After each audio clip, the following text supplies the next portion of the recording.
This podcast is brought to you by the Arte Media Pantheon. Please head to artemedia.org to see all kinds of podcasts from our great friends. And if you would like to start your own podcast, they can provide you with the tools and resources to do so there. So please head to artemedia.org. That's ARETE media.org. On with the show, Jordan. I am also here. Jordan's also here. It's Spurr the Month podcast, everybody, on YouTube every Sunday at 11. It's me. I'm Justin. I'm Justin Spurr. Jordan's also here. He's the incomparable Jordan. You don't know his last name. You don't know it. You think you know it, but you don't know it. You just know he's the incomparable Jordan. And on today's show, he's doing a little can. And on today's show, first off, we're gonna do a little review of the Muppets. We're gonna talk about the Muppets. Are the Muppets back, baby? You're just gonna have to tune in to find out. And then the news with trailers, Stranger Things, Tales from 80 whatever, the news about Spider-Man and other such news. And then it's Valentine's Day next week. Next week is Valentine's Day, and you might be asking yourself, everybody, why is he doing a Valentine's Day special a week early? Because then, everybody, you all get a week load of content where you can find out movies that you should or should not watch with your significant other for Valentine's Day, leading up to Valentine's Day next Sunday. I think you mean singles. I think you mean Singles Awareness Day. I think I mean Valentine's Day because the algorithm doesn't know what Singles Awareness Day is. I think you mean Singles Awareness Day. Jordan, it doesn't mean sad. It means Valentine's Day. Which makes people sad. Which makes people sad. And aware that they're single. Jordan, let's begin with the Muppets. Now, Jordan. Justin, I know a lot of people are... it's time to play the music. It's time to light the lights. It's time to meet the Muppets on the Muppet Show tonight. And I know a lot of people are going to expect us to be grouchy old men because of how many times we complained about this and how we were like, we're not really feeling this. We just expect wrong-sounding Muppets. And you're probably, as our fans, we have fans, Justin, they're expecting cynicism. Not wrong-sounding Muppets as a whole, just Kermit. Which, yes, it does bother me, but not enough that it ruins the experience. The audience, our fans, of which there are many, they're all expecting cynicism from us, Jordan. And Jordan... I mean, there are some. There are some. Jordan. You know, there's at least 380. Okay. Elephant in the room. We gotta deal with the elephant in the room, or the frog in this case. He is literally the only one who sounds wrong, and that makes it worse. Yep. Yes, he does sound off. Okay, he sounds off, and I'm tired of people being shamed into feeling like they shouldn't feel a way about that. It's fine to notice that, and it's fine to be bothered by it because he's made no effort to improve. I saw a video where someone compared it to him 10 years ago, and they're like, he hasn't improved. You just got used to it, which is fair. Pretty much, yeah. But he's the only one who sounds off. He's the only one. Every other one sounds close enough, and I know we've talked this subject to death, but I've just seen a lot of defenders. Which is why we're gonna go through this fast. Yeah, I've seen a lot of. The only reason why I'm bringing it up for a billionth fucking time is because I've seen too many defenders of it. Jordan said this, and I agree with him. If less people were defending it on the internet, it would bother me less. But there's too many people defending it. It's bad. It's not good. He doesn't do a great job. There are points where he's not terrible, but he's overall just not the guy. He's not the guy. It would bother me less if we could all look at it, be like, yeah, no, that's bad and wrong, and then move on, right. and like, you know, then we could appreciate the rest of it and how fucking awesome and fantastic it is. Like what we're doing, where it's like we're acknowledging it. It's bad. It's distracting. It's the one thing that makes me go like, I don't like it, and I love everything else. I finally figured out the perfect analogy for this. Because we kept being like, it's like if Mickey sounded wrong. More Muppets related is, you notice how Elmo went through a bit of virality last year, where he became really associated with a character called Rocco, who's just a rock, and that whole bit was very funny. But you'll notice the entire time through it, no one complained that Elmo sounds wrong. No one ever complains that Fozzie sounds wrong. Nobody complains that Miss Piggy sounds wrong. And yes, they do sound different. Like Miss Piggy sounds different because the gentleman who plays her who performs her is getting older. Like they all sound different, but they sound close enough that it's not distracting. Piggy plays a significant part in this special. Never once complained about how she sounds.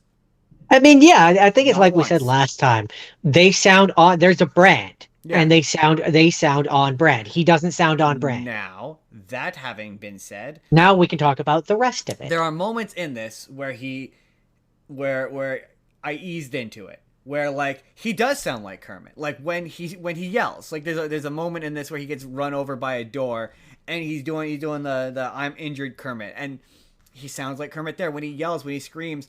Like there's a few moments in this where like he's nailing it, and it's what makes the parts where he's not nailing it extra frustrating, because like, yeah, he knows what he's doing, he's just not the guy. Now, that having all been said, he's a good puppeteer, though. He's got the puppeteering down. Absolutely, he's got the puppeteering down. And if the question is, are the Muppets back, baby? They're back. I'm one of those people who says they never left, but they're back, baby. This is amazing. I want this backdoor pilot to work. I want them to get a full show. They're going to get a full show. There's no way they're not already working on it. This thing has way too much hype built around it. It's way too popular. It's performing way too well. Too many people are talking about it. And a measure of success now is, are people talking about it on the internet? And absolutely they're talking about it on the internet. They just are. They just are. There's so much. Sorry, real quick. A part of your Broadway world says, I don't care. I don't notice anything different. And people complaining are just stupid.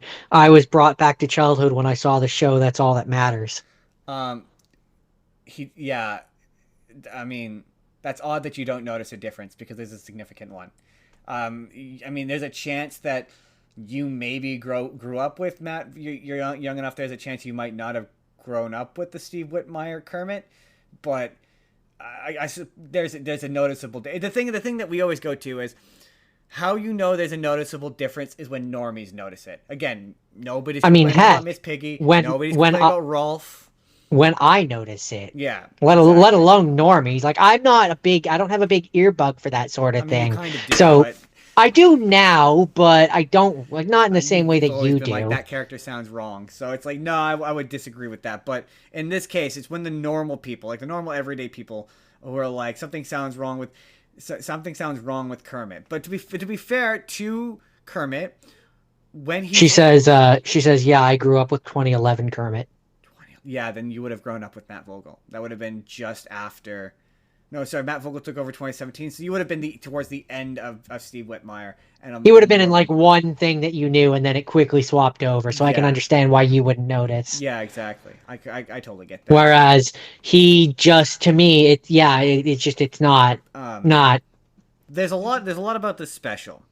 But I love this special. The special is phenomenal. They would be dumb to not make this into a series. They absolutely would make it into a series. I've seen a lot of great ideas. She says, like, my distant memory I have is with Muppets Most Wanted, which would have been like his last. That Muppets Most Wanted. That would have been Steve Whitmire's. No, Steve Whitmire's last thing. The thing that got him fired was that 2015 show. Oh, yeah, I always forget about that show. The ABC show, which people are re-examining now. I saw a video from someone who said that show's good, actually. And I was like, holy shit, someone actually other than me and Jordan thinks that show is good. I like that show for some reason. Steve Whitmire hated that show, and he was wrong. Anyway. Not the point. Not the point. There's a lot... Okay, as a fan of the OG Muppet Show, this is so authentic in ways that people aren't appreciating. Like, I saw someone say it was close, but not quite there. And I'm like, you're so wrong. Like from the laugh track, the fake laugh track, the fake laugh track is like everything. I saw someone say, oh, it's cute when it's like musical. But the Muppet Show, the original Muppet Show, was like 90% musical numbers. Like every third or fourth sketch like sometimes Jim Henson and the people who made the Muppet Show just thought the idea of the Muppet singing a song was funny. Like they would just do a straight cover. Like there's one where it's Floyd Pepper. I think it's Floyd Pepper, and he's just playing While My Guitar Gently Weeps, and that's the joke. That's the bit. Yeah. Like he's not singing funny lyrics. He's not doing anything funny. He's just singing "While My Guitar Gently Weeps" because they thought the idea of the puppet singing the song was funny enough. And so in this special, like the most authentic Jim Henson sketch in this special is probably Rizzo singing the "Blinding Lights" by The Weeknd. Like that sketch is my favorite sketch in this special because it is exactly the kind of sketch if Jim Henson were still alive, and working on the Muppets, he would make, or certainly I he mean, would approve. that and Haley, real quick. She says, "I was surprised how good Sabrina Carpenter was." And yeah, No, so I like wasn't really. a joke. No, but I was gonna say a joke that Jim definitely would have been like yes and appreciated and thought was funny is the kink joke. Oh, for sure. I mean, He would I mean, absolutely just the have fact that she's a blonde white woman. Kermit. So I saw someone say this in a comment. And they're absolutely right. Kermit always had intense sexual chemistry with a blonde white guest star every single time. Oh yeah, Every single time. It was he would flirt with them constantly. And yeah, it's bringing in a famous person and doing something against type.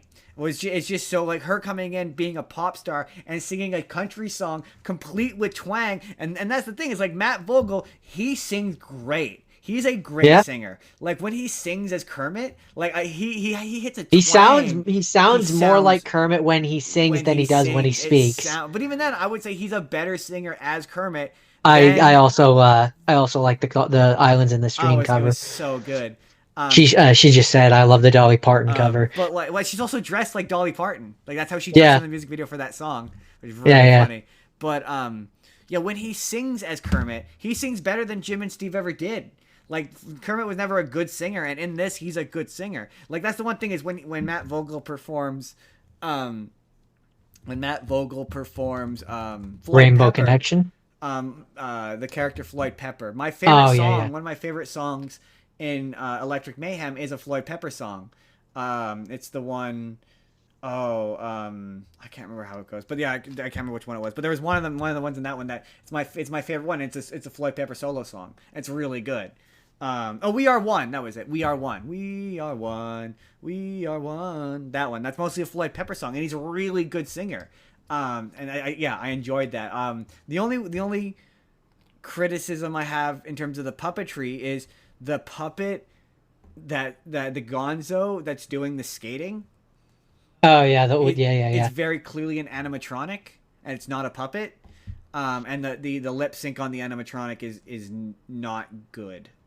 Like, not there yet. No, it doesn't match the lip sync at one point straight up, and it just doesn't look good. The joke is funny, which is why you get distracted away from it, where he's just saying all the supporting actresses, and it's funny because I've been paying attention to the Oscars long enough to be like, no, yeah, that was one. He just said one. That definitely was one. Probably one of my favorite jokes is the I've been burned one too many times before. I've been burned one too many times. And cut back to him later. So funny. He's like cut back. He's like, see, told you. And he turns around and walks away. Oh my god, so funny. That character is so. My other favorite bit is Seth Rogen as the executive producer, and the audience just like, I don't understand why who even is that? Is that character canon? So good. I saw someone say that they said if, but I maintain this will make it the series. But what if it makes it the series? Seth Rogen should guest star in every episode as the executive producer, and he should constantly get cut. He wants to be in an act, and every single time he gets cut. Yeah. Every single episode. That'd be funny. You gotta get some really relevant celebrities and get them to do things. Oh, so what I think would be funny, because one thing that I noticed in this is I noticed Walter wasn't. I didn't see Walter if he was there. And so what would be funny if it does go to show is you have an episode where you have Jason Segel on, but he's not Jason Segel. He's the character from the movie. That'd be pretty funny. And then that's an episode where you have Walter. I mean, that'd be pretty good. You could even do a thing where it's like they've double booked him and Jason Segel, and it's like a harken back to a Luke Skywalker, Mark Hamill episode. That'd be pretty funny. Yeah, this is a real who's who of Muppet Show characters. Like at one point you see there's an old lady, purple old lady Muppet, and she's like OG Muppet Show. Like she's from the OG Muppet Show. Part of your Broadway world says two things. I think I was in the stream Kermit version is going to be on my playlist from now on, which fair. And she also says, and Beaker and Professor Honeydew is a classic, which yes, Yeah, they are always a classic. I liked how it was borderline scary. I thought that was really funny. I loved Pigs in Wigs. Pigs in Wigs is good. Dumb. It's the exact kind of joke again that Jim Henson would have found funny. Um, Um, it didn't get quite weird enough, like experimental enough for me. But I understand it's Disney. I understand They why, were never gonna especially push the envelope. it's Disney, and also if it's supposed to be a pilot or a backdoor, I see why you want Like to go the safe if you route for the first bit. if you think that that her saying kink is like dangerous, then I'm gonna put in Edgy. the clip. I'm gonna put in the clip I showed Jordan yesterday of from the season 1 of the Muppet Show, the weird thing that I showed you yesterday. Yeah, Yeah, yeah, I'm gonna yeah, put that yeah. in probably here. And then when we come back, I'm gonna say something to the effect of, "See, that was way weirder than some off joke about kinks. That was weird. That was like that's where it's like that first season of the Muppet Show again was like really out there, and Disney was Um, never gonna go there, ever gonna go there. so if this does become like if the Muppet Show does return, um, what give me let's say five celebrities that like if you like you have to have them. Hmm. You can have anyone, not living or dead, but anyone living, who are five that you would pick. Jennifer Lawrence, because All she's right. doing that movie with Miss Piggy. Paul Rudd. Ooh, that's fun. Like I'm gonna get I'm gonna get John Oliver in there. John Oliver. Okay, okay. I'm gonna bring back. I'm gonna bring back Jon Stewart, but I'm also going to include Elmo. So that's your five. Elmo is the fifth Elmo one. doesn't count. Elmo's a Muppet. He doesn't count. Okay, then what's your fifth one? Jimmy Fallon, Interesting. because he got beef Interesting. with Elmo, and Interesting. also because I couldn't think of anyone else. Um, hmm. And I'm sure those are probably a Marvel. Also, yeah, Jack Black. more Marvel. Yeah, Jack Black would be swell. Jack He'd Black. fit her right in. Uh, Fit the envelope. um, See, I would want Tenacious Jack. D. I like. Hmm. I'd want Yeah, and Tenacious D. they can be the musical Yeah, of that and I want them to episode. do like a Muppified PG version of like tribute, or just do Uh, tribute and cut out the curse words because they totally would do that. Haley says, "When do you think the Muppet Show will come back? Because I really want to do a Muppet episode." Probably next year. I heard a theory that they think that they may announce it at D23, but it's coming. It will come. They're gonna make a full series Um, out of this. There's no way they're not. okay, so yeah, my five are Jack Black, um, Jack Black, hmm, Zac Tenacious Efron. D. Really? All right. Yeah, Okay. just because I think just because I think it'd be weird. Mark Hamill, and I'd have him come back and be do another Luke Skywalker Mark Hamill episode, or Mark Hamill slash something else, some joke like callback to that. Um, who else? The Rock. Oh yeah, that'd be fun. The Rock, That actually would be and I fun. would have it be a double booking where it's double booking where it's The Rock and Elmo, and Elmo doesn't like The Rock because he makes him think of Rocky or whatever.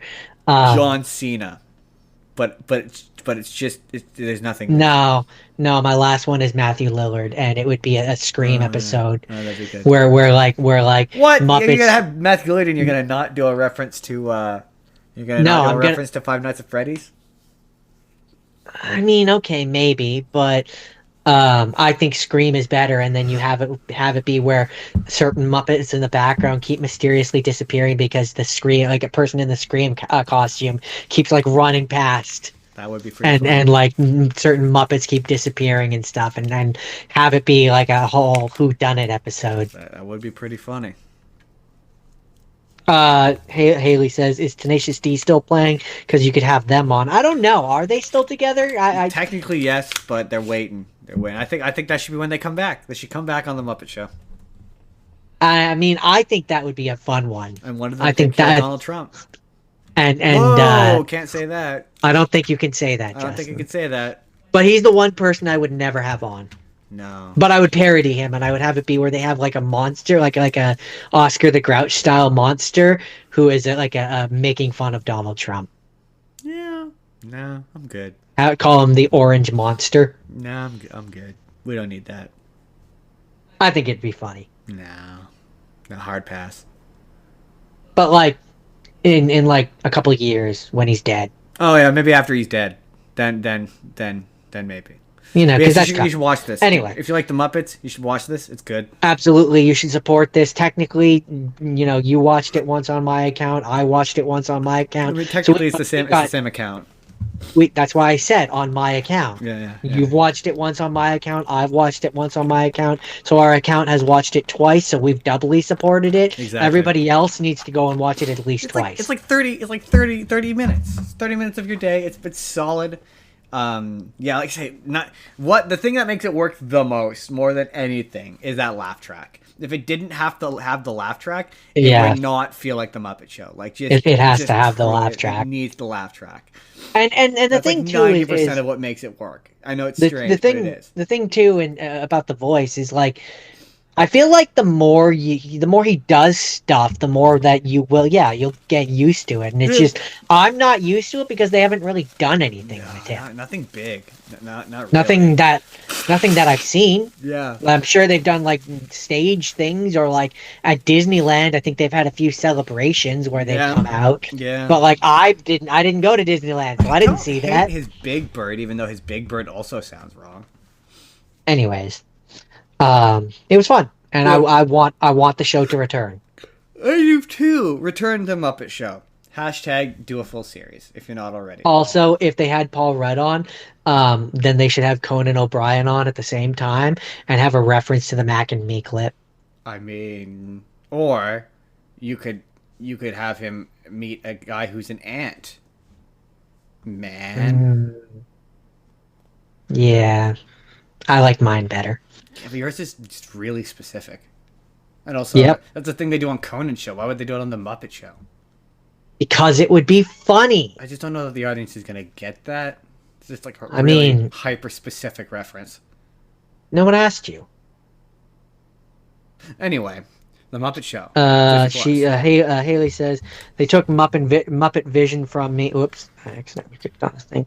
They took Muppet Vision from me, so the least they could do is bring the Muppet Show back. I mean, in exchange, they gave you a roller coaster.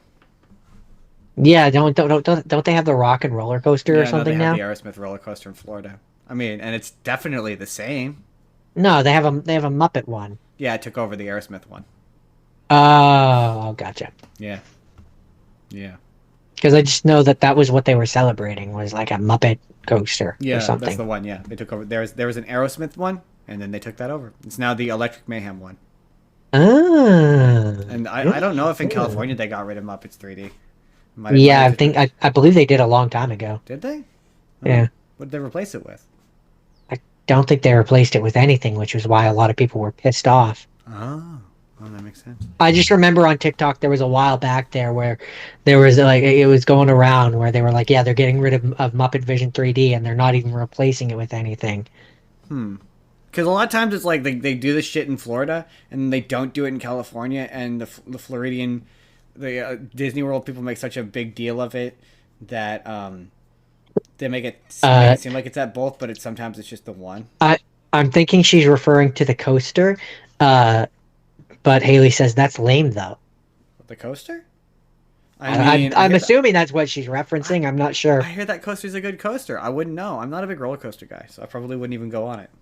I mean, I would, but you know, I like roller coasters. Because like I like Space Mountain. That one's okay, but like as I get older, my stomach just can't do the. Apparently, they're replacing that whole land with Monsters Inc. In California or in Florida? I guess. Because again, they do different stuff in different parks. Anyway. Yeah, that's why you want to go to all the different parks, because like for the longest time, I don't know if this is still there. Do you want them to rape your wallet? Apparently, yes. The coaster is lame. But for the longest time in Japan, they had the Tron ride, which looked dope. Anyway. It was only there. Anyways, yes. And moving on. So the news. Jordan, give me the news theme. I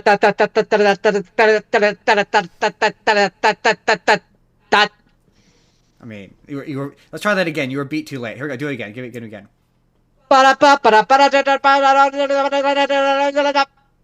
Nailed it. Nailed it. Nailed it. So far as you all knew on the first go. Florida and California. Oh, all right then. Jordan. Hey, Haley. Haley's still here. Haley, we're gonna talk about Stranger Things. You like that show? Someone had to. Haley and Jordan. They released the trailer for that new animated show. Now, Jordan. Yeah, I know. I saw it. I'm gonna hold on. I think I sent it to you. Let me finish the. No, I'd already seen it when you sent it to me. Let me get through the intro. So, Jordan, what do you think of this? Before I say what I have to say. I mean, okay. And does it look bad?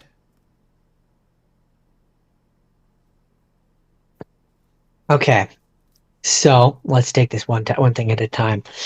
The very first thing that I thought when I saw it was, man, this looks like one of those cheap Telltale games. Hey, those Telltale games are expensive. Oh no, I'm absolutely gonna talk shit.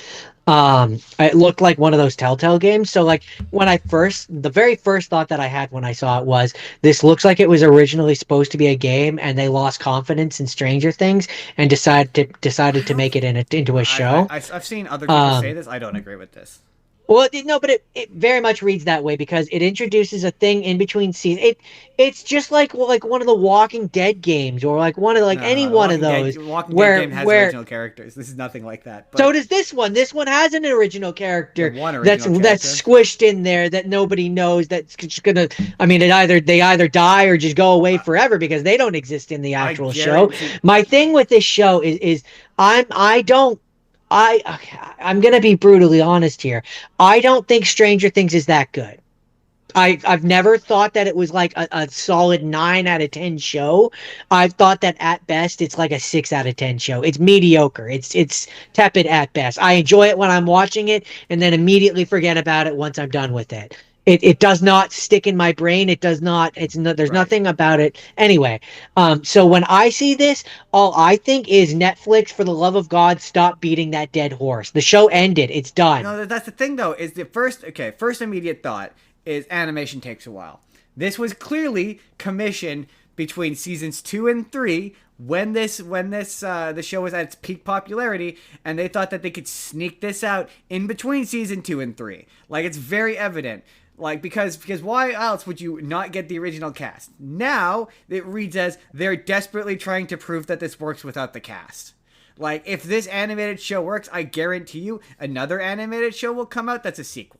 I guarantee you. That's the point of this. None of the original cast comes back. No one sounds like the characters. They barely look like the characters. The animation looks like shit. It looks cheap as fuck. And the story is ultimately fucking pointless because it can't meaningfully move the story forward in any way. The only character who suffers any danger is the new one.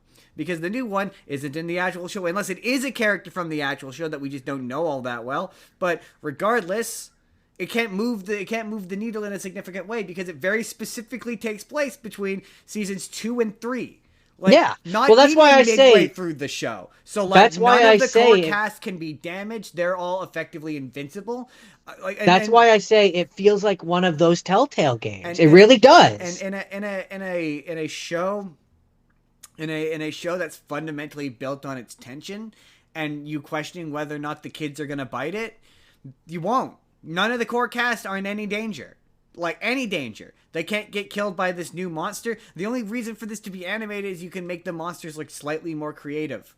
Like, yeah, the monsters look kind of more cool now because it's now animated and it can now do things. It also suffers from that mid-quel thing where it's like, okay, so now they've had this adventure that in the main show we're just never going to address this thing that we did that one summer, remember? So small scale that it does. Wait, so the monsters came back this summer when we never talked about it? That sure is weird. Like, it's one of those. Like, if you're going to, like, again, it comes across like, yeah, they put this in because animation takes multiple years to make. It reads like they put this into production probably after season 3 came out.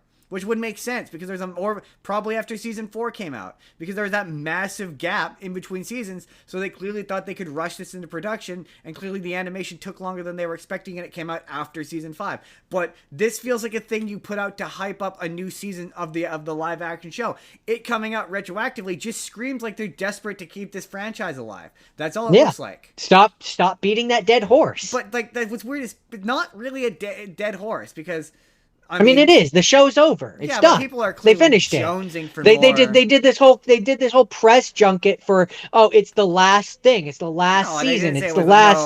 No, that's not true at all. They didn't say it was the last thing. They very much made it clear that they have multiple spin-offs coming. That's bad. But they never said this way. They just said it was the end of the story for those characters. Which this is. So okay, we know that's what I'm saying though, is that makes this feel like a dead horse beating, because as you've previously said, nothing can happen. No, we know what happens to them. They make it to the end of their story. But what I'm saying, yes, this is true. But what I'm saying is, if this had come out when they wanted it to, like, again, between seasons 4 and 5 during that 2 year, right? But it didn't. So yeah, now it feels ploying. Now it feels like a dead horse that they're beating. They're just like, oh yeah, we none of the kids want to do none of the kids or adults want to do Stranger Things. So we've managed to circumvent a way into which we can have the kids do Stranger Things if this does well. How do we Frankenstein this franchise so it can continue to stumble along when all the people that were in it no longer want to be in it? See, that I completely disagree. It's a corpse of itself. No, it's not. It's not, because it is. Because that would imply that if this was coming out 3 years from now and it had gone into production post season 5, absolutely I'd agree with you. But no, this isn't Frankenstein. This is them attempting to capitalize on when they started production of this, because again, animation. This is the same thing as What If. And season 3 of What If comes out, and it's all of the Phase 4 characters, because Marvel thought that this would be popular. This clearly went to production, again, based on the fact that it takes place between season 2 and 3, either after season 3 or after season 4, probably during the production of one of the seasons when the kids were busy. It's probably why. Which is probably why they've all been recast. It's because this was clearly made in a time when they couldn't get the cast. Because otherwise, like, why not get the cast? Like, it wouldn't matter. None of them want to do it anymore. No, but again, you could easily convince any one of those guys.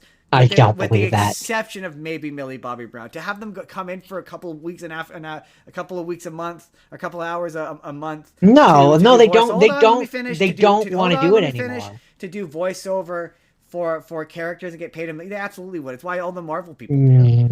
No. Yes, absolutely. It's different here, Justin. This is more. No, it is. This is more. It is. This is more equatable to the Harry Potter thing, where those kids who have been doing it since they were 10 years old do not want to continue dragging this along. They have very much made that clear. This went into production well before they were done. Like, well before. This would have gone into production during season 3, because animation takes multiple years to do, right? Multiple years. So this had to have had a production cycle of like 4 or 5 years. So I would agree with you if the animation looked prettier. It's stylized.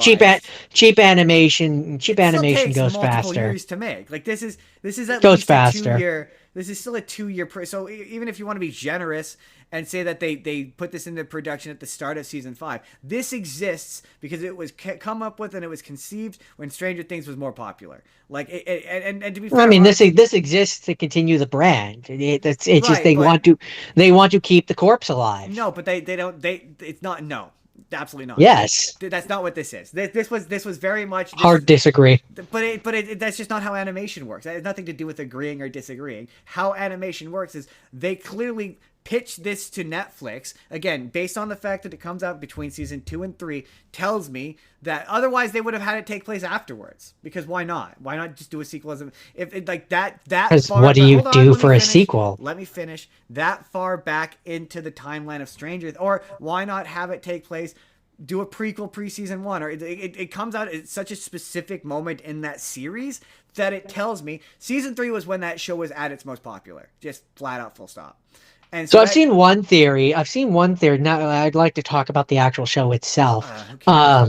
No, just real quick, because I saw this one theory which is way smarter than anything they'll do, and it's what I would do. Um, I tend to agree with it. Is the person who it was on Reddit. I can't specifically say who it was, but their theory was basically that it's gonna end up being um Mike's doing like a campaign, basically. God, that would be so lame. Oh, Which I there mean, are clips of it in the trailer where that's my thing with this is like, yeah, none of the characters they don't look the same, they don't sound the same. Like, what is the fucking point? Like say what you will about the what if the Marvel animated stuff. At least they put forth the effort and the money to get the original voice actors back. Who cares if yeah, they sounded bad, right? But at least they sounded better than that. Like Jeremy Jordan is playing Steve Harrington. he's Lucifer, Yeah, right? he's Lucifer.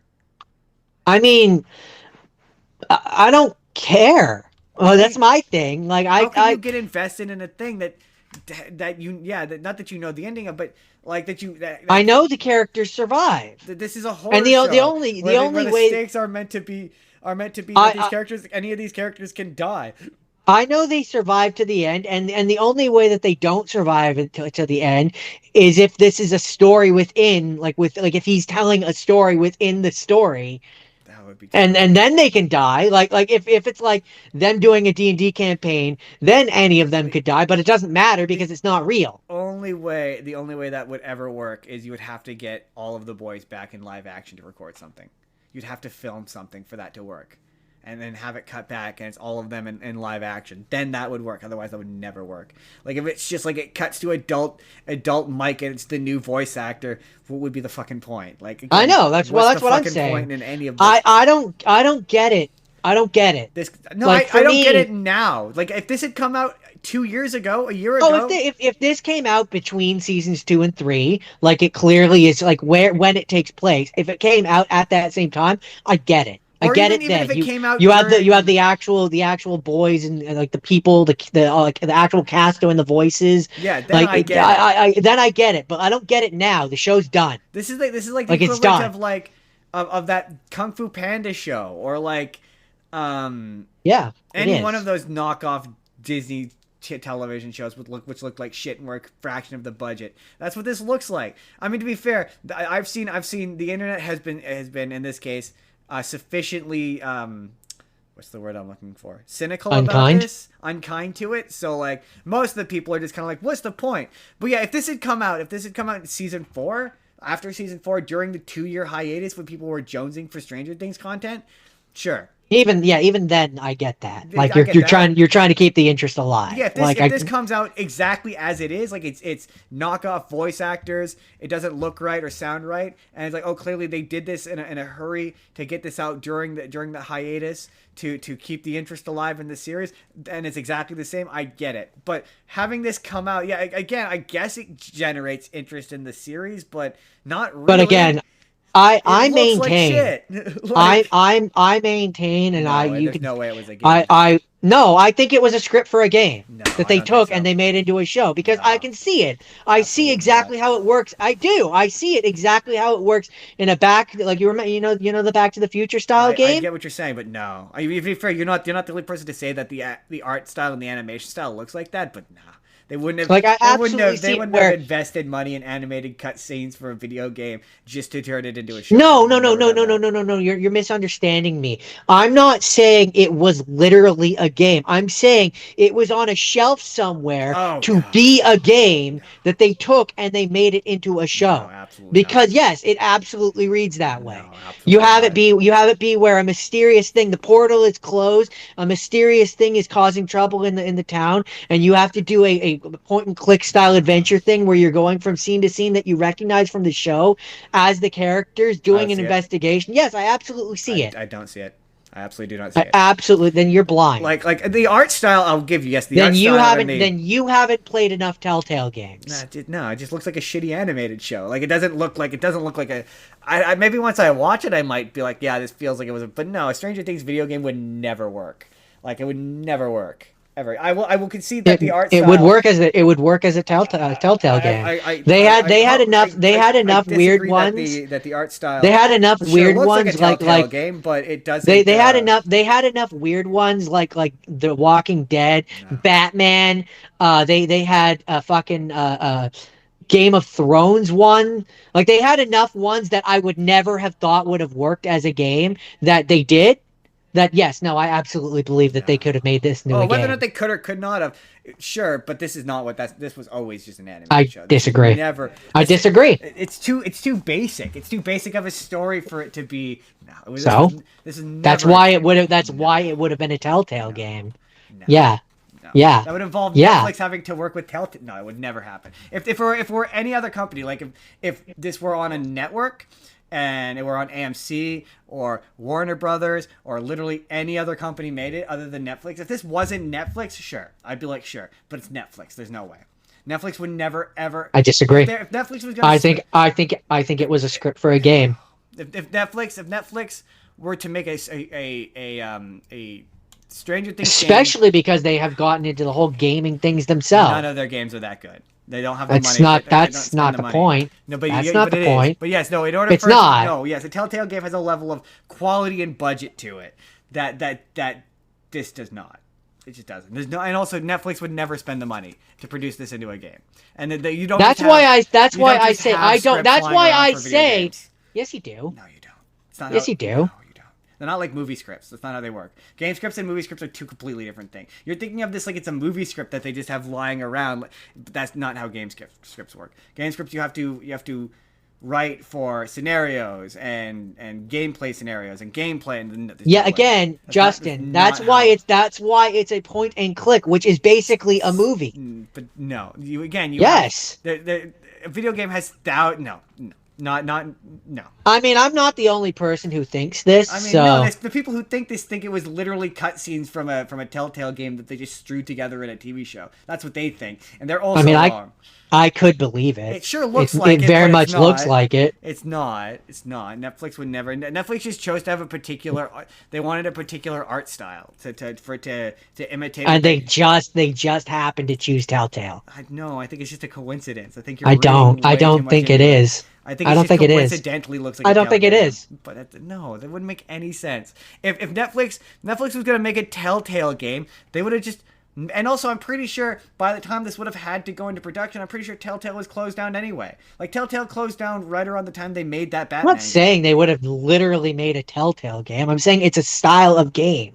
Yeah, no, they're still making Life is Strange games, even though Telltale doesn't exist anymore. It's still a type of game. But people are saying that this is literally a Telltale. Yes, game. I get that. I'm not those people. It's not that. No, I'm saying a different thing. No. But it very much reads like a Telltale game. Well, sure, it can read, but that doesn't mean it was a Telltale game. Again, we can agree to disagree on that. Neither of us knows for sure.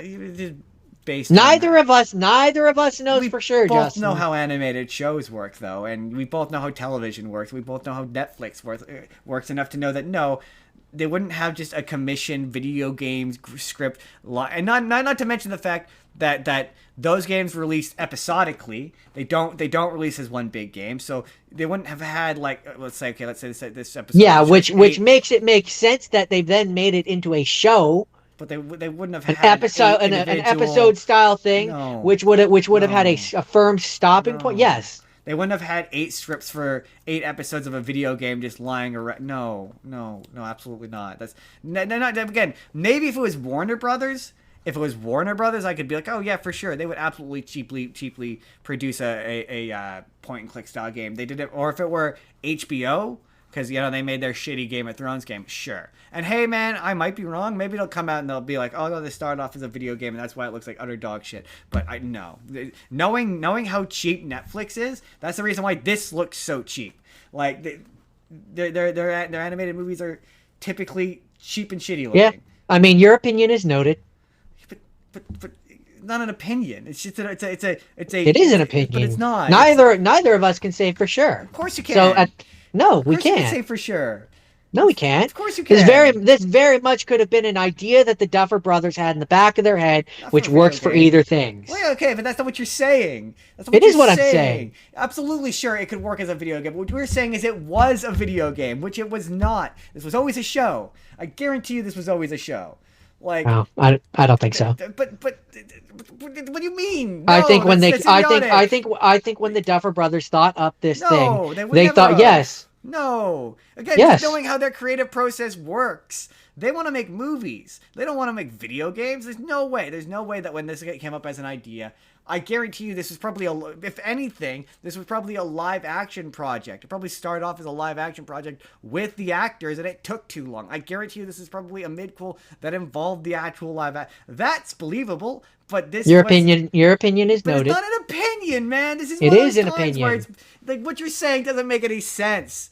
No, that's not how video game production works. Like, you would, in order, they would have. I'm not gonna argue with you about this all day. You're trying, but this is one of those times where you're driving me mad because no, you know that you're just saying this to disagree. You know that's not how video games work. You know that's not how you make video games. You don't just start off with a script for a video game. You start off with walks like a duck, quacks like a duck. You start off with a build for a buildable and play. You've made video games. You know that you start off with a playable build first to see if the concept works as a video game. You don't start off by animating cutscenes. That doesn't make any sense. I never said that's what they did. But that's what you're implying. You're saying no. That this was a. I'm saying it was an idea for a video game that they took and made into a show. Absolutely not. Absolutely not. Absolutely not. There's no way. Agree to disagree. But that's what I'm saying. No, because I'm not saying they actually went and made things. Like, I'm not saying they actually went and animated anything or did anything. I'm saying it was an idea for a video game that they took and made into a show. Sure, okay, maybe it was an idea for a video game, but definitely not a Stranger Things one. That's where we will agree to disagree. No, you're wrong. Just flat out, full stop, you're wrong. I'm not going to argue with you about this all day, Justin. Wrong. You're wrong. That's your opinion. That's not my opinion. That is your opinion. Fact. You're wrong. That is your opinion. It's just not how Netflix, television, the Duffer Brothers. Okay, that's your opinion. Anything. But it's not opinion. That's Jordan. yes, it is an opinion. It's not opinion. Yes, it is. But it's not. It's yes, stated it is. Fact. Unless you live rent free in the Duffer Brothers' head, I mean, you don't know that this wasn't an idea that they had at one point for a video game. Okay, sure. I guess maybe perhaps there's you don't know. You can't say. Infinitesimal chance that perhaps this idea for an animated series. That's like your opinion. Less than until they come on this podcast and confirm or deny in any way. No, that's your opinion. No. Yes. No, absolutely not. They would have not set out to Are you that arrogant? Yes. Yes, I am. Because it wouldn't make any sense for the Duffer Brothers, the guys who very clearly want to make movies, who very clearly want to make, like, television. Right, for them but they to be work like, oh, no, but actually we're going to make a video game. Netflix, Justin. Yeah, but Netflix so don't make video games. For Netflix to have gone to them and been like, we want to make money off of this. To have an idea in the back of their head. For a video game of this scope, it would have required Netflix to spend money on it, which they don't do. Like, if they had ever made a AAA video game in their entire history, the thing is, the video games on the reason why I'm like, no, never in a million years, is because if they had a Telltale style point and click adventure game that was something non-IP related and in the back of their head, that they were thinking about. Where would they put it? Where would they sell it? What are you talking about? Where would this video game go? To a Telltale style company or a point and click, or they would make it themselves. Where would they release it? Console. Who would buy it? At the time, Stranger Things was very popular. A lot of people. That's what I'm saying. That's what I'm saying. A game of that length it definitely would have gotten sold. What are you talking about? No, because Netflix would have never spent the money to make it. The thing is, okay. If there was anything that they were ever going to, it would be Stranger Things. Absolutely not. Companies don't. Netflix would have never. Stranger Things is like their biggest fucking product. Yeah, but it's the thing that people sign up for Netflix for. That's why I'm like, this was never a video game. Yes. Hold on. I'm not saying they were ever going to make it. I'm saying they had this in the back of their head as an idea. Sure, as That's an all I'm idea, saying. but That's never, all I'm never, saying is never that as a they video thought of a game. thing that yes. No. Yes. No. Now, am I saying it couldn't be a video game? No, that's not what I'm saying. I'm saying that never entered their mind once. Agree to disagree. But it's not about agree to disagree, because in yes, order for it to be an idea, unless you live rent free in their head. I know how companies like that work. Unless you live rent free in their head, and you can No. tell me exactly what they were thinking at the time that they thought of an this. animated show. Well, no, they were thinking they wanted an episodic thing, which No. can go either way. It No. can go to a game. It can go. But Yes, no, it can. because Netflix And the way that this plays out, yes. Netflix. At least in the trailer, No, yes, it because- very because much comes across. a game. Okay, let's pretend that let's take this to its most logical conclusion, and say that this is a video game that gets made, and these cutscenes are from a video game. Okay, I'm not saying that they are. Let me finish. In order for this game to work, it would have to be expensive. Like, if this was originally intended and pitched to be a Telltale style game, Netflix would have had to have spent money on it. And Netflix isn't going to hold on. Telltale games were cheap, man. But no, they weren't. They were. They're not as cheap as the 2D Flash animated games they've currently got on Netflix. That's the level to which they're willing to spend money. Sure, okay, maybe a script for a 2D. They fucking have a version of Red Dead Redemption on there. Yeah, so what are you talking about? Redemption. They didn't make that. They would have to pay for it. They'd have to pay a company to make a fully thought out 3D game. And Telltale games were not that expensive to make. With multiple outcomes, with multiple cutscenes, they're expensive enough that Netflix would never spend the money on it, because they would for Stranger Things. No, because they couldn't make any money off of it. Yes, they could. No, they couldn't. Yes, they could. Sell it to Sony? That is an actual thing that they could sell. Yes. No.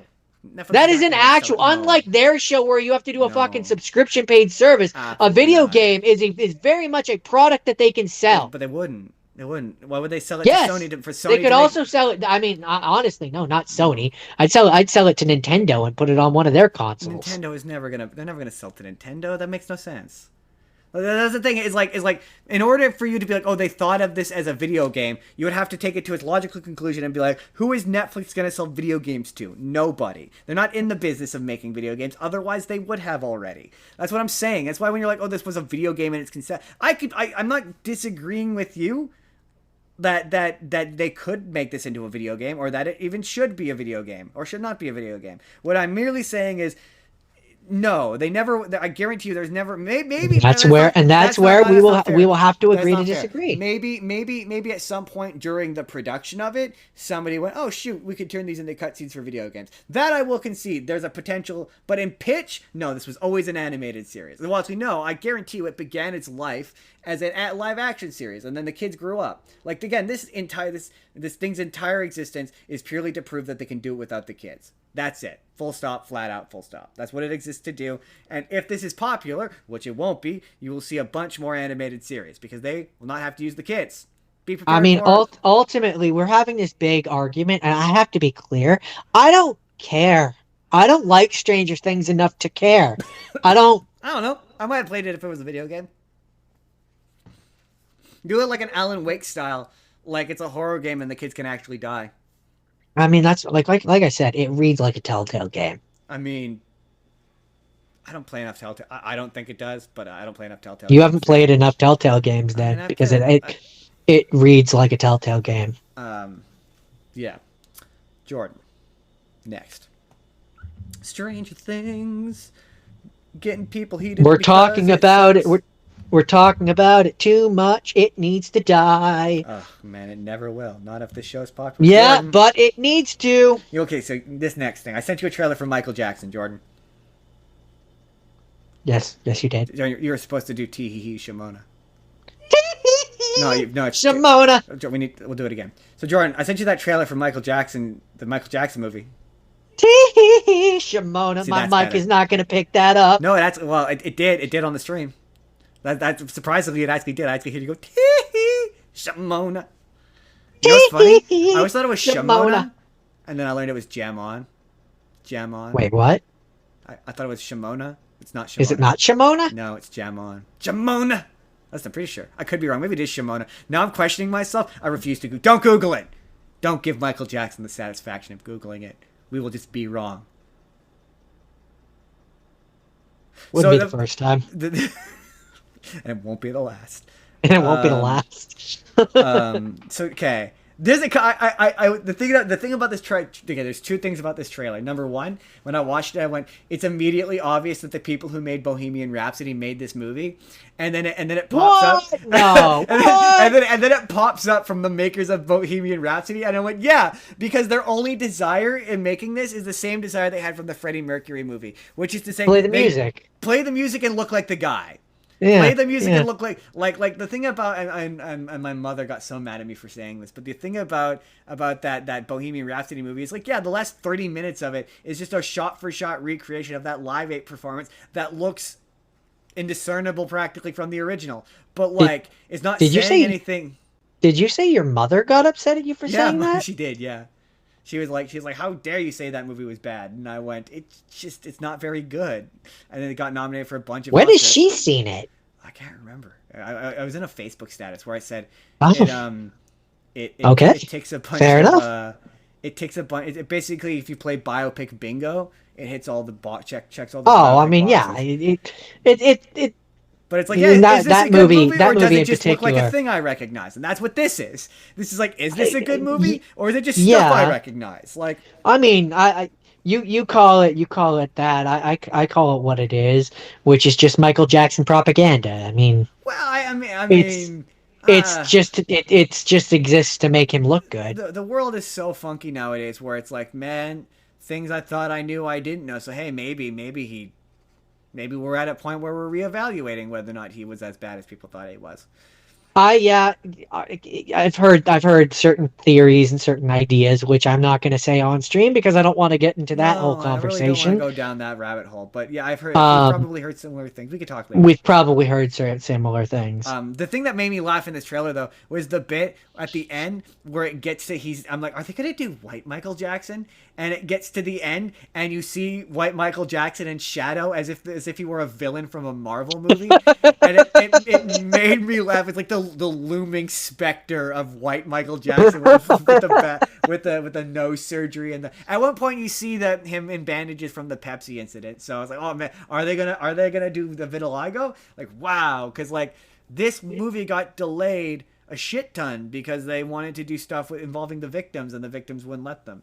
So like this at one point it was going to be 2 movies, and then it got slimmed down to 1. Now it's mostly seems to be it's going to be about his early life, which is like, I think it's probably for the best because he had a fucked up childhood, and this kind of seems like it's getting into it a bit. I'm probably going to end up watching this. Who am I kidding? Real quick before we move on, we were so in our conversation, I didn't read anything. Don't you dare talk shit. Haley did say, I love Jeremy Jordan as Steve, and I think it looks fun, and then said disagree to probably what I was saying at the time. Just wanted to call that out. Fair enough that you're excited for it. Somebody has to be. I don't know. I don't know if she's still here, but I think you're probably the only person I've seen be excited for that, Haley. But hey, it's good. All the power to you. Everything has an audience. I have yet to see a single positive thing somebody said about that. Everything has an audience, even when maybe sometimes it shouldn't. Yeah. Hot take. Maybe. Hopefully you enjoy. Hopefully you enjoy it. No. For every 10 people that like Coca-Cola, one person likes off-brand cola. I would have said for every person who likes cola, there's at least one person who likes RC Cola. See, I had a brand, Jordan. See, yeah. You wanted to say President's Choice, and then I could tell you wanted to say President's Choice, and then you went, is our American audience going to know President's Choice? And then, you backed out of it when you should have just said President's Choice. Ironically, so President's Choice is that American? Because if not, why do Canadians have President's Choice but not America? We don't have a president. It is not America. I believe President's Choice is I don't know if it's specifically Canada because it's the Superstore brand, and I think which I think I'm pretty sure because that's Loblaw, which is Canadian. Yeah. I mean, I think the implication being like the president of the company. Choice. Oh, that makes sense. I did see not to get we don't do politics on here, but a local politics joke that only Jordan's gonna find funny is Savon, Yeah. the president of Savon, is running to be I think it's the provincial Conservative Party, but he's running to be the leader of the Conservatives, and one of the comments was, "Is that one of Daryl's deals?" That was funny. See, That is funny. only Jordan gets that joke. Only the local Only people the will local get that one. constabulary. Yeah, I did see that we're technically supposed to boycott them because they support someone shitty, and I went, oh, but I like shopping there. Oh, that's unfortunate. I know. So okay. See, Aaron, this is why this website's fun. So, Spider-Man 4-star hilariously jokes about the MCU's most obvious secret. What do you think that obvious secret is, Jordan? Most obvious secret? I'm gonna be overthinking this, aren't I? You obviously, I was gonna say you obviously will, yet you likely will. Most obvious secret is that they're part of a multiverse. I don't know. Yeah, think give me less in give me. universe and more in real life. I'll give you one more chance. Oh, that Chris Evans is coming back. Oh, that's pretty close. That's a solid shot. Wrong, but close. No, the answer is Halle Berry is going to be in. no. I've Because I think seen- she famously said on the one thing that she's not going to be or whatever, but that's obviously a lie. Well, I saw another one where it was her, not Chris. She asks what's his name to ask Chris Hemsworth. Chris Hemsworth. Hemsworth. Thank you, Chris Hemsworth. I saw that one. I saw another one where it was her, Chris Hemsworth, and Mark Ruffalo. They were all on. I think it was Jimmy Kimmel interviewing for something, and he asked her, and they both look at her like this, and then Mark Ruffalo starts to say something. So who knows? Who knows with her? But no, she's definitely. My thing is it's gonna be one of those things. I mean, you know how this plays out, Justin. It's gonna be one of those things where she says Storm isn't in it, and then she's in it, but not as Storm from her universe. She's gonna be Storm from like one of those worlds where Apocalypse and her and Wolverine are together. So she's not technically Storm. Like, it's gonna be one of those bullshit things. Or more probably, because these questions never are always like, oh, are you, like, when you ask, are you in it? Do you consider a glorified cameo as being in a thing? So like I think the technicality will probably be like, because supposedly it begins with the X-Men's universe getting destroyed. So I think she'll be in like the opening scene with a bunch of different X-Men guys, and like only like 2 or 3 of them will survive. Something like that. And then she'll be in it for like 2 minutes, and that'll be it. It'll be like a glorified. Or she's lying and she's in it a lot. Or she's in it a lot. I don't know. Yeah, it's hard to. Of the OG X-Men character, she was never really a major one, so I don't really see that. But anyway, it was Mark Ruffalo in Spider-Man 4. Mark Ruffalo tried to pretend he wasn't in Spider-Man 4, even though he's been seen on the set of Spider-Man 4. And it was revealed in the trades that he was in Spider-Man 4. He tried to be like, no, I'm not in Spider-Man 4. We know you are, Mark. Yeah, we know you are, Mark. Mr. Ruffalo. And then, this is a really funny one. So, like, Jordan, always, before you do a award-winning podcast, Jordan, always read your articles before you just read the headline on the air, Jordan. Because occasionally, you would have... Well, you have finally learned that lesson, eh? No, I always knew that lesson. Jordan. Spider-Man 4 photo shows Jackie Chan on set of MCU movie. And you're like, wait, Jackie Chan's going to be in a Marvel movie? And it says, a new Spider-Man 4 photo shows Jackie Chan on the set of MCU movie. And you're like, oh, okay, he's going to be in Spider-Man 4. That's pretty sick. I wonder who he's going to be playing. And then you scroll down the article, Jordan, and it's revealed that his stunt team did the stunts for Spider-Man 4. That's why he's in it. I mean, that's still cool. But he's not actually in the movie. He was just there on set. I mean, that makes sense. He's old. Well, I mean, he doesn't have time. He doesn't have time to do it. Coordinating and organizing his stunt team. I mean, I saw that. I constantly see things that I go like, with today's day and age, I just don't know if this is actually true, and I'm not gonna take the time to figure out if it is. Like, I saw something about, and we don't deal with rumors, but I saw something about the Young Avengers are in have been seen or are in Spider-Man 4, and I'm like, and like there's a picture of them together, but it looks just fake enough that I'm like, this could be photoshopped with them together. I don't know that I believe I this. try not to because all of the rumors I hear about Spider-Man 4 I fucking hate. So, like, there's a new one I saw where allegedly he's gonna have organic webbing, which I fucking hate. I hated it in Spider-Man the movie. I hated it when they did it in the comics. I hate it. I understand its functionality, so you don't have to explain him running out of webs in action sequences or web shooters. But him running out of webs is part of being Spider-Man. That's part of the thing. Is like there's sometimes where he runs out of webs, and he's got to figure out the He needs to situation without figure out. webs. Yeah, yeah. Yeah, it makes it adds tension. It's built-in tension to scenes. Apparently, there's a trailer that's coming out. I guarantee you, Jordan. I guarantee you, a trailer will come out tomorrow, and I'm gonna be pissed. But allegedly, there's a trailer coming out, and we're gonna get to see Scorpion, which I'm excited for. Cool. Apparently, he gets a suit. I'm I really just don't excited. know how or why you would all of a sudden give him organic webs. Apparently, they're Like, doing a thing because apparently in this trailer you see him talking to Bruce Banner about mutations or whatever. So apparently they're doing Man Spider. oh no, I hate Man I Spider. know. I hate man. The only way to do the only way.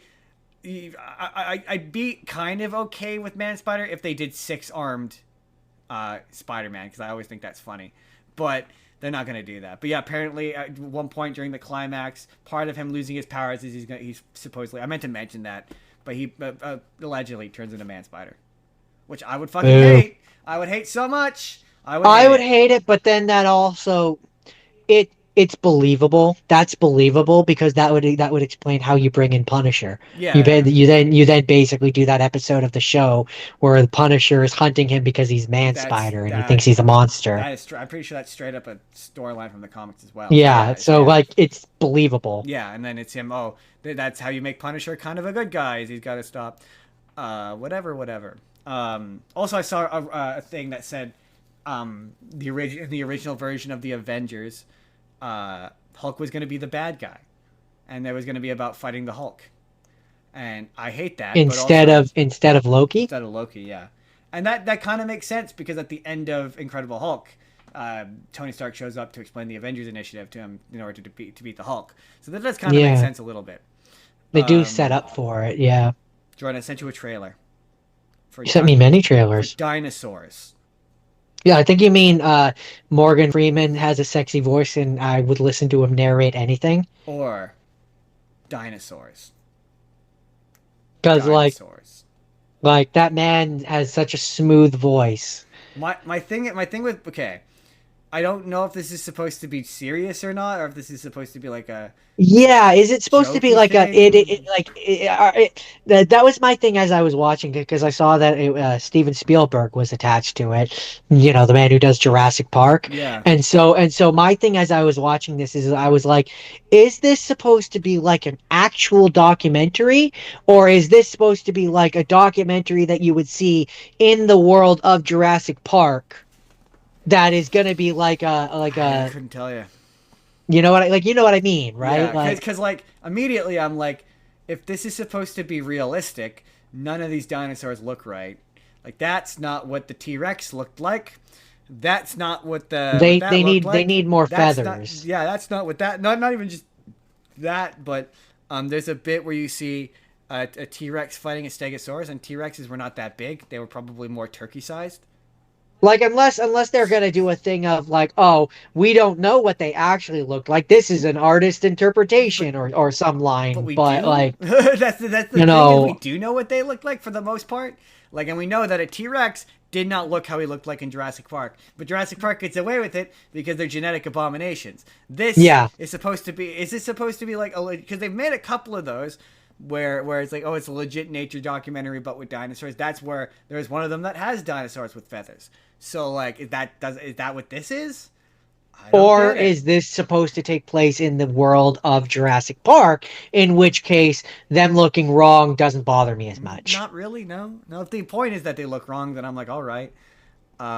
Jordan, it's funny. Like if this is a documentary that they play at Jurassic Park, and it's like if you go to the park, you know what I mean? Like yeah. it exists in the world, then okay. Um. So It's funny you said this next one is should have been a movie. This is Godzilla and King Kong, not Godzilla, but it's Monarch, the show Monarch. Monarch Yeah, Legacy of Monsters.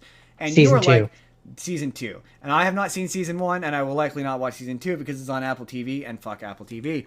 So I'm probably never going to watch this.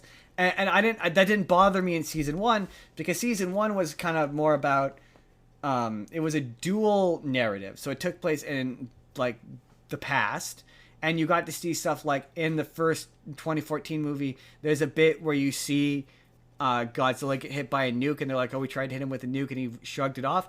You actually see that they do that scene where they hit him with a nuke, and it takes place partially in the past, and then it takes partially in the present day. I think just before the 2014 movie, I think. And it's kind of cool because it's got Kurt Russell, his son Wyatt Russell, who is but it's like supplementary the first season. Yeah, like he's him in the past, so he looks like you know who Kurt Russell is, obviously, right? Yeah, I think so. Wyatt Russell is His son.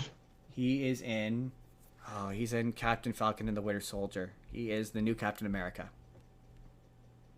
Oh, you mean not Sam Wilson, but the one before him? Yeah, I cannot remember. A U.S. agent is what he's at. Yeah, yeah, him. He's also in that one episode of Black Mirror where they put him in the video game machine.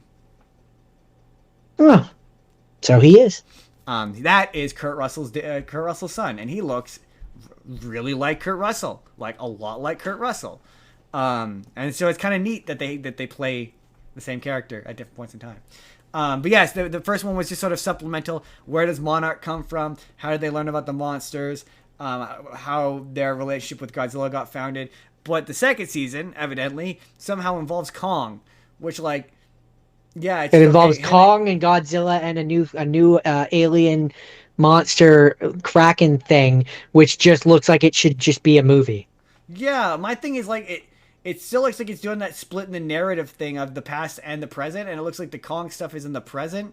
And it's like, wait, okay, so if they've had Kong fight monsters before, why did we treat it like it was such a big deal in Kong versus Godzilla?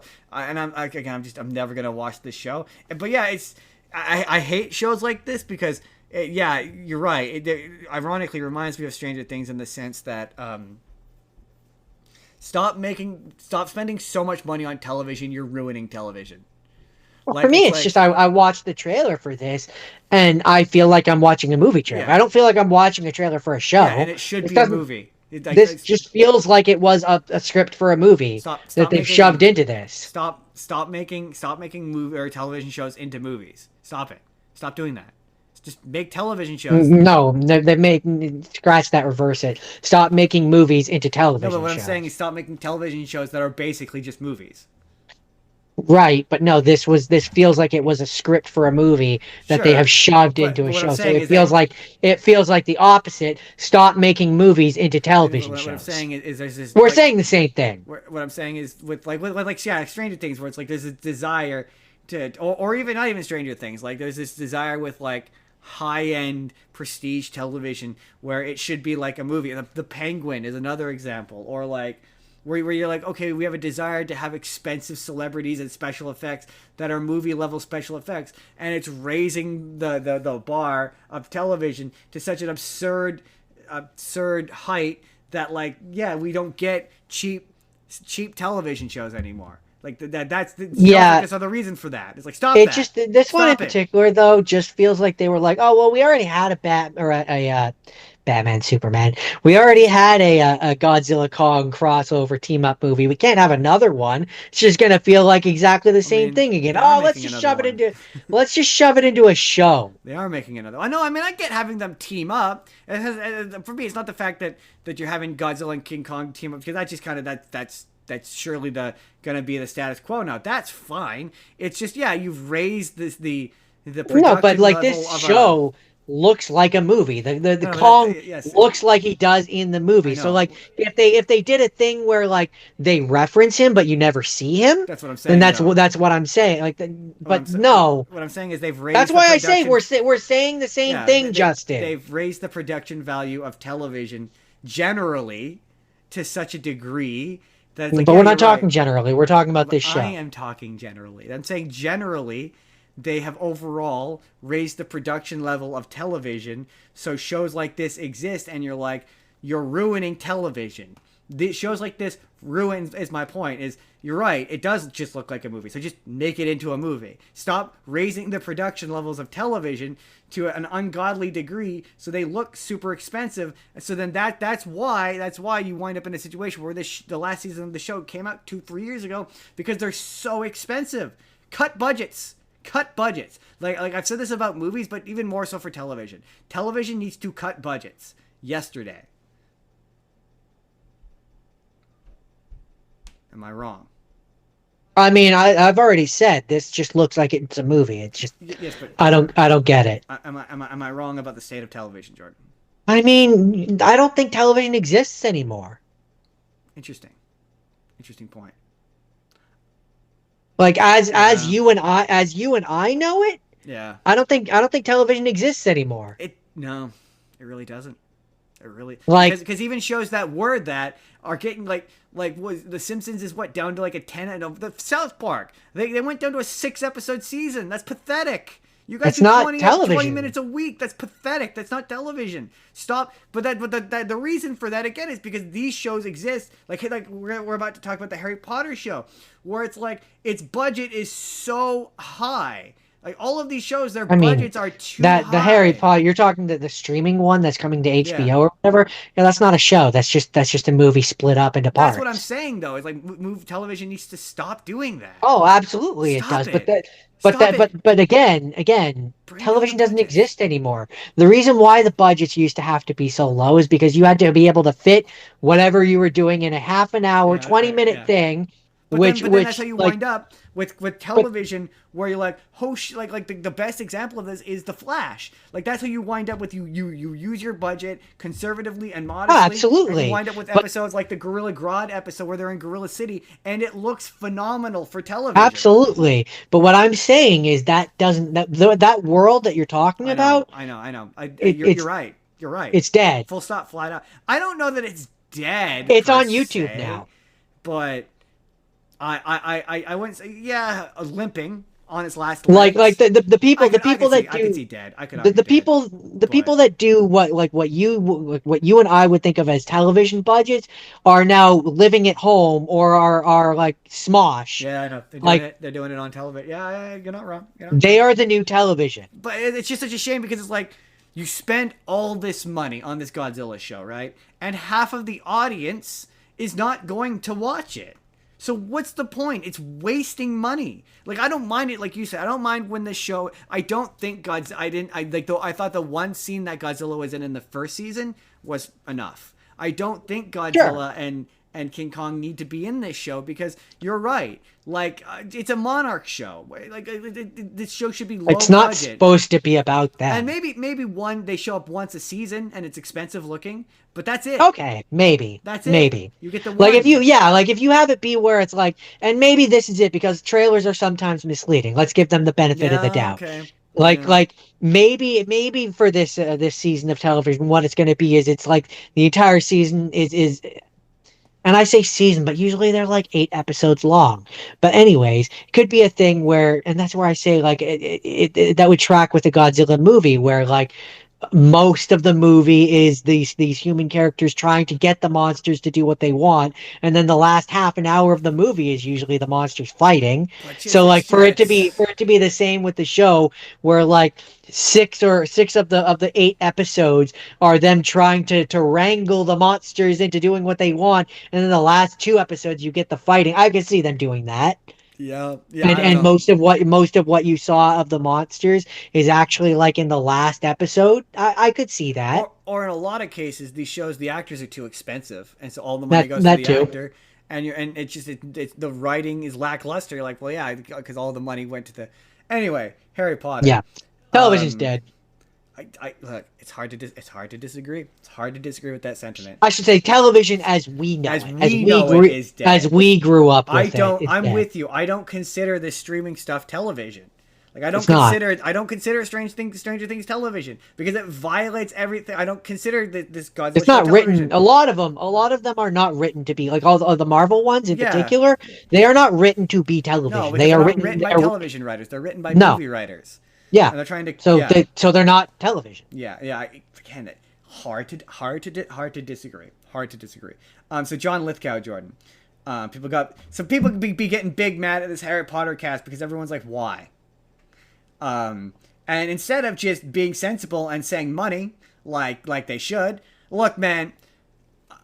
If you say money, if you ask if I'm John Lithgow, if John Lithgow, We you're all John know Lithgow, that. We all know greed, makes the world just go own it. round. Like I say what you will about Bill Burr. Bill Burr came back from Saudi Arabia and been like, I did it for the money.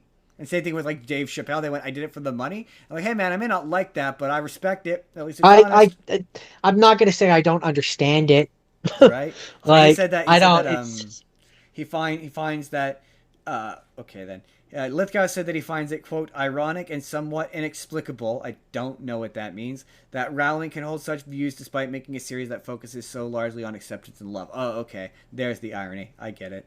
And then in a bid to help himself sleep at night, he said that J.K. Rowling is not that involved in the series, which is not true. That was kind of the big pitch of this one, was that she was going to be, quote, more involved with it than she was in the movies because she got froze out of the movies. So the big pitch with this is that she's supposed to be way more involved, and the people who don't think she sucks are okay with that. I gotta be honest. I again don't really care. I'll probably I pay for the services that these are on anyway. So as far as I'm concerned, I might pop on one episode just to see. Yeah. And I'll I'm watch not it. gonna like if we were to go back in time and be like, oh yeah, it's coming out on DVD. I'm not buying the DVD. I'm paying we'll use the name Netflix. I'm paying Netflix already, and I just happen to get this show. It's gonna be one of those. Yeah, pretty well. Jordan, apparently Ian McKellen, apparently he channeled his inner Tom Holland, and he inadvertently gave away an Avengers Doomsday spoiler, where he said that, Whoa, we don't do spoilers here. I mean, apparently he said that Whoa, we don't do spoilers here. it's not really that much. He's apparently going to destroy New Jersey. Justin, I just told you we don't do spoilers here. Is that a spoiler Could be. for the people in New Jersey? Yeah. I Apparently, mean, now they know they're gonna get destroyed by Magneto. he said, and to be fair, I don't know. He just said nowadays I think things will become a bit easier though. I did destroy New Jersey the other day, and then he went, "Whoops, I don't think I'm supposed to say that." So who knows, Jordan? Who knows if he actually destroys New Jersey? Apparently him. Who's to say? But how would he know? I mean, if he did destroy New Jersey, it's all going to be in CGI. How did he know it? Unless they told him it was New Jersey. I mean, Also, maybe they told him. I don't see 86-year-old Magneto. I don't know, man. You see 86-year-old Magneto, and it immediately makes me go, oh. Till you're 90. Till you're 90, and it just. But like, yeah, I'd be lying if when Cyclops does his big and the I-beam shootout, if that didn't make me go, oh, that's so fucking sick. Oh, that's what I've always wanted. He's wearing the costume from the animated series. How can that? So, who knows, man? Who knows? Maybe when a trailer with some actual story details that isn't just fucking AI comes out, maybe then I will actually give a shit. I understand. That is it, Jordan. That is the news.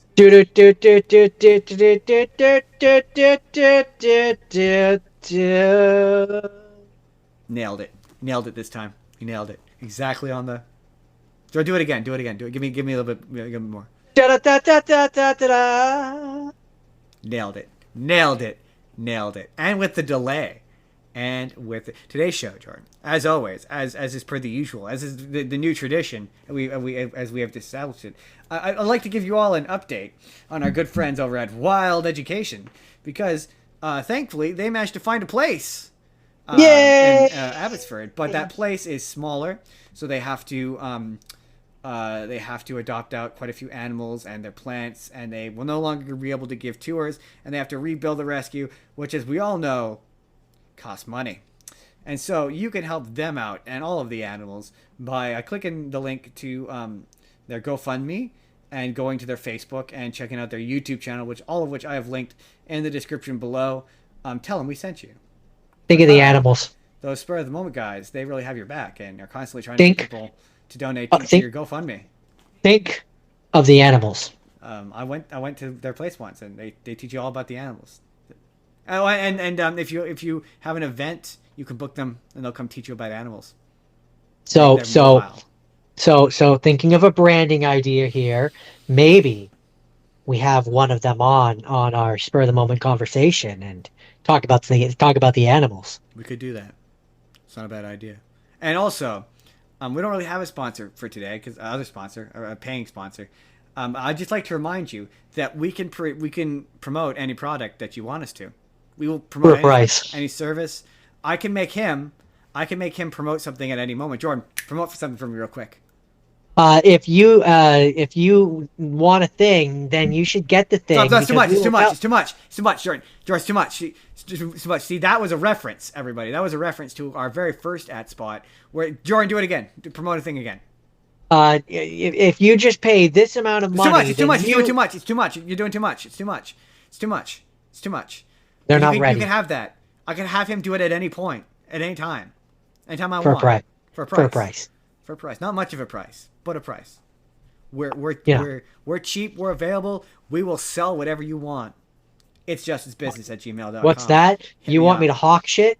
I can hawk shit. I can hawk shit with the best of them. Hit me up at itsjusticebusiness@gmail.com down in the description down below, and we want to collaborate with everyone and anyone to sell them your stuff.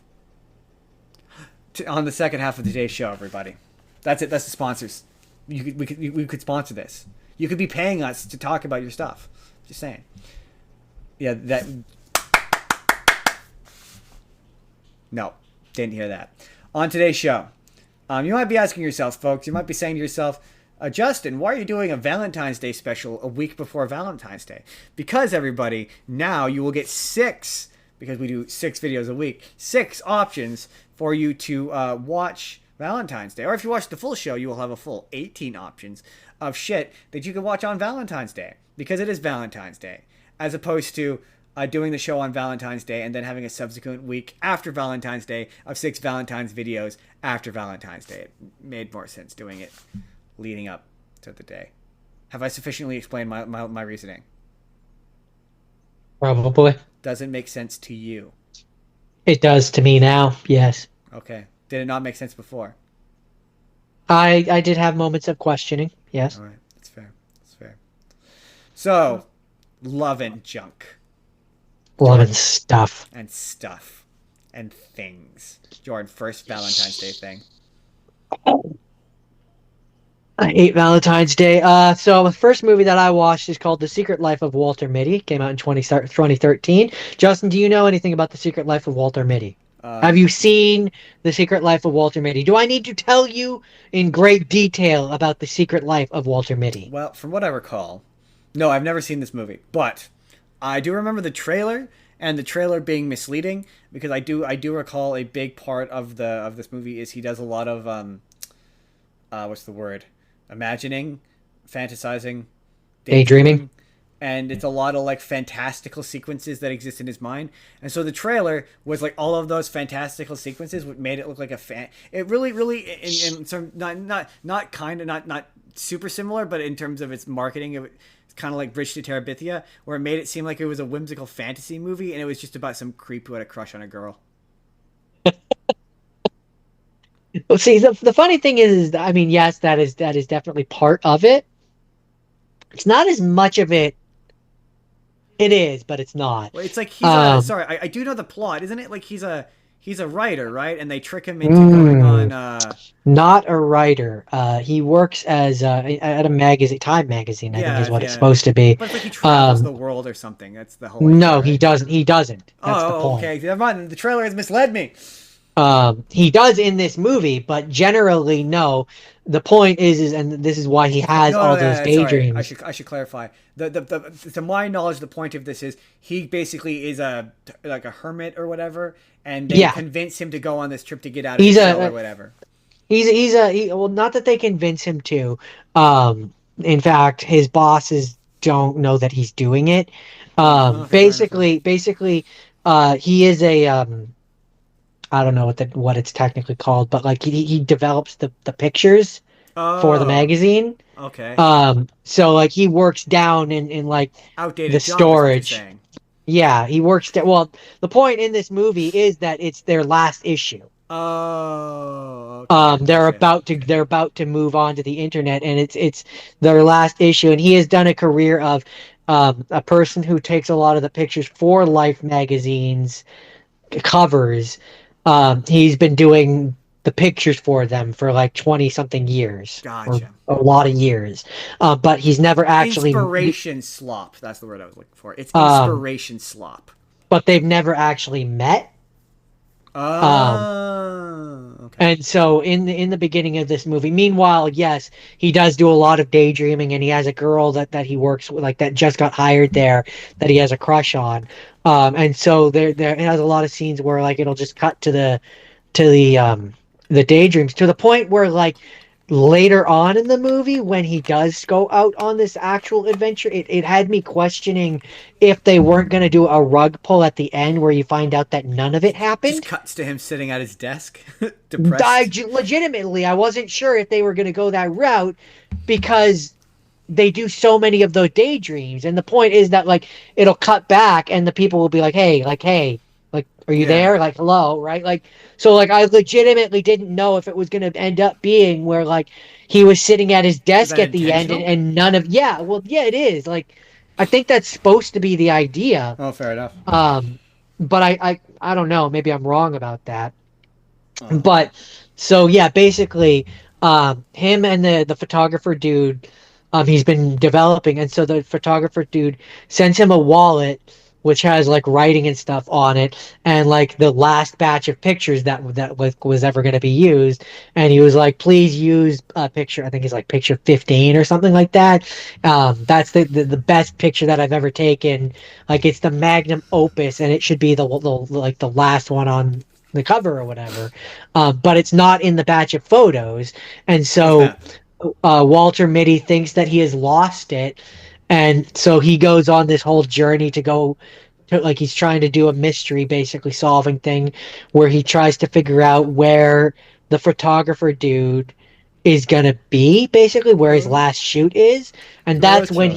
he goes out into the world to go to these different locations to try and find him. And that's where, and he has daydreams while he's doing it too. So like there's a point where like he's at this bar or whatever, because he had heard that that's where the photographer dude had been, and he has this whole daydream where he pictures the girl that he had a crush on singing on stage, and it gives him the motivation or the inspiration motivation to go and jump on the helicopter, do blah blah blah blah blah. And I'm like, it it it it makes you question. It makes me question which parts are real and which parts aren't, because like there's certain points where like it doesn't really like, yeah, and so I wasn't sure how much of it was going to end up being real. Oh, interesting. Interesting. um It's fun that it keeps you um guessing. and then yeah, spoiler alert, because I don't know if you'll ever watch this I movie. can't imagine I um will. But even then, but who cares? spoiler alert, he does end up finding the photographer, and the photographer is like, meanwhile there was a certain point earlier on in the movie where Walter, I think it was like out of frustration or whatever, tosses the wallet into the garbage. um and so I'm sure you can see where this is going. He finds the photographer, and the photographer is like, did you open the wallet and look inside? Like that's why the writing on it said like that the secret to life lies within. The picture was inside the It wallet. was in the wall the whole time. The wallet Snap. that he threw in the Oh garbage. snap. And so it's lost forever. Oh snap. What a twist. And so Meanwhile, he has been like, there's certain moments in time where I don't take the picture because I just like to live in the moment or whatever. And so then we get to the end of the movie, and I'm I'm not gonna struggling to see how lie. this is a Valentine's Day movie, Jordan. Oh, the way that it is that he has. Well, to be fair, um, it is, but it wasn't supposed to be. When I Googled this movie, I typed in anti-Valentine movies, and this one popped up. But it does end up. He does get the girl in the end. Oh, Um, oh, I see. but the girl that he at one point went to her house because he comes back from Iceland with a skateboard or whatever, and this was an example of I thought this was gonna. Sorry, I'm burying the lead. There's a point earlier in the movie where he meets the girl that he has a crush on at the park and meets her son. And so we get to see Ben Stiller do like kick flips and stuff on the skateboard. And I thought that was going to be an example of that was like a in his head thing and he didn't actually do it. But no, it turns out for whatever reason in this movie, Ben Stiller's character is just really good at riding on a skateboard for He's some just reason. really good at skateboarding. I mean, it's so that later in the movie when he's in, I think it was Iceland or Greenland, and he needs to get to the next town, he can convince some Icelandic and or Greenland people to give him a skateboard so that he can ride down the road on the skateboard. That's why he can ride the That makes skateboard so that sense. he can do it later in the movie. Anyways, he keeps the skateboard and takes it home, and he's going to give it to the girl that he has a crush on's son as a gift. Um, and when he goes there, he sees who he believes is her husband, and so he gets upset and yada yada yada. Anyway, the way the movie ends is that him and her end up going on an actual date. That's how it's Valentine's related. He does end up with the girl, but no, there's a point in the near the end there where we find out that Walter Mitty's mom saw that he tossed the wallet in the garbage and took it out of the garbage and kept it. So we end up getting to see what the picture was, and I'm not gonna lie, this actually kind of got me a little bit where I was like, oh, that's it almost made me like feel Oh, feelings. who's cutting the onion? Who's the ninja cutting onions in here? Where so him and the girl that he had a crush on are at the newsstand where they're like we finally get to see, like, she's like, did you ever look at what the picture was? And he's like, no, I just gave it to the I gave it to the people, Sorry. the boss, the Times people, because the Times people had fired him for losing the picture. He's like, I just gave it to them so they could put it on the cover or whatever. Um, and so that's when we finally get to see what it was. And it won't mean as much to you because you didn't hear all the emotional, inspirational things that the photographer said, but it's a picture that he took of Walter Mitty Oh, that's just sitting nice. eating his lunch, and the title or whatever the caption that they gave for the magazine thing, because that when Walter Mitty gives the picture to the new owner of the magazine or whatever, he's like, I realized, because earlier the dude had been a dick to him or whatever, he's like, I realized that you're just doing the marching orders and like following the company beat or whatever, but like you don't have to be such an asshole about it, right? Like you don't have to be such a dickhead. Let's be a big dickhead. And he's like, you could yada yada yada. And so like the thing that it says along with the picture is the people that made, like the people that made this Yeah. or something to that effect. And it's like it's all about the employees, and it's got the picture of him. And Oh, that's like nice. when I saw it, I was like, oh, That's like nice. that's really nice. That's really sweet. And Oh, it that's is nice. it is a good movie, and I had quite a lot of fun with it. Enough that I wanted to actually talk a lot about a rapid fire. All right. All right. That's the Adventures of Walter Mitty. A Secret Life of Walter That was Mitty. the Pretty title. good. All right. Ben Stiller does a pretty good job about it. So, Jordan, when it comes to Valentine's Day, I wanted to really create a real wide uh, Gulp.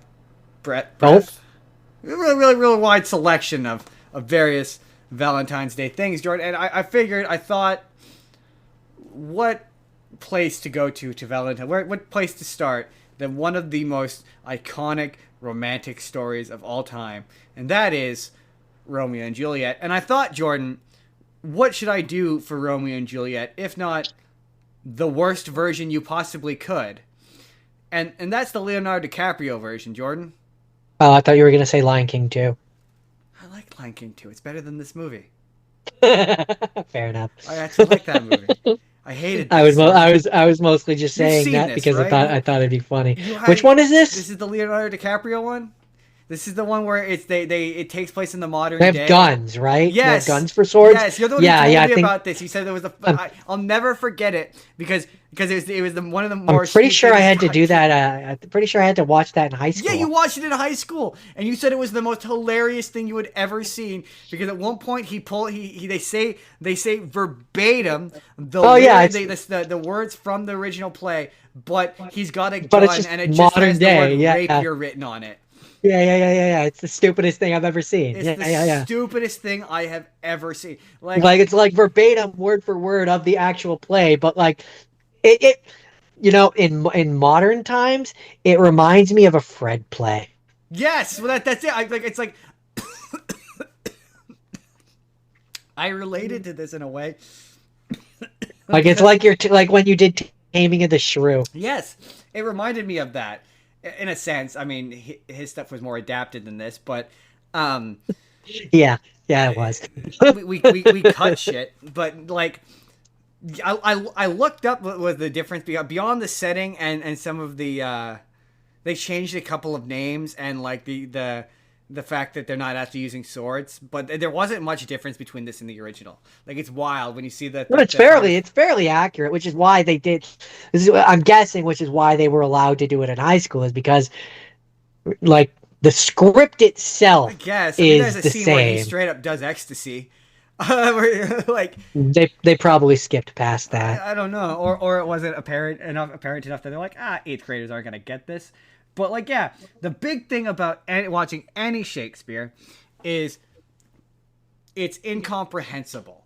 So I mean, hey man, there's gonna be some Shakespeare. I mean, that's why a lot of in our version of it in high school, on the one side of the page they would have like what is actually written, and on the other side they had So like a lot of literally it, like a translation. you can't figure out what's happening in the story. I mean, I'm sure there's going to be a Shakespeare aficionado or a person who gives a shit who's going to tell me I'm wrong. But so the thing when you're watching a Shakespeare play, a lot of it is visual cues. Like you have to pay attention to what's happening in order to get what's happening because you can't get it from the dialogue. You don't know what they're saying in the dialogue, and it's just kind of funny. Like Romeo rocks up. Romeo, at least as he's okay. So the point to that was to say that when it comes to reading the lines, we don't know what the original intent for these line reads were. We don't know how they were supposed to be read or how they were meant to sound like. Like in a lot of cases of when you're adapting a modern thing, you know what it was supposed to sound like, so you can match the energy of the scene or change it. Or, Yeah, you know the intent. So with this, line reads vary from line to line, flat as cardboard, or overacting.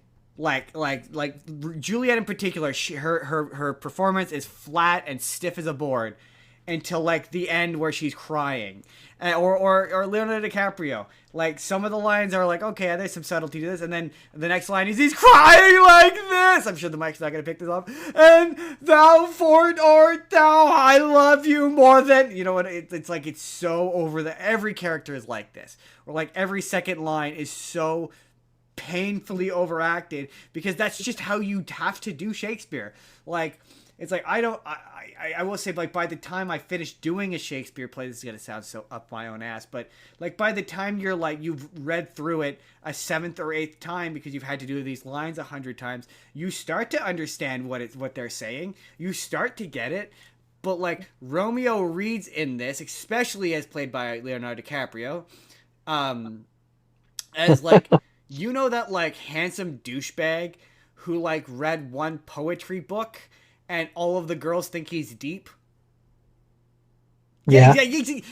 I said that to Haley and she blinked at me. We all went to high school with a guy like that. It's a guy who he's pretty and he says things that sound deep and insightful and you know he's full of shit and he just says it to get women. I have a particular person that comes We to mind, all but know a guy like this, and I that's mean, all he is. And didn't it's made necessarily do Shakespeare, but no, yeah, just no, I have a poetry general, or he thinks yeah. he sounds deep, and these women are like 18 and they don't know any better, and they fall for it. Like that's what this reads as, and these characters are so melodramatic. I just always think of that line from Epic Rap Battles of History, where it's like it would have done that boy some good to just wait a couple seconds. Yeah, yeah, Like yeah. it's like the thing you gotta understand about Romeo and Juliet is they're like supposed to be 13. So it's like there are other guys, my 16, dude. 15, 16. No, in the original play they're supposed to be 13. Oh, fair enough. I've Yeah. never. Yeah, Yeah, no, oh, wait, hold on. I'm actually gonna Google this because I don't want to. I'm pretty sure 13. I thought it was like 15, No. 16, It's younger than you think. 14. I would have said at the youngest. Hold on. Like I thought she was 14 and he's 16. Okay, hold on. How old But are Romeo and Juliet? it was, considering when it came out, I could believe it. In Shakespeare's play, Juliet is 13 years old, nearly 14, while Romeo's age is not explicitly stated, though he is generally understood to be a young man in his mid to late teens, often estimated to be around 16 or 17. Still weird. Yeah, There will be other girls, but my guy. My favorite bit at the beginning where he's absolutely in love with this girl named Rosalind, and then Juliet walks by, and he's like, and then there's Juliet. Like, oh. But yeah, everyone's bad in this. Like, and it's got the most random cast too. It's got John Leguizamo's in this. Paul Sorvino is in this. Holy shit, Paul Sorvino is in this. You're gonna hear that name a lot this week. Paul Sorvino is you remember he's a famous guy in the '80s, but I think it was Goodfellas. I believe he's Paulie in Goodfellas. Or if you've seen Repo, the genetic opera. what's the actor's name? Paul Sorvino. Just gonna make this easier so I can recognize him. You would know him if you saw him. Absolutely, that's why I'm just gonna look him up. He was also in Repo, the genetic Oh, opera. he does look familiar. Yeah. Yeah, more recently, I believe you watched Goodfellas for this show, right? We talked about how much I love Goodfellas. Yeah, I think so. Yeah, I think he's Paulie in Goodfellas. But you've seen Repo, the genetic opera, right? Not in a long time. He's the he's the evil guy. Will they live? Doubtful. You know that guy? Yeah. Yeah, that's him. In fact, he's funny. He's an opera. I'm pretty sure he's an opera singer. Anyway, who else is in this that was worth talking about? I decided that if I ever wanted to be anyone in this play, it would be Mercutio because he's in like 3 scenes, has a big long monologue, and then dies relatively early on, where he curses. he puts a plague on that. I put a plague on both your put houses. a plague on both your houses. Yeah, that's where that comes from. Apparently, he was also the what's his name, Paul Sorvino. Paul Sorvino. He was also randomly he was in Hey Arnold the movie. Really? He's one of those guys who you know him, you just don't know him by name, but you know him. Yeah, that's the Romeo and Juliet, the Leonardo. I mean, that DiCaprio describes 70% of Hollywood. Just a lot of people. Yeah, he's been in stuff. He's one of those guys. He's been in a bunch of stuff, and you just know him. You just don't know his name. That's it. That's the Romeo and Juliet, the Leonardo DiCaprio version. It's bad, man. It was bad. But like, I just don't know that there was ever going to be a version of Romeo and Juliet that I like. That's fair. I can't imagine there's ever going to be a version where I go, or I'm not going to go, this is problematic. The source material is problematic. Not without. Yeah, I was gonna say not without changing things, Right. aging people up, or doing like or turning them into lions, making, for example. I was gonna say or making them lions. Look, I guess there's not to say that there aren't versions of the Romeo and Juliet story I like. They are far and few between. Any movie where it's like, I'm in love with a guy I met yesterday. She gets married to him at one point in the play. They get married. It's made all the more weird by the fact that she's 13. Everything in that play gets weird. Because that character always gets aged up in most adaptations. That's what I was gonna say. They become adults and it becomes less weird, but still weird. Sorry. Yeah, they age. That's I think usually they at the youngest they make her like 16. Even then, still weird. But like, Yeah, but like less weird, I guess. I don't It's know. the thing, as you Anyway, become an adult, so anything involving children where they have sex and die automatically has a tinge of being weird. Just automatically, you're like, you're too young for this. yeah. Automatically, and that's the correct feeling to have, Jordan. Objectively. So moving on. Uh, uh Eternal Sunshine of the Spotless Mind, which So this is a Valentine's which Day movie. this is a Valentine's Day movie to the point where like it literally it starts and like within the first couple minutes they're like, yeah, I forgot Valentine's is about coming that. up. The only Um, thing I remember about this movie is that it's horrendously unethical. The procedure is unethical. I don't understand how, unless they mention it because it's been a minute since I've watched this, but I don't understand how it passed FDA regulations. well, see, that's the thing. I don't.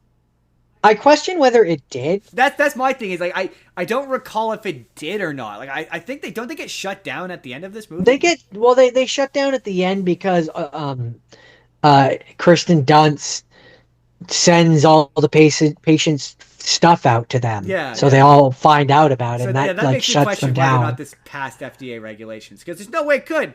Like someone makes the case. I think they make the case in the movie that you cannot consent to this.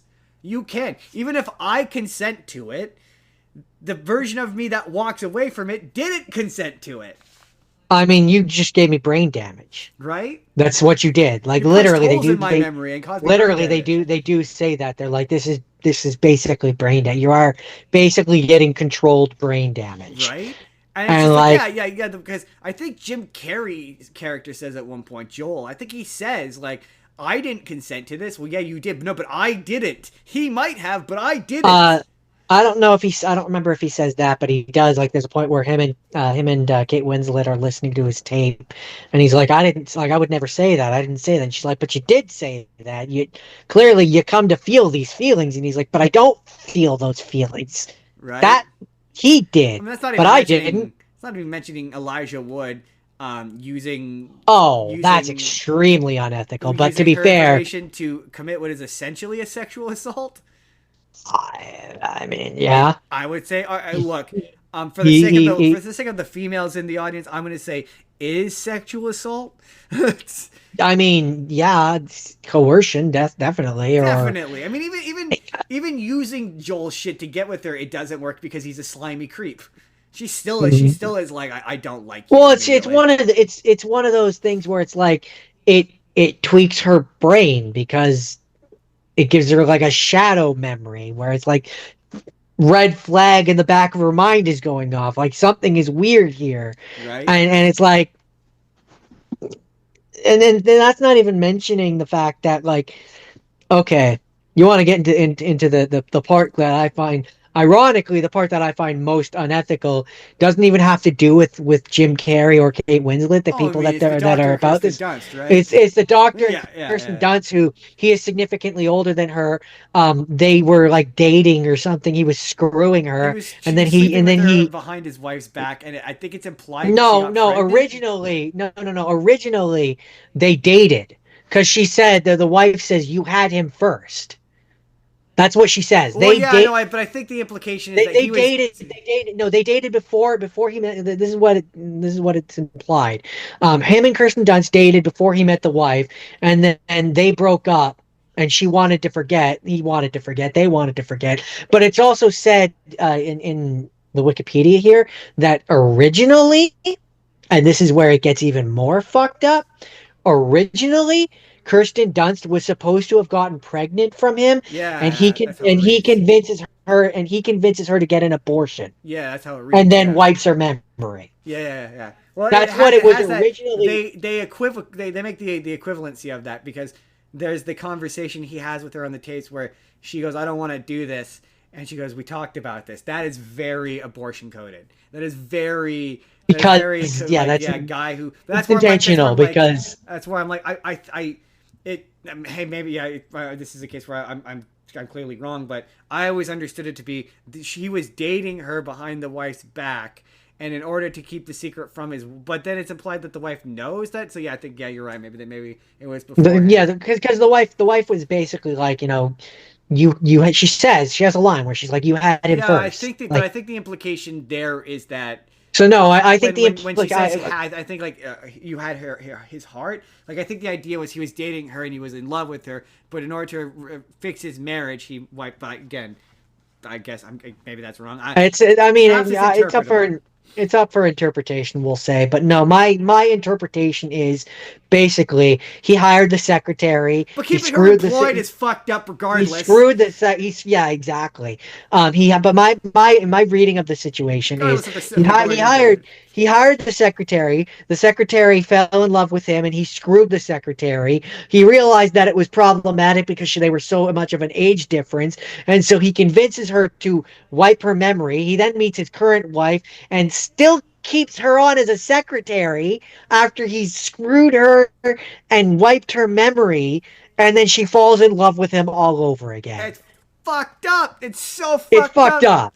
It's fucked Like, it's up. fucked up. It's But it's fucked just up. it's also supposed to exist as like the reason why it exists is from a movie standpoint is it's supposed to reinforce the idea, much like with Jim Carrey's character and Kate Winslet's character, that you will fall in love again. It's eternal sunshine of the It's spotless mind. eternal sunshine of the Yeah. spotless mind.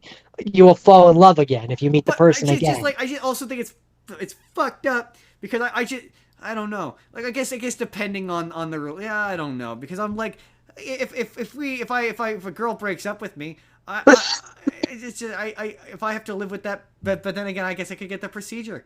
It feels petty to be like if I have to live with that pain, so should you. But like if the guy's a real monster, like a wife beating sociopath, then I'm like, Yeah, okay, maybe then I'm like, okay. it's that's a real hard thing for me to as a person who's been through heartache. If I had the option to erase it, would I? 34-year-old me says probably not. Younger me, younger impulsive me, who Yeah, is like probably closer would have. in attitude to Kate Winslet, probably would have. Yeah, that's the thing If that that they option had been there. I just don't think that the people who go through this procedure are being like adequately prepared for the mental space you're gonna be in post that happening. Like none of them seem to be mentally prepared Yeah. for it. Well, that's kind of my thing. Is like it's not. I think what I kind of came to realize watching it this time is, I mean, I do think the procedure itself is fucked up, but it's not necessarily the procedure itself. For devil's argument here, it's not necessarily the procedure itself which is fucked up. It's the way that this specific office handles the things surrounding it which is fucked up.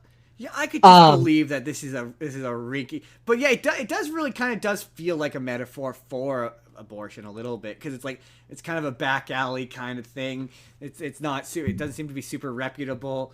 Like, is there maybe there is a reputable version of this surgery which is more ethical than these guys. Maybe it's just these guys that are shitty.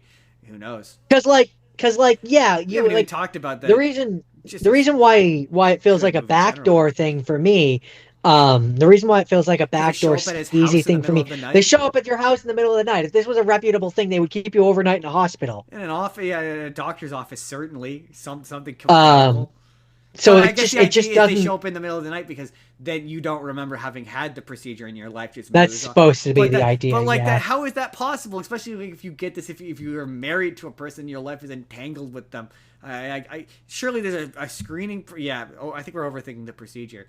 There's a lot of shit to love about this movie. We Though. are. There's that weird scene where Jim Carrey jacks off. I mean, there's who doesn't love that? That's weird.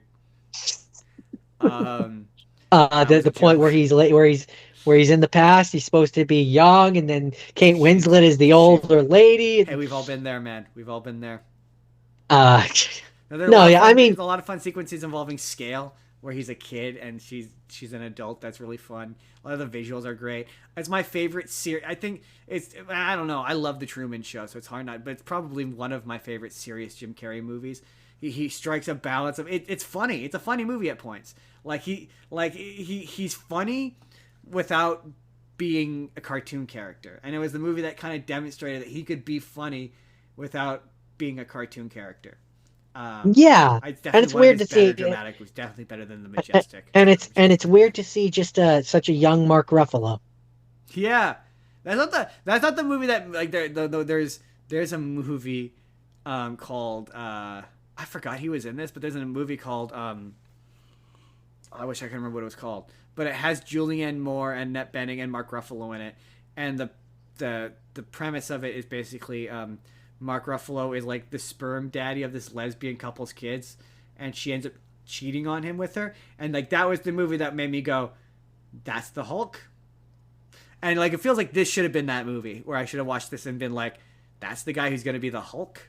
Really? Yeah, yeah. It's the Hulk and Frodo So teaming up and abusing women. apparently, okay, uh, no, I Hey, mean Mark to Ruffalo be is equally as fair, complicit.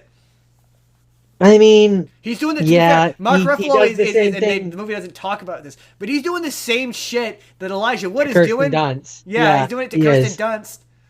He's doing I the mean, exact same they shit. sort of they try to make it questionable about whether or not he knew, and he's like, I did you suspect? And he's like, there's only one time I did, and it's like I just don't believe I that. believe you're doing the same shit. You're using the file to get in her pants. I fully believe it.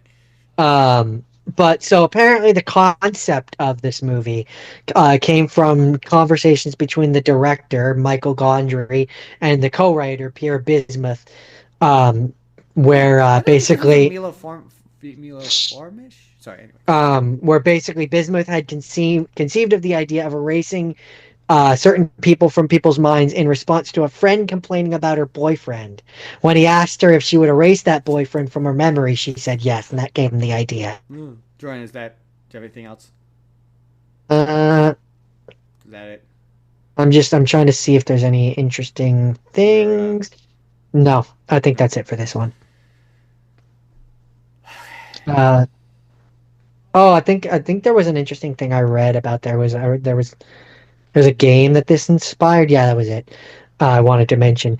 Um, a game called To the Moon by Can Gao from Freebird Game, which is about two doctors traversing the memory of an old man to fulfill his last wish, was inspired by this movie. all right, So that's Jordan. fun.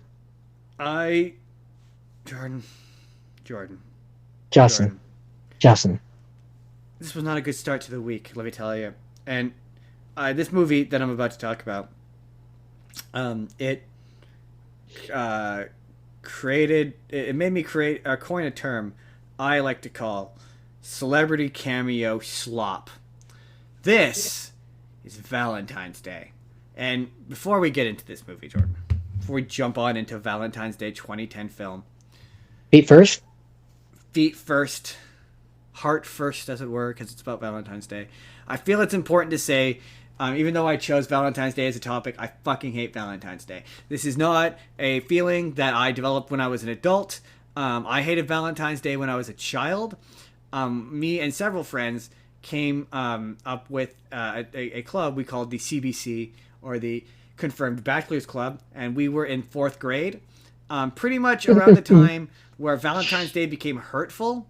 That was pretty much the time I decided it was a Hallmark holiday, and I fucking hated it. So I've always hated Valentine's Day. You know, hated, pretty much around the time when I realized that I like girls and that this and it holiday wasn't made me cool when they feel bad. rocked up and every other guy in the class got a rose but you. Fucking hate it. I hated it when I had a girlfriend. I hate it now. I hate Valentine's Day. And I hate this fucking movie.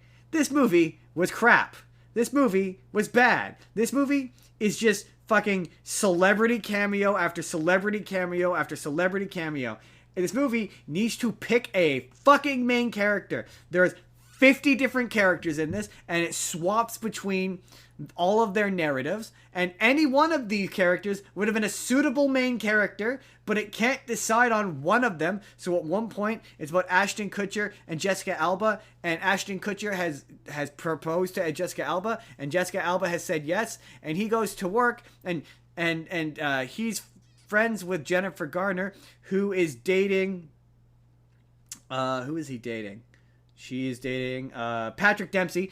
She is dating Patrick Dempsey, who is married, and then intermediately it cuts to an airplane where it's Bradley Cooper and Julia Roberts are just on an airplane, and she's talking about how she wants to get back home to her true love or whatever, and Bradley Cooper helps her get back to her true love, George Lopez is in this. He works for Ashton Kutcher, and it keeps cutting between the characters, and none of like there's 3 separate scenes of characters sitting like lying in bed half naked, like having conversations about love and Valentine's Day, and they're the exact same conversation every single time, but it's just different randomly swapped in celebrity cameos. It is atrocious. It is awful. None of the humor works. It's not funny. It's not interesting.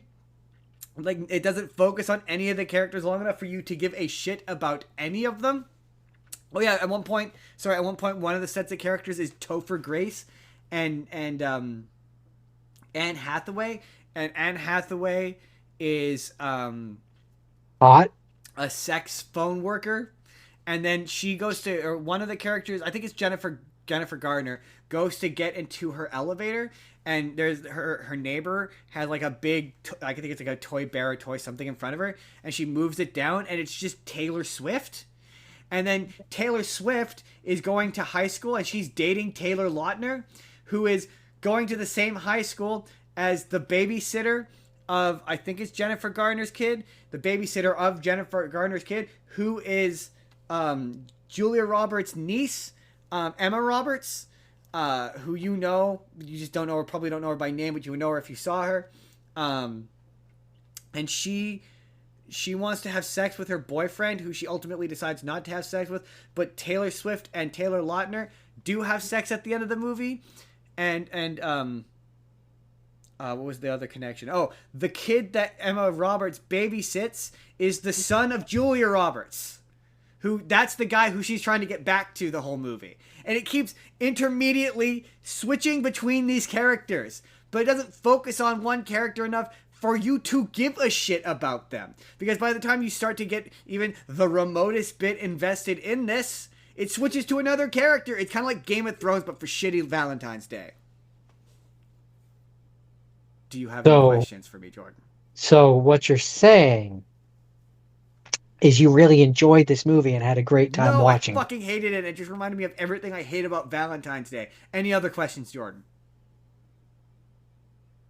And Jordan, to top it off, the guy who made this, Gary Marshall. Oh yeah, by the way, the guy who directed this is Gary Marshall. He directed at least one of your movies. He made 2 more of these. He made one where it was the same concept, but it's New Year's Eve, and then he made another one where it was Mother's Day. And these movies apparently didn't do well, so I don't understand it.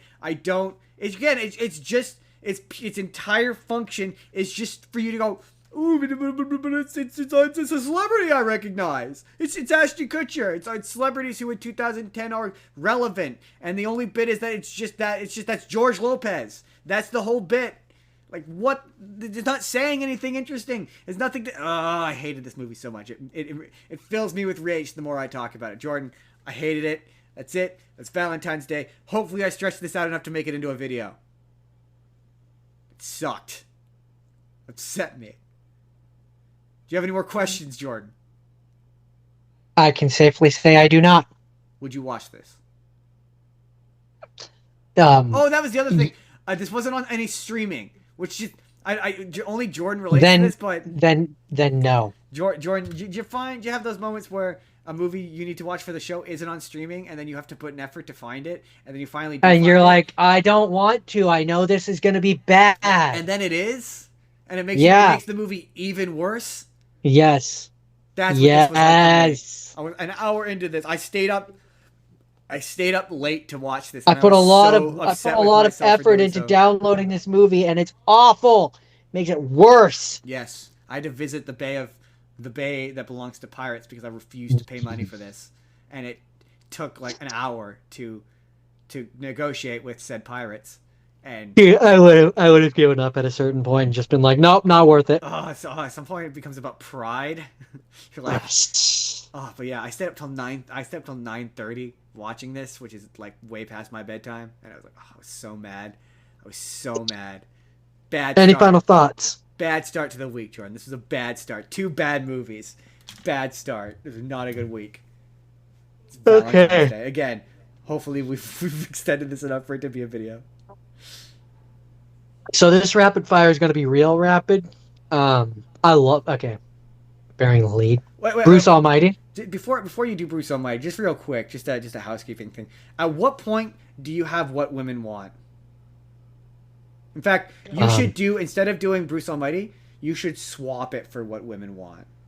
Or when you have what women want, I guess maybe a better question. What women want is one of my have scenes, so it's going to be much later. Shit. Okay. Well, shit. That's fine then. You're gonna find See, out. you should save yours until I do that. Because you're talking about what men want, right? Yeah. Is it your second half scene? Yes, but I can make it my first half scene, so you can end your rapid fire on it. Honestly, no, that's okay. Because rapid fires nowadays aren't super rapid fire. I could swap it. This is true. I could swap it for Brokeback Mountain, and Brokeback Mountain could just be a little longer. Sorry. Anyway, Bruce Almighty. Bruce Almighty. So the way that this is I need you to know I am listening. Oops. The way that this is a Valentine's Day is that there's a couple and they love each other. That they do. And that couple, I love that couple is Jennifer Aniston and Jim Carrey. No, it's Jim Carrey and the Lord. So I love this movie. It is probably one of my favorite movies. It's one that I've watched so many times, and I can. It's a comfort food. I can put it on. Fucker. I can put it on and just have it on and just know what's going on. This is one of the very first movies I ever bought on DVD. Yeah, I think I still own it on DVD. Somewhere. Somewhere. Holes one of the very first DVDs I ever watched. So I watched the shit out of all the special features on that DVD. Because like I can still picture the DVD. Yeah, it's him doing the scene changer, him doing the water thing. Yeah. And the moon. And the moon. I can still picture it. Yeah, that was back when they put effort into DVDs. The DVD menus. And so, I love this movie. I love it. I mean, it's got a star-studded cast. It's a great I mean, I love a good Jim Carrey, Tom Shadyac, joint. He did this. He did Liar Liar, and I believe he did Ace Ventura with Jim Carrey. Ace Ventura, Liar Liar, and this. Yeah. And they're always good. If he still makes movies, they should absolutely do another one together because they're the exact right combination of like not like the Mask cartoon character, although Ace Ventura is an exception. But Liar Liar and this are kind of similar in the sense that they're this and Liar Liar are very similar movies where it's a guy. It's Jim Carrey thrust into extraordinary circumstances and having to deal with those extraordinary circumstances. There's a lot. I mean, there's a lot to. Again, Steve Carell breakout role for Steve Carell. Him as Evan. Morgan Freeman as God. I mean, there's a reason why everyone thinks of God when they think of Jim. When they think of God, they think of Morgan Freeman. That leads me to a fun little bit of controversy that happened with this movie when it first came out in theaters. What number am I thinking of? 7. I thought it might work, but it didn't work. Fun bit of controversy, not so fun at the time, but God contacts Bruce using an actual phone number when he does the beeper thing. Try to call the phone number. It was a working phone number. Really? When it came out in theaters, so the version that you and I have seen. The DVD version where it's a 555 number, which famously in Hollywood you use 555 on films because it's not a real thing. There's no real number. But when it first came out in theater, it had the number that pops up was 776-2323, and it was a real number. How could you? How could you not check to make sure that that's not a real number? It wasn't in use in the area code. Like in the area code that would work, and they never specified on screen what the area code was. But people found it and figured it out and kept calling it, trying to talk to God. And they got into big trouble over that. So I thought that was funny. That is funny. Also, I think it was some of the Middle East countries. Um, hold on, it says here. God is a woman. Uh, Egypt. The film was banned in Egypt, Saudi Arabia, Iran, Kuwait, and Qatar because of its portrayal as God as an ordinary man, Yep. which Yeah. was blasphemous to Islam. Of course it is. That makes sense. Although apparently, the bans in Malaysia and Egypt were eventually lifted. Be the miracle. They gave it their film's highest rating, 18 PL. Also, like, I'm not. I'm just saying the co-anchor, Susan Ortega. Susan Ortega. Mm. Mm-hmm. I don't know who she's played by, I don't either, but she is Susan but Ortega. she's Susan Ortega. Jordan, do you have anything else? Oh, Catherine Bell is who she's played by. Oh, I don't know who that She's is. apparently she's apparently a British actress. Oh, I don't know who that is, and I don't care. Susan I mean, I only care that she was in this, and Susan Ortega. she's Susan Ortega. I like this movie. It's a good movie. Anyone who hasn't watched this movie, go watch this movie. That's your homework. That's your homework, Jordan. Oh, but the thing about switching. Hmm. Interesting. No, I mean, I can do it. I can do it next. It's just it means that my rapid or my have scenes will be missing one. It just shuffles things up. no, I am. You're right. You're right. Our rapid fires are sometimes not rapid. So Yeah, screw it. No, I'm gonna do what we want. No, because it's just by doing Brokeback Mountain next, it kind of ruins a joke I had planned. So we are actually gonna do what men want, and then we'll do what women want later when you do it. Because okay. the whole thing with this movie, I mean, you can always later on. You can just edit it I can when you do your I videos. can do that. But the big thing with If this, for me, going into this, number one, first and foremost, was, and we'll come back to this idea when we talk about what women want. But with what women want, the joke is that women are complex creatures and they have complex thoughts, and that's the joke. And he's a pig. And he's a pig. So the question for me going into this is, men are simple, we're basic. We don't have complex thoughts. I know that's like a classic go-to stand-up comedian joke, but it's different. It's truth. I mean, we may have reasonably complex emotions, but in terms of thoughts, we are not complex creatures. We're much less complex than women. Right. Is the point. So like most women could pretty easily intuit what a man was thinking. Like you wouldn't like. So the whole thing with this is, for the most part, other than extraordinary circumstances. Right, but we pretty much wear our emotions on our sleeves, so you could pretty well tell when a guy's upset. Unless you're a sociopath. Unless you're a sociopath. And so the plot of this is, okay, number one, they have transformed this from a PG-13 movie, which is interesting because we'll come back to it, but I always felt like the What Women Want was meant to be an R-rated comedy, but this is very much a raunchy R-rated comedy. You see people having sex. They say curse words, and yada yada, so on and so forth. I feel like the original was going to be R-rated, and then they got Ashley Johnson to be his 15-year-old daughter, and realized that would make it weird. No, that wouldn't have.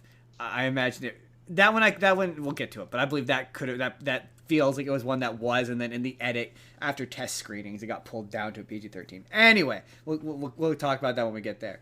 Yep. So the big difference between this one, is she is a powerful, rather than being an ad executive, which is what Mel Gibson was, she is a sports agent, and she works in an office with entirely men, with all men, and she is avoiding and ditching and bailing on her female friends, and the whole bit is they're like, she acts too much like a man. Men don't relate to you because you act too much like a man.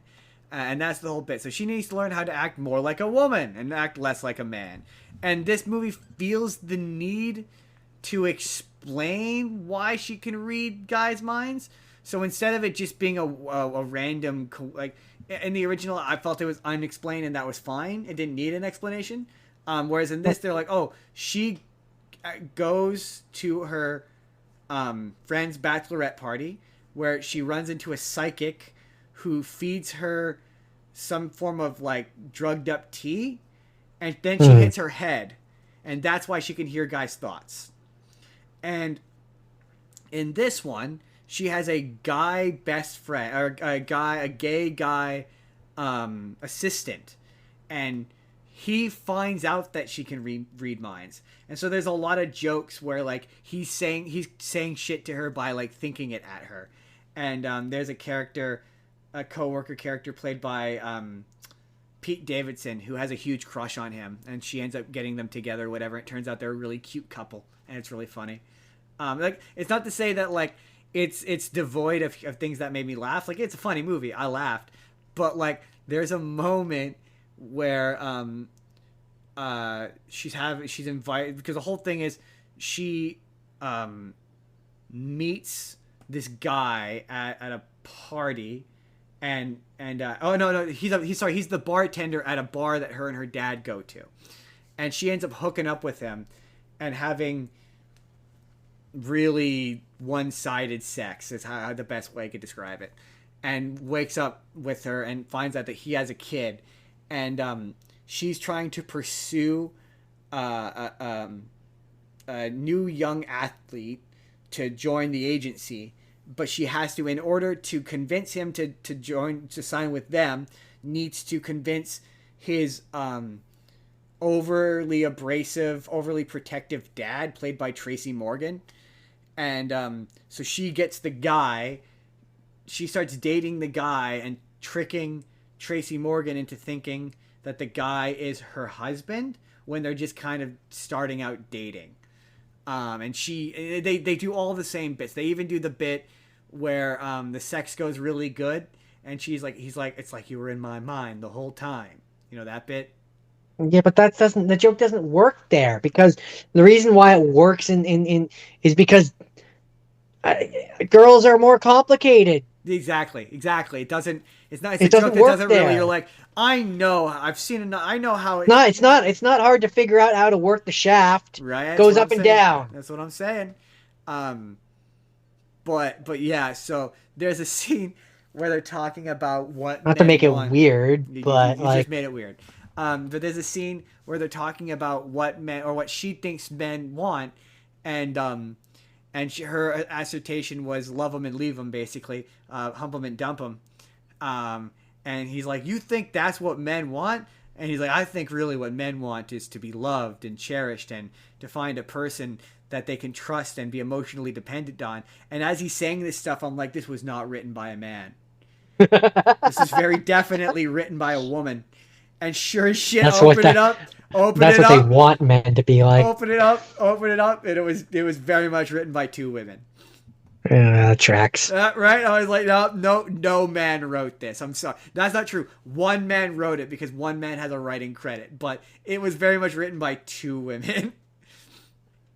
That explains a lot. I don't have a deep reverence for the original. Yeah, I don't know. I thought it was funny, but there was a lot of like, this is a person writing from a perspective that they just don't have, and it's odd. Yeah, And just the sentiment and the theme of it being like, you need to stop being like a man. You need to be more like a woman. It's just like really weird, and it just did not work for me. Somehow it makes it weirder when you know that it was written by women. Right? Exactly. Like surely, like, if you wanted this to be about balancing perspectives and walking a mile in, but to be fair, the original loses its theme towards the end when it just becomes about him pursuing Helen Hunt.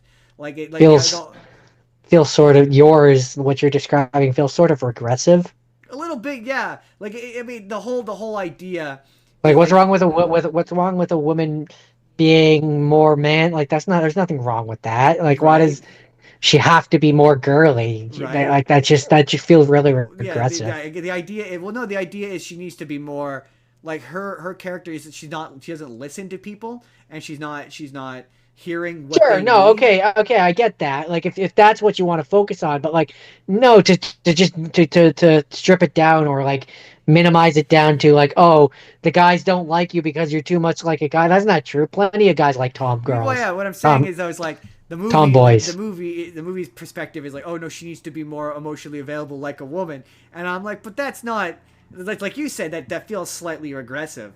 But also, again, like I Yeah. said, to be fair, the original kind of like, and it's about her learning to learning to open up and to listen and to have people, like she has female friends and how she needs to like connect with them, and she can't fly solo, and it's like, to be fair, the original kind of loses the metaphor of like walking in a woman's moccasins, but yeah, once he starts pursuing Helen Hunt. So like, Oh, don't you worry. We're gonna talk about the original.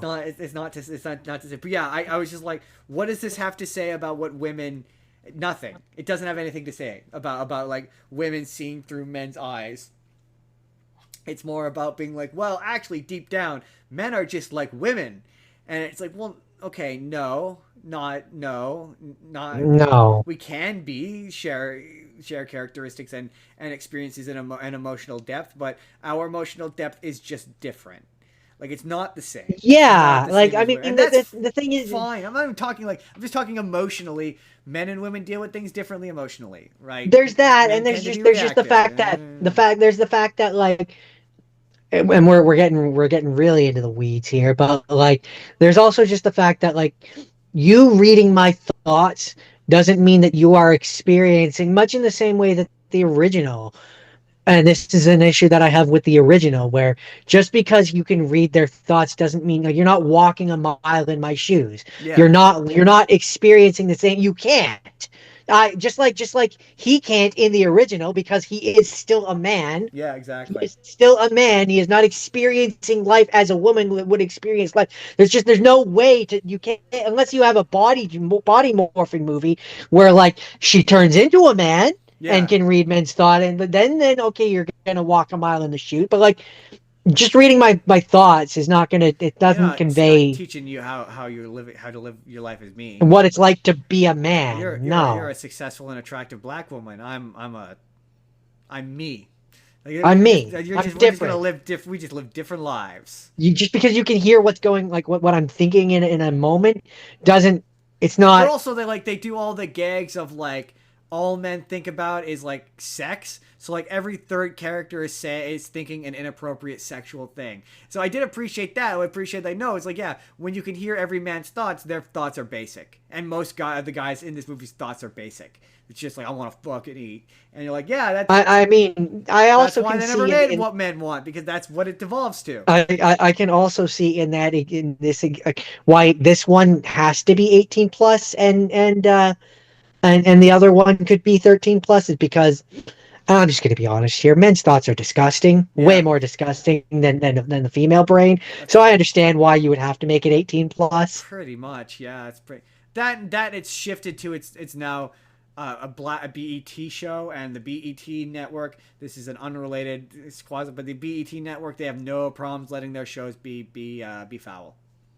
There's this really What? weird like This they was a show? no, it's a movie, but they have no problems taking a concept that is normally PG and making it R-rated for no reason. Mm. So like, there's a show called The Miss Pat Show, which I keep seeing clips from, and I've been working around how to talk about it on the internet because I have questions. But like, it's a regular sitcom, but they say fucked up shit like it's a joke, or they curse like they drop f bombs every third or fourth word, but it's got a laugh track. It's Is this like super on weird. TV? Yeah, it's a sitcom on the BET, on Black Entertainment Television. Oh, But it's framed there's a point where there's an episode where um one of the characters like drinks and drives, and there's a laugh track as she kicks him out of the house and curses at him. It's bizarre. I'll find you better examples of what I'm talking about. But there's like there's one where there's an episode I saw a clip of where the guy, they're talking about how this guy assaulted a woman at a party, and they say, oh, you raped a chick, and there's a laugh track, and the comments on the video were like, yeah, this isn't a ha ha kind of conversation. It's weird that there's that's a laugh not. track. Yeah, Or like that's not funny. there's an episode where like they're mad that the son's friends are calling him the N-word, but then she says a racist or like a bunch of slurs about Hispanic people. It's very bizarre. It's such a weird show. And Okay. I've been trying to think of how do I talk to TikTok about this because I have questions. That's what this reminded me of, where it was like this took a thing that was mostly milquetoast and added cursing and sex to it for no reason. Like this didn't really need to be R-rated. I guess that was my long way of saying that. That's what men want. Pause. Pause for what women want. Coming later. Coming. And then I'm gonna cut. And then when you go to do what we want, I'll be like, now. Okay. Next. But before we do that, we're going to talk about the secret of my success. What is the secret of your success, Jordan? I can't say that on the internet. Oh.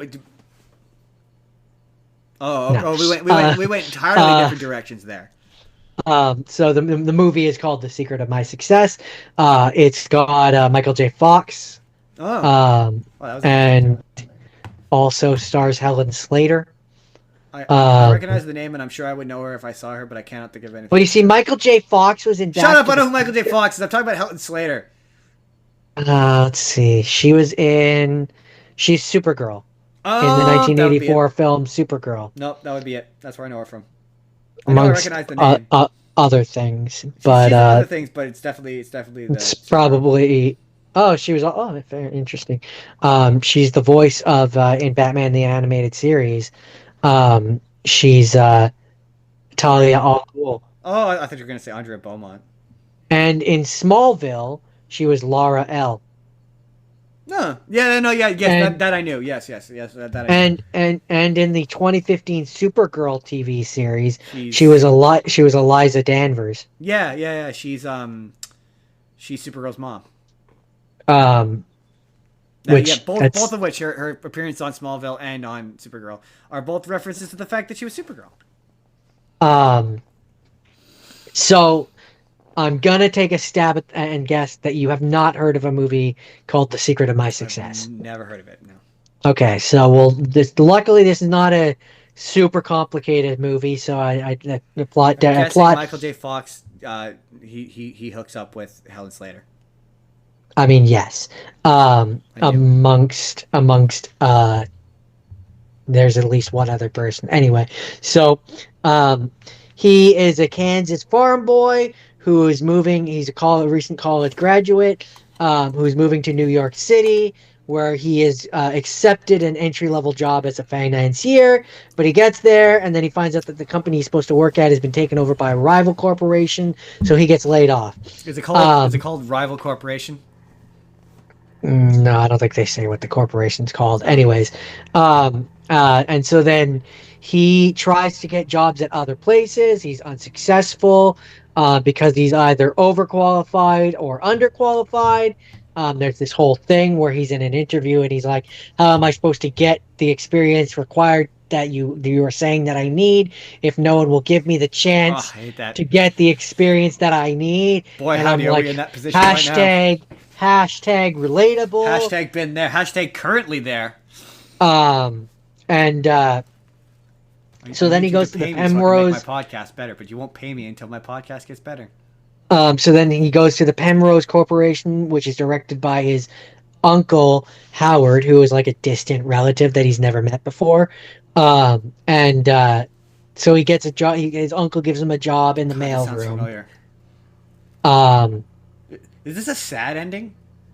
No, it's happy ending. Oh, it sounds like oh man. There's another movie I saw, like a really old one, that the plot of this reminds me of that, where he goes to his rich uncle to give him a job. Uncle, like never met kind of uncle, like great uncle or something. Are you sure we're related? That kind of uncle. So he gets a job in the mailroom, and he's trying to make his way up through the company, he ends up having to drive one of the the wife of someone from the company who he doesn't know her, and he doesn't know whose wife she is. Gotcha. That's important. That Justin, look at me. That's important. Good. So he drives her to a house in the country or whatever, and he's she's all like, oh, my husband, he's so focused with work and he doesn't give me any attention, and you know, Yada yada he's yada, like, so on and what? so forth. You're beautiful and sexy, which is weird to hear Michael J. Fox talk like that for some reason. Um, and uh, and so then she ends up seducing him, and they have sex. And you end up finding out that she is the wife Oh snap! of said long lost uncle. Oh snap! So she is by marriage, and it's important to note that by marriage his aunt. Oh no! Oh And snap! so then she What a twist! continues to want to have sex with him because he was amazing in bed. And she enjoys sticking it to her husband because they are not happy.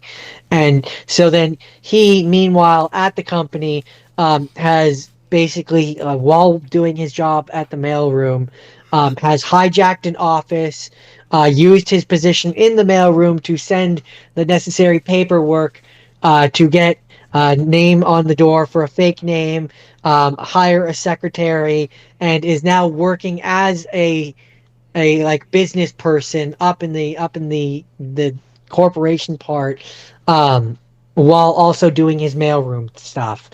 And also there's a girl that when he first went there, was in the lobby, that he saw from across the lobby, and it's the most hysterical thing because like he sees her and it plays like just the most like 80s 70s. When did this come out? I don't know. 80s. uh this came out 80s. 1980s 1987, yeah. 80s. The most 80s music, like love, like he's like love at first sight I music. wanna know what love is. No, like it's just no, I not want you lyrical. to show me.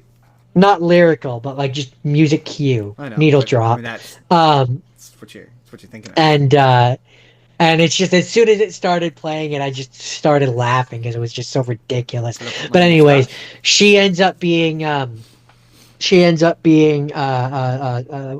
His cousin. no, Oh, um, a financier or something, a person up high in the company or whatever. money And chick. she is the person that his uncle, because his uncle, of course, has to have a mistress in the company that he's sleeping with so that he's not sleeping with his wife, Of right? course. And it's her. Of course. Yeah, that makes sense. So then that's the one that Michael J. Fox is falling in love with.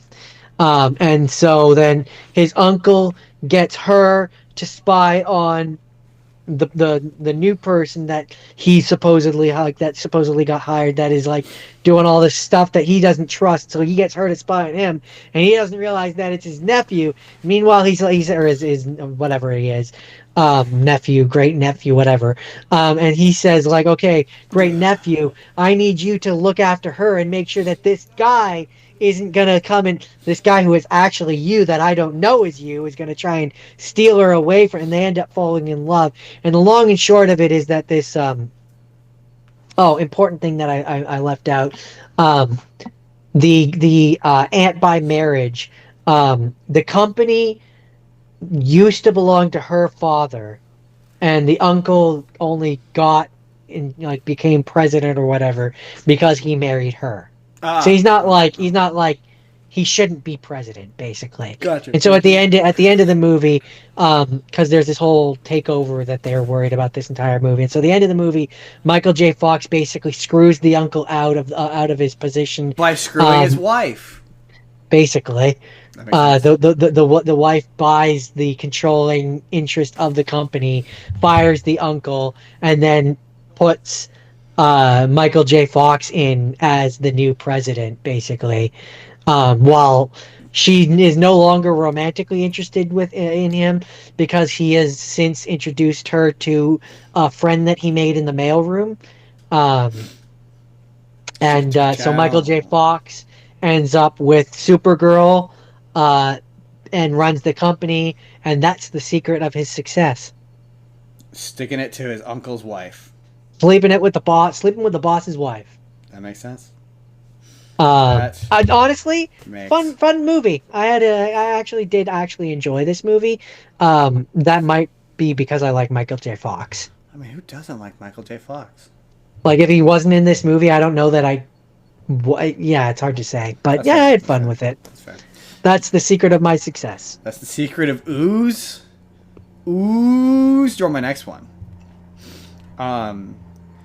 Jordan, when it came time to talk about couples and romance and, Love and stuff. love and junk, I wanted to hit some musicals, some musicals, or at least one musical, and I thought the greatest musical about love that you could select, Jordan, is a movie called Rock of Grease? Ages. Oh, we went in very different directions. Did we though? Did we? Were they that different? When you think about it, One could make an argument for either case. I mean, I would say they're not really all that dissimilar. This is Rock of Ages. He wants to know what love is. I have to do that. So yeah, the Rock of Ages is a jukebox musical featuring hair metal and heavy metal rock from the 1980s, based on a Broadway musical, which apparently is terrible. This movie is apparently a much better version of it, and this movie is not very good. But I like that movie. Look, okay, in terms of jukebox musicals, I think it's one of the worst ones. It's the thing about jukebox musicals is unlike okay, explain traditional musicals to you people. Traditional musicals. What do you mean, you people? You people, as in you. Oh. People, and the audience. So typically, when you're writing a musical, your musical numbers should serve your story. So they should happen because of the need for them to happen in the story. So your story should be written to serve the music. Jukebox musicals, it's the opposite. So your musical numbers are jammed in, and then the movie is written around them. So you wind up with scenes like they're on a bus, and just randomly, for no reason, they all start singing Sister Christian for no reason. Or in a lot of cases, like, you're trying to bend the lyrics, which don't have anything to do with what they're singing about and what the story is about. You have to bend them, or you have to bend the movie to fit around the lyrics of the songs that you're including in the movie. And so it makes it clunky. So there's a lot of times where it's like a musical number happens and the movie has no story and no plot. And so then just out of nowhere, another musical number is already happening. And you're like, whoa, didn't we just do this song is kind of like, within 2 minutes, they're singing like Rock You Like a Hurricane. And then I can't remember what other song they sing, but it's all within the span of like a minute. I swear, maybe 2 minutes. I mean, it can't be a minute because the songs aren't. No, I mean, the song stops and then like a minute later, they're already singing another song. Oh, I see. Yeah, what you're saying. it might be longer than that, but that's what it felt like. And like, certainly by the end, where they're like, "Oh shit, we're in the bit where they need to be forgiving each other, but we're only at an hour 10. We need to stretch this out for an additional 20 minutes. Let's do one more musical number just to make this work." Also, and this bothered me. She kept calling herself a stripper. She's not a stripper. None of the women in that club are strippers. A stripper needs to take your clothes off. Stripping. I mean, hey, whoa, let's in the name. Let's be fair. I will generously give her exotic dancer. Let's be fair. Give her exotic dancer. Let's be fair. They might be stripping off camera. I mean, okay, but the big thing is there's a big number where they do anything you want it, and there's like they're in this strip club where there's like 7 or maybe more, like less or more, but there's a ton of women all dancing on the pole, and then she gets on the pole and starts dancing on the pole, and they keep cutting back to her at the strip club, and she never once takes her clothes off. Justin, this is 2026. A woman can can do pole dancing and not have to get naked. That was 2012, and fair enough, but they called it a strip club, Jordan. Again, inherent to the name. If you want to call it an exotic dancer but club, maybe they only strip in the back room. I mean, I will generously, Jordan. I will give her exotic dancer, but that is all I'm willing to give it. Juliette Hoth, fine as wine. Moi, fine as wine. The guy, hot but dumb. Chris Hemsworth? No, I don't know who the guy is. The main guy. He's. We're just gonna say Chris Hemsworth. He's not Chris Hemsworth. Um, He could have been. He could have been Chris Hemsworth. the best performance in this movie and the best character in this movie is Tom Cruise. Also, Justin, I believe technically when they're hot but dumb and a guy, the term is himbo. Himbo, yeah, that's true. He's a himbo. There's a really funny running gag of his manager is Paul Giamatti, who just wants to change everything about him. Yeah. The Z Boys with the extra Z's for flavor. Uh, one of my favorite gags. Like I said, I like the movie. Look, it's terrible. It's a terrible fucking movie. But you could like bad movies. It's okay. This is an example of it's okay to like bad movies so long as you admit that they're bad. But like the one who's having the most fun in this movie is Tom Cruise. He apparently caved so much of a shit. Like he loved this movie for some reason. Like he apparently took vocal lessons to learn how to sing. And he sings okay. Like Wanted Dead or Alive is actually one of the better songs in this movie. I mean, I like that. I like that version of it. My favorite bit is when they sing "Don't Stop Believing," and you can clearly tell it's a moment on stage where all the characters. Because I think how this is staged is I think it's staged like it's a concert. I think that's the idea. I know that in the original play, one of the better choices that they make from this is in the original play, the Julianne Hough character actually does sleep with Stacey Jacks. She's the interviewer, right? Not the interviewer, the main love interest. She's the girl. Oh, she's the girlfriend. Yeah. Yeah, you know the bit where she walks out and he thinks that she slept with Stacey Jacks. Apparently, in the play, she does sleep with Stacey Jacks, but in the play, again, this is to my basic recollection of what I've read about it, but I believe he's more scummy and gross. Like he's more sad. Like he's not hot. Like that's the idea. But again, I could be completely wrong about that. But to my recollection, I think that's the bit. I think they changed him being hot because he's Tom Cruise. The thing that I remember about that movie, one of the issues that I remember having with that movie, is the interviewer and the main girl look too similar, and it made it confusing. That they do look very similar. Also the bit where the two canceled men make out. That's funny. Kurt Russell? No, you're close though. I mean, kind of. I know it's the guy. I can't think of the guy's name. I know he wasn't get him to the Greek. Yeah, you're thinking of Russell Brand. That was it. Because Kurt Russell, it's not close enough. Russell was in the name, and then it was Kurt. Now you got me saying Kurt Russell. It was Russell Brand and Alec Baldwin. They saying I can't fight this feeling anymore. And then initially the joke is like, oh no, they're not gay, but they do a lot of gay stuff together. And then by the end of the song, it's like, no, they're gay. They're gay. They're gay. They love each other. They love each other. They're very gay. Yeah, there's a lot of the mashups I quite like. I like the joke of having the "We're Not Gonna Take It" be sung by the repressive religious people because I just think that's funny. That's ironic. Yeah. In a way that you don't get if you're not familiar with the song. It's also a solid mashup, and yeah, I think Russell Brand's a good singer. I still like Get Him to the Greeks. So, but yes, I do remember it's a movie where like if you get really high or drunk and you turn off your brain, it's a pretty not like the only reason you would probably not like this movie is if you don't like 80s rock. If you don't like 80s rock, it's really not gonna be for you. But I mean, why are you going to a movie called Rock of Ages if you don't like rock? It's true. I still think I think it's I don't know. I'm trying to think. Across the Universe is, in my opinion, the best jukebox musical of all time. It's hard for me to say it's the. I was gonna say I think it's the worst jukebox musical, but then I remember I watched Mamma Mia, and then I'm like, no, that one's way worse. The only two, angry. This doesn't. The only two jukebox musicals that I can really think of off the top of my head are Across the Universe and Rock of Ages. So. Yeah. And I just like I like not seen Mamma Mia. I like Beatles music more. I think. So. I just think that Across the Universe incorporates its music better into its story. It's the music of that movie serves the story of that movie a little better than it does here.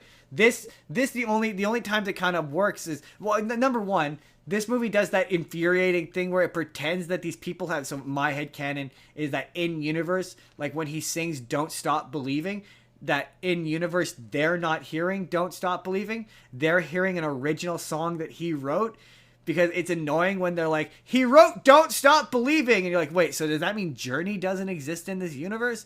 Or when he sings "Wanted Dead or Alive" or "Pour Some Sugar." Oh, that was the other bit. He's clearly Bret Michaels from Poison. That's who Tom Cruise clearly took his inspiration from. So it's like, does Poison not exist? Does Motley, like he sings "Pour Some Sugar on Me"? Does Motley Crue not exist in this universe? Like, so in my head canon, when he sings "Pour Some Sugar," or when he sings "Wanted Dead or Alive," she hears one of his songs, but we as the audience are hearing "Wanted Dead or Alive." I mean, in my head canon, he's just talking.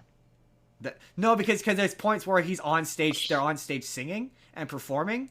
Like he at one point. Oh, fair enough. Then yeah, it would be that he made his own. Yeah, it's his own, but we're here. Like, there's a point where he sings "I Want to Rock" angrily on stage and claims that he wrote it. So I'm just like, so in my head canon, he's singing his own angry song. And I'm just sorry, real quick. I'm on Wikipedia because I was like, what are some other jukebox musicals that I know of? So I'm looking at a list, and I don't. There every now and then, whenever you look at a list of things, there's just like where you're like, I don't consider that to be one, but okay. So it says that Happy Feet is one, which they sing in it. There's music, but I wouldn't have considered that to be a no, jukebox musical. I would say those are more needle drops than they are actual musical Right? numbers. Right? Like But I haven't that's to seen me. Happy Feet in so long. To me, a jukebox musical is Or is a like, oh, that's a traditional. good example. That's a good example of one that I do. I think it's the best one. Sing. Mm, It's the yeah, best incorporation because them singing the songs is them doing auditions.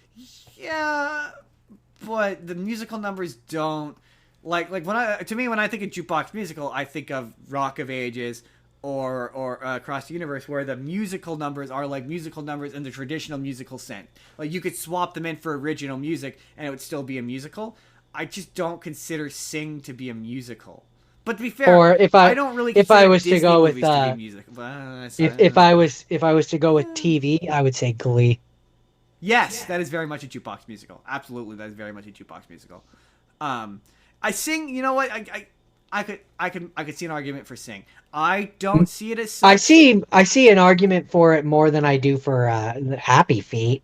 Yes, that I would say, because they're singing modern pop songs. Happy Feet more reminds me of like a Disney thing, and those do not show up on jukebox musical No, lists. because they have original music in them. That's why. Yeah, A jukebox musical. The key to a jukebox musical is literally what it sounds like. It has songs from other people in it. Like, it which does not contain original music. That's what makes which it a jukebox Happy musical. Feet does. But is Happy Feet a musical though? That's the question. Is that It's movie a a it's musical? it's about singing, heart song singing. But to me, like, Sing, I guess, is just as much of a musical as like Aladdin. Technically, there's musical numbers, especially the But second one. The second one, Full Bore, has musical numbers. yeah, but Straight Up has musical numbers. the big difference between, and this is why it's a jukebox one, is Sing doesn't have any original music. No, but that's It's where I'm all like, just. but it still functionally has musical numbers in it. Not so much the first one, but definitely the second one, where it's not just performance. I don't know. I'm not as familiar with the second one. I've only Really? seen that Oh once. yeah. Because in the Sing, those I always fuck up, but they're diegetic musical numbers where they exist within. Whereas in Across the Universe, they're all non-diegetic musical numbers. So yeah, I don't know. That's a tough thing. What is the best jukebox musical? I guess is maybe the It's an question. interesting question, and I definitely think I'm not the musical guy. I'm not the I I stand don't. by it. Mamma Mia is the worst one. God, that movie was terrible. That movie upset me so. Anyway, that's Rock of Ages. So I just hit 15%. I'm gonna push for a little bit longer, and then I will have to switch over. Let's try to get through your next one. So my next one is luckily going to be quite rapid. Um, it's Friends with Benefits. Came out in 2011. It's just stars Justin Timberlake and Mila People that Kunis. have sex but inevitably fall in love. This movie unfortunately has the um it's one of those that came out at the wrong time, because I can't remember if it was this one. I think the other one comes first. But there's another one of these, has the exact same plot, but instead of it being not Ashton Kutcher. Instead of it being Justin Timberlake and Mila Kunis, it's Ashton Kutcher and Natalie Portman. And I think it's called No Strings Attached. It's literally That sounds familiar. it's Hold on, I literally. want I think we might have seen it, but it's I literally the same movie. I remember watching this Literally, one. we watched both, but I'm pretty positive. No, maybe I didn't watch that one with you. I might have watched that one with friends, but I've definitely seen it. But they're the same movie. And yeah, no strings attached. Lifelong friends take their Yeah, relationship it's to the the same next movie. level. But It's it the came out same first, movie. and then this came out. It came out. Hold on, I need to know the actual date. Keep talking. But yeah, it came out first, and then this one had to kind of like pivot and market itself as being way raunchier than it was, and it's really not that raunchy. But they put out a bunch of red band trailers to be like, oh, this is the R-rated version of the Ashton Kutcher one. Pretty sure they came out within like the same year of each other. The No Strings came out January 11th, 2011, and Friends with Benefits came out July 18th, 2011. So within a couple months. Yeah. And what the this one came out second, right? Yeah. Yeah. Exactly. Yeah. I just remember that the Ashton Kutcher one really screwed this one because it was so bad. It put everyone. But this one is not. This one's pretty good actually. I had a lot of fun with it. I mean, relatively. Good is relative. For what it is. For what it is. For what it is. Yeah. For what it is, like it's not. It is exactly what you think it is. Is what I'll say. To my recollection, there's not nearly enough nudity in it. Like movies like this. I mean, you see Mila Kunis's ass. I remember they really tried to drive home the point that there's so much nudity in this one. I wouldn't say that there's like so much nudity.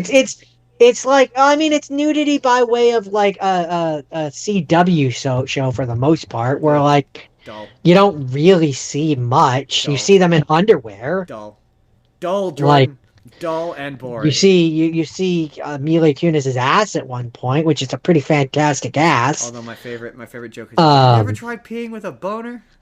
Yeah, true. It's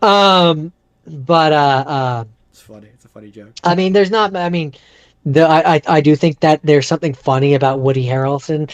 Probably like what in most movies portray him as like the straightest man ever. Oh, isn't he super gay in this one? He's gay in this one, super gay. I think and that's hilarious to me. He like we're gonna talk because there's one of my movies has a similar character, but I love gay. This is gonna sound like a funny sentence, and I don't mean it badly. I love gay guys who act like straight guys because I love showing that like because the number one thing, and we're gonna talk about it. Is like straight guys have this thing where they're like gay guys are scary and they all they want to, but like I love the idea of the gay guy who's just he's just a bro. He's just a bro. He plays basketball with them. He's like they become good. Him and Justin Timberlake become good friends in the movie. Even though at the beginning of it he rocks up and he's like, "Don't worry, I'm gonna find you some serious pipe, my friend." And he's like, "I'm not gay," and he's like, "Really?" And I just thought like. I think he's like art director or something like he's like art this da da da da. I just kind of thought that you wouldn't, but no, you're not. All right, okay, cool. A much less shitty way to put it would be I like characters who aren't stereotypes. He's not a stereotype. Not that being gay is totally cool. TV and movies has a history of representing them in a particular way, and it is refreshing when they break the mold. That's the politically correct way of saying it. Yeah, exactly. But now, to be fair, could you have gotten an actual gay person to play that character? Probably. Sure. Probably. But also it was 2011. I don't know they were at that point. Not quite as bad as the mid 2000s, but. But we're working our way. We're working our way to the 2020s. Right. I remember liking this movie, but I don't remember enough about it to have a strong opinion about it. I guess it's one of those ones. I mean, I'm well aware I've seen it. It's one of those things where what you remember enough to know what you need to know about this movie. Basic premise. And they all get together in the end. he moves to He comes from L.A. He moves to New York.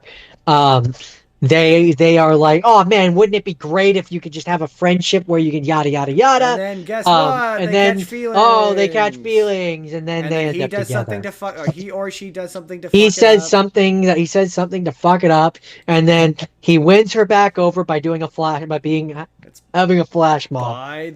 By the by the numbers, could not As be by the any numbers as more you could be, and by the it's numbers of a romantic. This is what we're gonna come back to this idea, but this is when I think of romantic comedies. This is it. This checks all but the boxes of a romantic comedy. part of the joke of this movie, and why it kind of works for me is one of the things that makes her relationships unsuccessful is she wants her life to be like a romantic comedy. Yeah, yeah, yeah. That's She kind of the wants to do entire the whole bit, like you get stopped right? at the whatever train station, And whatever. and so then the fact that she's in a romantic comedy and her life becomes a romantic comedy is part of what makes it so funny to me. I mean, that is true. That is fun. That Um, I will give you that. That is funny. it's sort of ironic.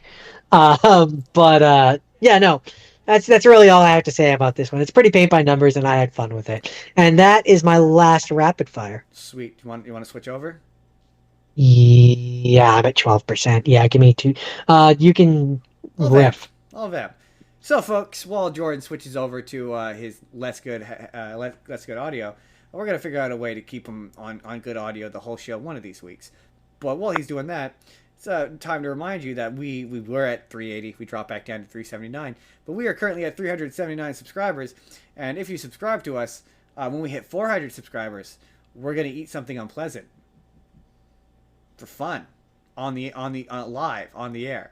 We don't know what that unpleasant thing is gonna be yet. We're working it out.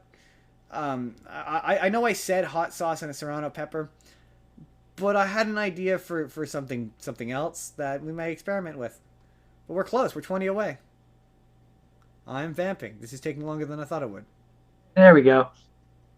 Okay, we're good. Excellent. Excellent. My next movie. Yeah, we need to find a way to keep me on the good audio, though. Right? We really do. I mean, maybe we'll find a cord to make that splitter. I mean, I'm sure we could find a splitter, and a better splitter. I'm guessing you probably didn't think of getting a splitter. I didn't know that there was such a thing for one that you could use for your phone. I don't know. We'll figure it out. Anyway, my next thing. I know. I never would have considered it, quite frankly. But it didn't work. So. Well, hey, back to the. We're not ruling. We're not ruling this one out yet. Back to the drawing board. Anyway, my next one is a movie called. So Jordan, when it came time to, I forgot I have to do an intro. When it came time to make selections, I wanted to again get the entire geography. I don't think that's the right word of love and what love is and what love and Jordan. The number one part of love that nobody really talks about is when you've been married for a long time and you're getting kind of bored. What's happening? Jordan's gone. Where did Jordan go? Jordan?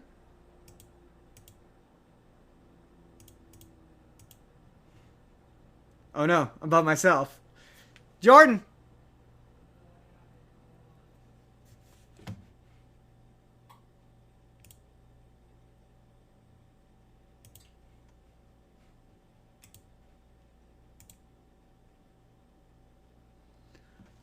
Hold on. Hold for the return of Jordan, folks. Oh, there we go. That was strange. That was weird. I was trying to turn you up, and it just booted me out. That was weird. You good? I think so. Let's start that over. Jordan, when it came time to pick stuff for Valentine's Day, I really wanted to get the whole geography of love. I think I did that wrong. And one of the areas of love I really wanted to nail in on was long-term relationships and long-term marriage. And what happens when you've been married for a long time is inevitably you get bored. At least that's the impression that I get from movies and television. So this is a movie called... And then you cheat. Hall Pass. Now, Jordan, are you familiar with the concept of a hall pass? Yes, I am. Where you are allowed to usually it's a celebrity hall pass, but like where you're allowed to, sleep with someone and there's no guilt. Which really is just, I mean, if you're at that point, then if you're comfortable enough to have that in your relationship, then maybe there's a conversation for having like an open relationship and you can just have sex with people. But I could never do that personally. No, me neither. So this, um, this is a Hall Pass starring Owen Wilson, Jason Sudeikis. It's got Stephen Merchant in there. I can't remember if there's anyone else who's famous. Oh, I recognize the name. shit. Have I seen this movie? It's possible. What's her face from The Office? Jim's wife from The Office is in this. She's Jenna Fisher. She is Owen Wilson's wife, and her and Owen Wilson are not communicating. And Owen Wilson keeps looking at other women, and they both are like they have 2 kids, and they're at the point where like they're both feeling underappreciated, and he's friends with Jason Sudeikis, who's the kind of like, man, if I were single, oh boy, if I were single, I'd be knocking them dead. And you're like, dude, if you were single, you're like a dog chasing cars, you'd never get anything kind of guys. We've all had coworkers like this. Guys who talk a big game, but when push came to shove, they do nothing. And so the Jenna Fisher, Owen Wilson's wife, thinking that he won't be able to get a single fish in the boat anyway, says, go have a week off for marriage. I'm giving you a hall pass. You go hook up with whoever you want to hook up with. I'm gonna go stay with my parents. And she takes off. And Jason Sudeikis is married to, I forget her full name. I think it's Christina Applegate. And he total like bravado when she's not around, but when she's around, he's like meek kind of relationship. And I can't. Oh, he's saying how he sneaks out, and when she's sleeping and jerks off in the van. And there's a bit where he's like jerking off in the van, and the police walk by and see him, and they see him, and they just start laughing. And then the other one cop walks away and then brings over his partner, and she sees him, and then she just starts dying laughing. And then he gets arrested, so she gives him a hall pass, and she goes and stays with Owen Wilson's wife. And while they're at there's lots of points. There's one point where they're chilling in like some restaurant or whatever, and they're like, yeah, man, I'm gonna talk to her, and I'm gonna take it to her all night. And the friends are like, do it. Like, do something. And it gets to the point where they haven't done like anything, and there's this montage of him saying really bad pickup lines where he's like, how much I'm pretty sure we saw this together in theaters. Sounds familiar. No, but on the other hand, I think I might have watched this by myself. But he does all these terrible pickup lines, like how much does a polar bear weigh? Enough to break the ice. Justin Spurr. I've never heard that one before. Really? You've never heard that one before? Oh, there's a bunch he says. They're all, or does this rag taste like chloroform? I'm just kidding, Justin Spurr. He does a bunch of those. There's a really funny running gag where there's one point where his babysitter, who is 20 and is about to turn 21, hits on him while he's dropping her off and asks him to buy her beer and meet her down by the river. And he's like, this is a trap. In a van? And yeah. He says, this is a trap, but he kicks her out. And me, as a Canadian whose legal drinking age is 19, is like, dude, it's like a week from her birthday. Like, she's drank before. I just buy her the liquor. Who cares? Like, come to Canada, girl. You can come be legal in Canada. There's a bit. Oh, yeah, it's also one of those movies where I'll never forget it because I had a friend who...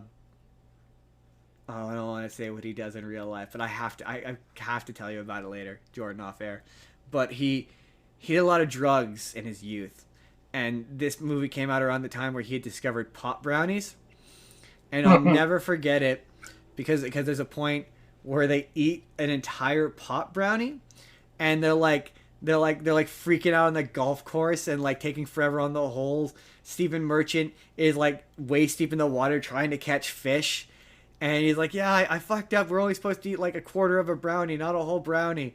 And I'm like, you would know. like you would, Like that's not like I remember certainly back then you would. They haven't refined the process and gotten it to the point where it's. I'll never forget that friend being like, "That's not how pot brownies work," and like now I'm like, "That's not how pot brownies work." Not unless there's something else cut into those pot brownies. Don't make you hallucinate. That's not how pot brownies work. Now, if there's some acid in there, all right. But at the end of it, or some ecstasy or something. And so the throughout the movie, they're striking out, and then eventually, Owen Wilson, he's got a crush on this really really hot Australian barista. And he gets just about he has the opportunity to and he realizes that he loves his wife, and he can't do it. And he goes back to his wife, and it turns out that his wife is the only woman he's ever, because earlier in the movie, she's like, I remember the very first guy I ever slept with. I remember the date it happened, and then at the end of the movie, find out that she was the only girl he ever slept with, Jason Sudeikis, he describes a move early on he calls fake chowing a girl, where like you pretend but you really do this. And he tricks the babysitter's aunt, who is old but slutty, into sleeping with him, and he's doing the fake chow on her. And the guy who plays Superman on the CW is in this movie. Oh, random. But like really young. Like it's like must have been one of his first projects. And he develops a thing for Jason Sudeikis' wife, and him and Jason Sudeikis' wife end up sleeping together. And it gets to the end, and he's like, she gets into a car crash, and he thinks she's dead, and they reconcile or whatever. And he's like, I'll do whatever you want. Just we'll do whatever you want to do, whatever. And it gets to the end, and she's like, okay, so we're gonna do this, that, and the other thing. And he stopped, and he's like, I fake chowed such and such, and then the movie just ends. Super funny. But there's a bit at the end where Steve Merchant's wife is like, well, what if I gave you one of those hall passes? And it's like, oh, I hate when movies do this, but it cuts. It's the only thing that makes this movie hard to recommend. I guess you could turn off the movie because it's like literally in the ending credits. But there's a running gag where Owen Wilson he pictures buying the beer with the babysitter, and it does this long series of kind of jokes where he's in various circumstances of trouble. So at the end compromising of the movie, positions. Yeah. So at the end of the movie, it shows Stephen Merchant in this really long scene where he goes he hooks up with a woman, and then her husband comes back and he kills her because she's like, he regrets it or whatever. And he kills her. And then the husband comes home. No, sorry, it's the husband comes home and discovers him in bed with her. So he kills them both and then buries them in the backyard. And then like the mother, the person's mother shows up, and he goes, and he kills them and buries them. And then it shows these guys sitting up on a ledge or whatever, and they're like, "Oh, we saw the whole thing, bro." And then he just goes, and then he kills them as well. And it cuts to him like trying to run away from the cops, whatever. And then the next thing is he's in prison, and it shows him getting prison raped by a black guy, and it's done for laughs. And it's like, that's not funny. That's not funny. When did this come out? Like probably 2010, 2011. It was fun. It was considered funny then. It was. Yeah, it was at that period where it was considered funny. But I'm like, this isn't. But it's like a mid-credit gag, and it's not in the rest of the movie, and there's nothing really in the movie that's that gross. But yeah, I don't think you could think jokes like that are funny. You could just skip it. Right? The idea of, it's just not. I don't. I'm one of the just turn off the movie before that. To be fair, that was a point where I would have found a joke like that funny, right? But like, yeah, I'm older now. I'm a bit wiser, and yeah, I just don't think rape jokes are funny anymore. I really don't. I'm older. I'm wiser. I'm more refined. Right, my tastes are more refined. This is very much a 2010. It's like right in there with like Horrible Bosses and all those movies, where it's like it's right in that era of terrible R-rated comedy. Like, it's that kind of R. It's the exact kind of R-rated comedy you're thinking of. Like, that's the kind of movie it is. But, like, I really like Jason Sudeikis. This is probably the first time I didn't like him very much. Because I think he rides the line of being annoying but funny. Like, I like that asshole character who says really, like, snappy things, but he's also an asshole. This one, it pushes the line of, I just think his character is reprehensible. In a way where he's not very funny. Like, it's kind of like a worse version of his We're the Millers character. Or his Horrible Boss. Actually, he's probably more closer to his Horrible Boss's character. You know who Jason Sudeikis is when I say his name, right? I'm realizing this now. Isn't he the guy from We're the Millers? Yes. Yes, and Horrible Bosses. I more remember him from We're the Millers. Really? Oh, okay. Yes, he's from We're the Millers. We're the Millers, yes. That's like he's the drug guy. Yeah, he's the main guy, yeah, from We're the Millers, yeah. Yeah. That's it. Because when I think Horrible Bosses, I think Nick Wilder and I think Luigi. Nick Wilde, not Wilder, but yeah, I could say that. Charlie Day, I love Charlie. Charlie Day is another one where I can't think of a movie or thing I've ever disliked him in. Nothing immediately comes to mind, anyway. Someone is vacuuming. I hear nothing. Okay, so you have nothing else to say about that one? That's all right. That's Hall Pass. Love your wife. The theme of the movie is love and treasure your wife. She's important. So guys who are married, love your wife. Appreciate them. Moving on. So my first have seen is The Invention of Lying. Which before we talk about the invention of lying, I do gotta say I never until this moment appreciated the irony that so this movie is directed by Ricky Gervais, written by Ricky Gervais, produced by Ricky. Yeah, I mean it's a dual writing, but he's half of the writing of Ricky of this movie, really? Produced it and starred in it. You really want to make this movie for some reason. And so I never appreciated the irony until watching it this time that a person who is very much an atheist and is very much not religious. The point is the person who created religion in this world. Well, yeah, that's the kind of the joke. The joke is that religion, the concept of religion is invented. It's all a lie. Right. No, but I'm saying the fact that a person who in the real world is so anti-religion. I know, and I'm saying I never really got that. Yeah, that's him trying to say that.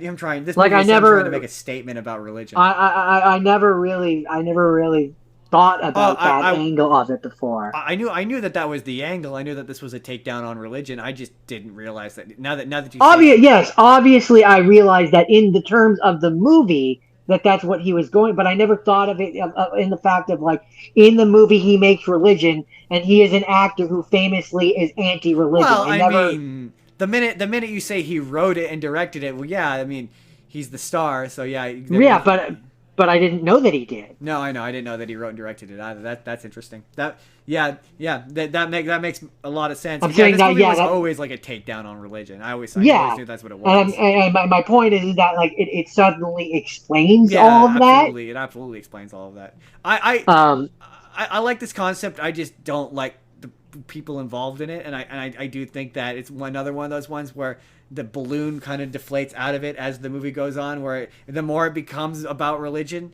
the less interesting it becomes. Like the best parts of this movie are the beginning, where he's learning it. Once it devolves to him creating religion, it stops being interesting to me. I mean that's fair. It loses a lot of its I still like this movie. Funny thing actually is and maybe this is just a me thing. For me, in terms of characters, I should say, not actors. But for me, the weakest part of this movie is the Jennifer Garner character. I just don't much care. I don't. Well, so I would have been even in a world where you lie. Physical attraction is still a thing.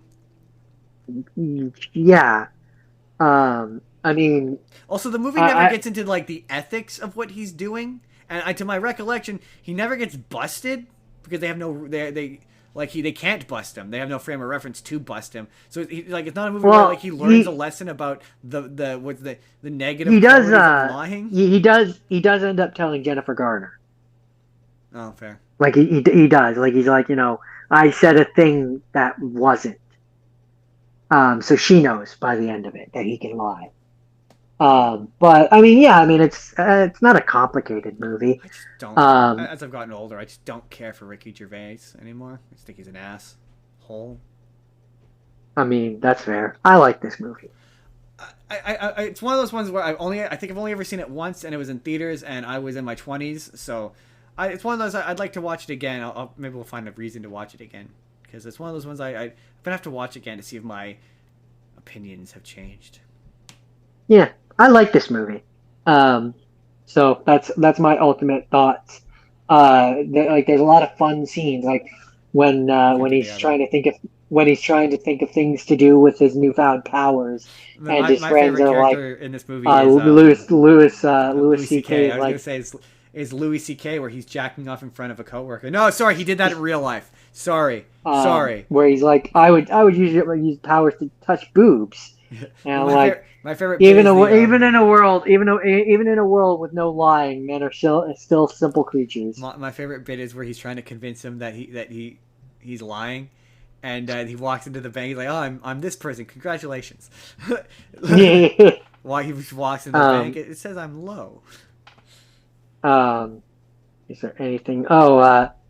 I love how I love the advertisements in that. There's so much of that. That's the thing is like I feel it's a concept that's wasted on Ricky Gervais. Hold on. It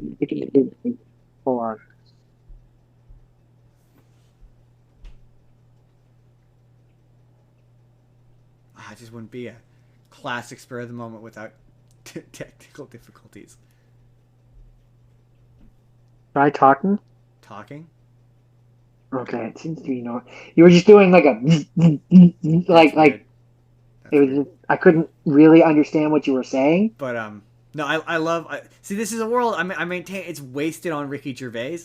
Like there are better people, funnier people who could make a better, more interesting version. Like to me, this is a Black Mirror episode where like there's so much more. Like I love the idea that advertising is just a guy standing in front of a camera going, "This is Coke.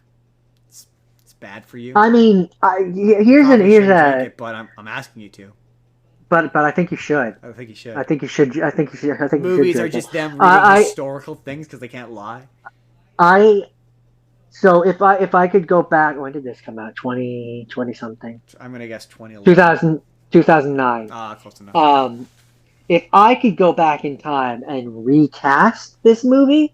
Just one actor, the main actor. If I can recast, I mean, I don't mind it being Ricky Gervais, but just for the fun thought experiment of who I would choose to replace that character, I'd choose Jim Carrey. No, that'd be fun.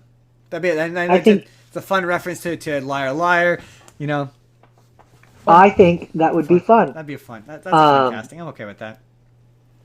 Ricky Gervais he can write and direct. I don't necessarily have an issue with the writing, although I do kind of. It's like I say, once it starts to become a romantic comedy, it stops being interesting because that's my Jennifer thing. Garner isn't like the everyone's idea of not lying in this is just to be flat and monotone. It's weird and have no rude. inflection or emotion. So them as a couple, it just doesn't work. They have no chemistry. But that feels by design, but it doesn't work.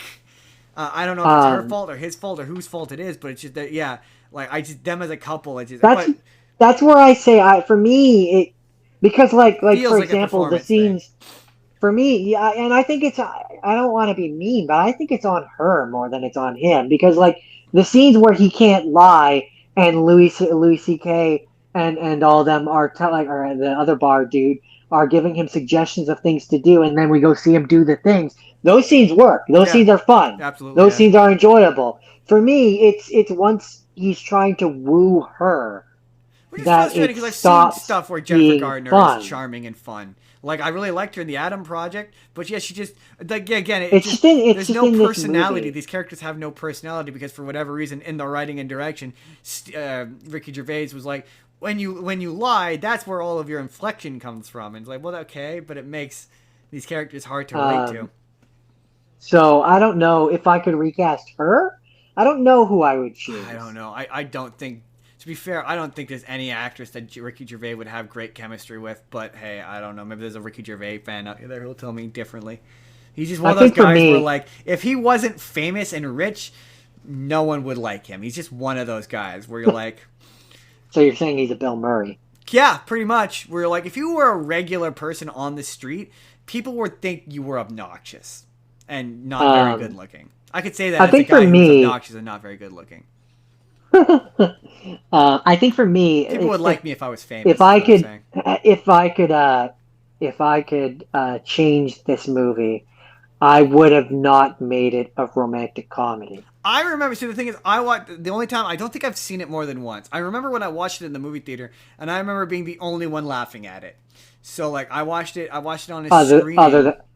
Other than me. No, this one I watched without you. This was one I watched without you. No, we watched this with our friend. No, this one very definitely. Maybe I watched it twice because you must have watched it twice because I remember watching this in theaters, and I don't watch movies in theaters without you. Because even back then, I think you used a free pass on this one. I definitely remember watching it with my other friends, and I watched it on a screening for work, and no one laughed except for me.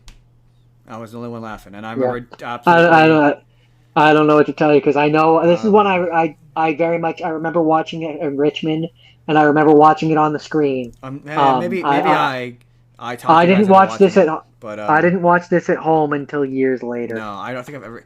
All I know is I just remember my friend sitting next to me and me dying at the bit where it brings in Justin Long and the guy who plays the priest. And the guy who plays the priest is he played Windows in those Mac and PC commercials. He's the priest at the end of the movie, who's marrying. And I thought it was hilarious that Windows was the priest. I thought that was really funny. Yeah, and maybe we'll need to find another reason to have you watch this. Find a reason to watch it. Maybe I don't know. I'll figure something out. Because interesting. This was Ricky Gervais and Matthew Robbins' directorial debut. So this is the first thing that Ricky Gervais directed. To my knowledge, this movie did not do well. It had a budget of $18.5 million. So it had a what? You double it. You have to double it. You always double it. Oh, it didn't. Yeah, its box office was $32.7 million. Yeah, it bombed pretty bad. It didn't do well. There's a chance movies like this break even, but a movie like this, they don't typically do exceptionally well. Okay, is that it? I think that's it for this one. All right. Yeah. There's nothing really more to say. So, for my first have seen, I liked it. I remember liking it. Yeah, I'm gonna have to find a reason. It's one of those ones where I liked it when I was in my 20s. I feel like I would not like it now. It just feels like one of those experiences. I mean, there's definitely things about it that I don't like, but overall, I like it. So, this next movie requires background. This definitely is not the worst thing I watched this week. Before I tell you the title of this movie, Jordan, I'm gonna preface this with this is my favorite romantic comedy of all time. I love this movie. Not because this is an example of a movie that I love, not for necessarily the movie itself, but my history with it and how it made me feel. So the background for this is the first time I watched this, I want to say 16, maybe 17, and I watched this in my family health studies class, a class in which a girl, one of the hot girls in class, it's important that I say that, and yet also weird. Wow, I was 17. She was very good looking. But she said that I would never find love because I was a cynic, and she wasn't wrong. She said I was an awful cynic and that I would die alone. Turns out she was right. Turns out she was right. So we, like any high school class, there is a period where it's the end of the semester and the teacher doesn't have anything, so they make you watch it. They say you can hang out, you can leave, or you can stay and watch this movie. And the next store to me was the textiles class, and they were gonna watch The Devil Wears Prada because that was a textiles class, and that's a movie about fashion. I can see some sort of logic. It's in the logic, right? They make clothes. It's about clothes. This is health class, right? So we're learning stuff about, like, one point, one of our teachers showed up and who had been on mat leave to teach us about postpartum depression. It's the class where they teach you how to use condoms. It's that kind of class. We did a the uncomfortable one that nobody wants to be in. Yeah, that class was funny because for one of the every year in high school we did a recital or whatever, and the health class was going to sing "I Saw Mommy Kissing Santa Claus," and I went, I hate that song, and I managed to talk the teacher into doing "Grandma Got Run Over by a Reindeer," and then I didn't show up to the performance. Nobody in the class wanted to do it. It was like pulling teeth. Nobody bothered to practice the lyrics. The teacher didn't show up for one of the classes we were supposed to practice, so I just didn't show up. So I have no clue as to whether or not they sang the song I suggested or not. Anyway, that was a very long way of saying this is Mambo Italiano. This movie, and okay, number one thing I need you to remember when I describe this movie to you, Jordan, is that I watched this when I was 16 years old in health class, grade 11 health class, okay? So this is about a man named, I think I want to say Nico, but it's about a man. His family are Italian, hence the name Mambo Italiano. And when he was a baby, his parents moved from their little Italian village, and they had the option to move to America or to move to Montreal, Canada. You're never going to guess where they moved, Jordan. America. No, Jordan, they moved to Montreal, Canada. Oh. So this movie takes place in Montreal, Canada. I can't decide if that's the better choice or worse choice. I mean, they moved to Canada, which is better than U.S. Which is objectively better, but it's Montreal. But they moved to Montreal. If it makes you feel any better, they hate it. They hate the fact that they live in Montreal and regret it. So, you know. And so, it's a little Italian family. And there's a bit early on where it's narrated by the main guy, talking about his family or whatever. And he is he works for a travel helpline where, like, if you or travel agency helpline or whatever, he books. So there's a running gag where he's like, oh, I wanted to go to Paris, and so he sends him to Paris, Ontario. He's like, but you didn't specify. And there's a bit early on where he's talking about his sister, who, when they're kids, is really into lollipops, and it cuts to her as a teenager, and it shows her in the car with a guy, and he's like, "Oh, that love of lollipops paid off." And don't say it. Oh, Jordan, don't say it, Jordan. I mean, to be fair, she's an adult woman when it's happening. Yeah, it's still. And Jordan, I was 16 when I watched this movie in high school, in my high school class, in my health class. And he talks about how the only person he was different, and the only person he really related to was his aunt, because she was kind of strange, and his aunt died when she was very young. It's implied that she committed suicide, but I don't believe they outright say it, but it's implied, because his Italian family is really regressive and not supportive. And Jordan, not spoiler alert, it's the main plot of the movie, revealed he's gay. Very gay. Super gay. Loves the boys. And not that there's anything wrong with that. And so he is he has a childhood friend. I think the childhood friend's name is Nico. I don't remember. I wish I could remember the name of the main character. Anyway, he and this guy are best friends when they're kids. And when the guy hits a certain age, when they become teenagers, he ignores him and is like, "You're a weirdo kid. I don't like you." Ignores him. And they reconnect when they're adults. Nico is now a police officer. And they go camping. And it turns out, Jordan, that he is also gay. And they have sex in the tent. And they end up moving in together and living together as basically boyfriends. They're boyfriends. the movie.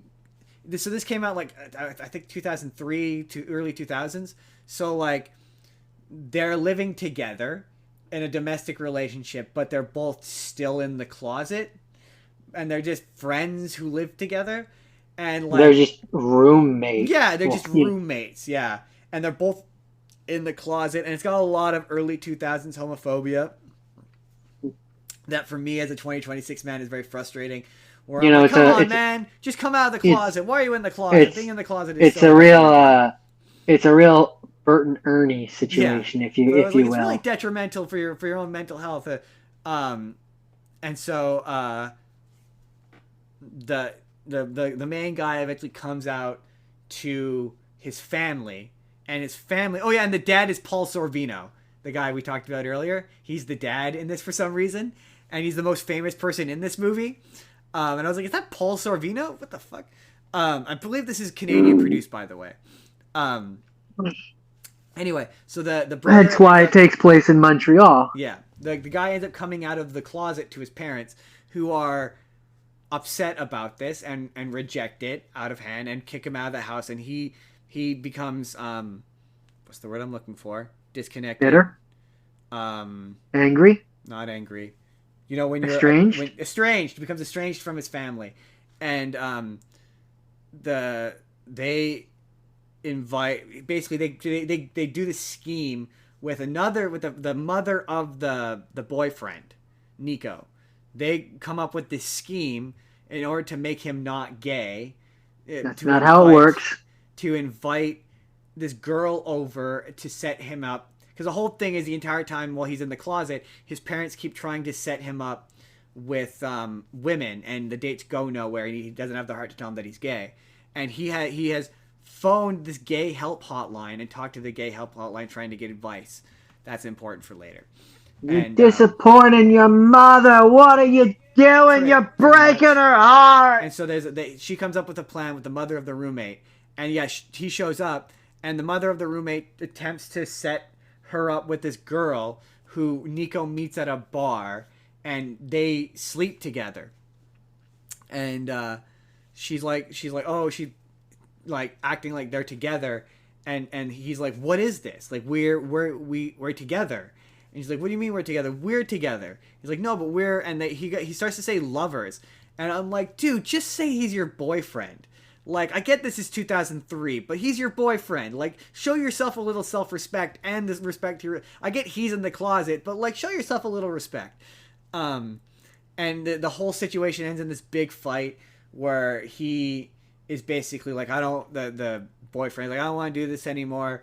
I don't want to be gay, basically. I want to stay in the closet. And they break up. And he goes through this whole emotional down, whatever.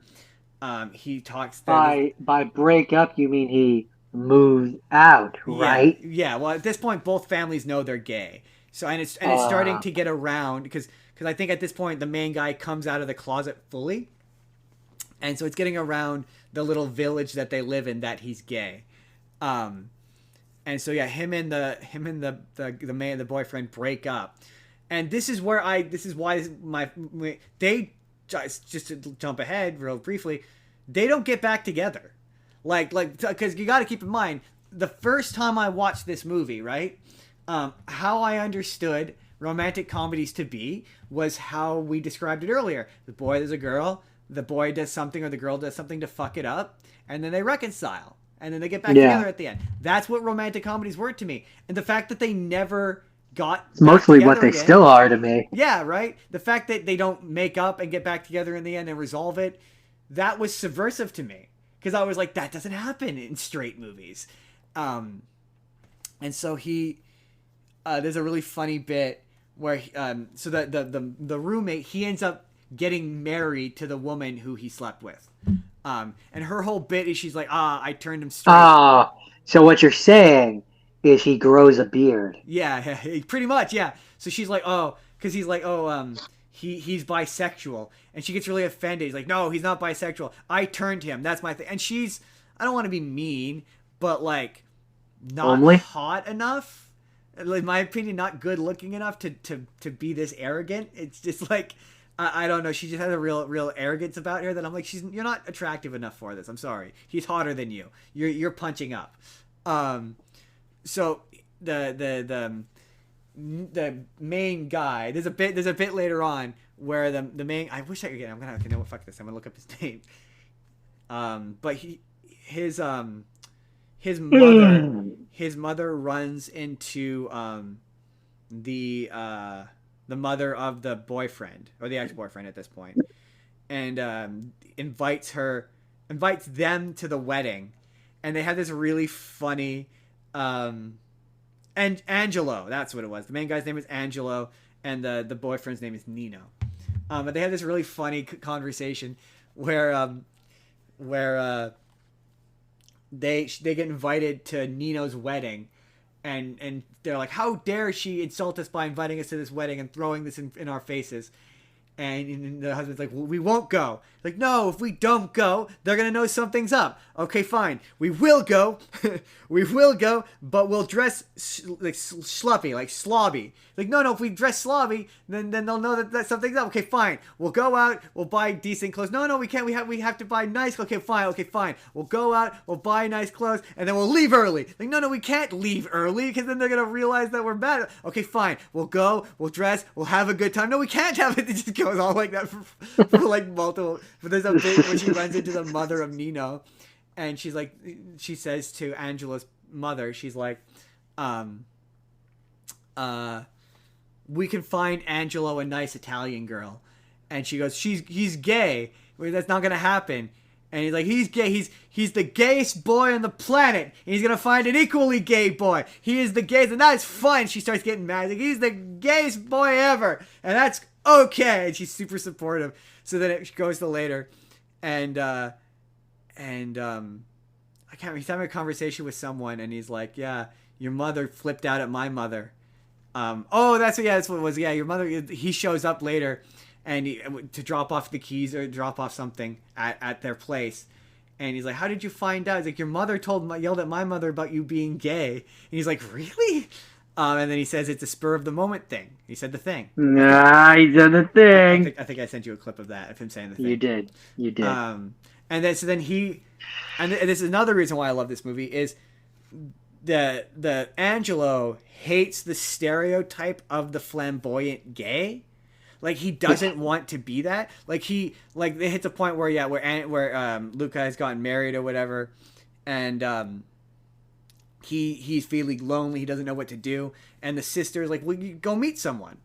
And she's like, "Why don't you go down to the gay village and meet someone?" He's like, "I hate the gay village. I hate everyone there. I don't want to be like that. I don't want to be the stereotype of the gay guy, basically." And so he ends up volunteering at the gay help hotline, and he connects with the guy, one of the guys who works there, and they wind up dating together.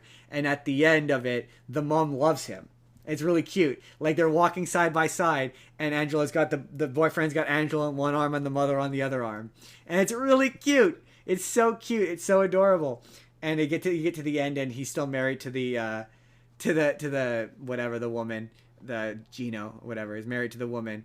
And Angela's like, yeah, and he's still like going for his hikes, and it shows him, and he's all sweaty and half naked with another guy, and it's evident he's cheating on her with a guy.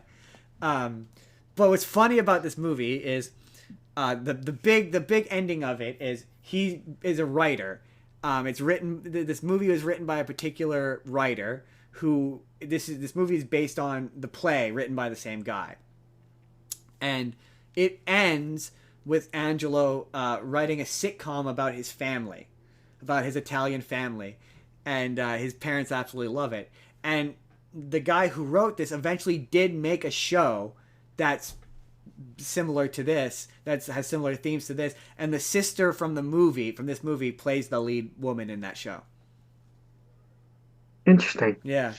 But anyway, that all to say that the reason why this is my favorite romantic comedy, beyond the subversion of the main couple don't wind up together and he winds up with someone else, it's the movie I realized that I wasn't a homophobe. You gotta remember, I was 16. Like, not that I'm excusing it. I was 16. It's 2006. Being It was a different It was time. a different time, and I didn't exactly have the most progressive thoughts towards gay people. Well, at least I wasn't sure if I did at that time, and that was the moment where I was like, I fucking love this movie. I'm invested in these characters.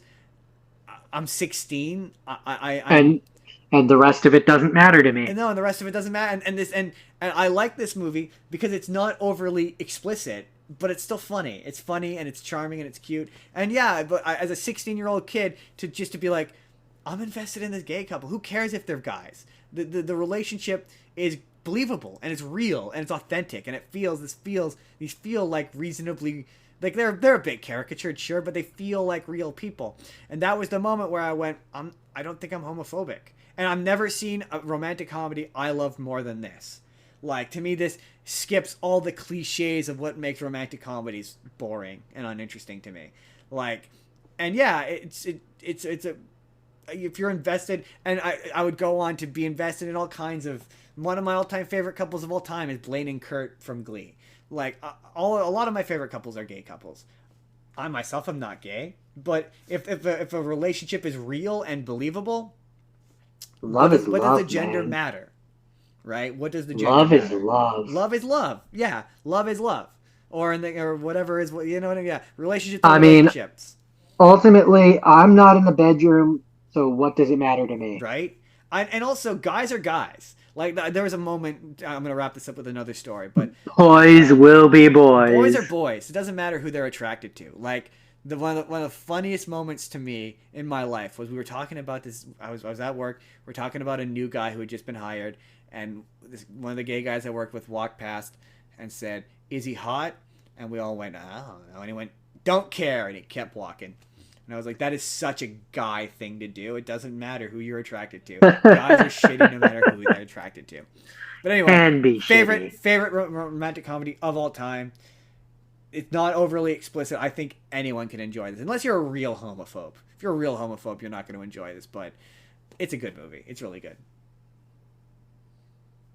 It's one of 2 gay movies I have this week. All right. So, we touched on it earlier. What women want. My second half scene. Ah, yes. So, immediately, I don't want to say issues that I have, but issues that I have. So this movie, I think it's written. Yeah, it's written by a woman. Is it? Is it also written by a woman? There's no way. There's no way it's written by a woman. Diane Drake, Kathy Yuspa, and Josh Goldsmith. Holy shit! It is okay. Okay, that explains why this movie's better. That explains it because I can fully invest in the idea of a woman writing what women think. Like that, I believe that makes sense to me. But it also kind of explains one of the issues that I kind of have a problem with, which so they say in the beginning of the movie that he is essentially raised by Las Vegas showgirls. Yes. And his mother makes sure that he is around male people, which are the guys that run the showgirl show. That's why he's a misogynistic douche. But so that's where my issue comes in, is just because the girls are he would not be that misogynist. I get where he wouldn't be that. Yeah, he's around women too much. Fun fact about like, what's the word I'm looking for?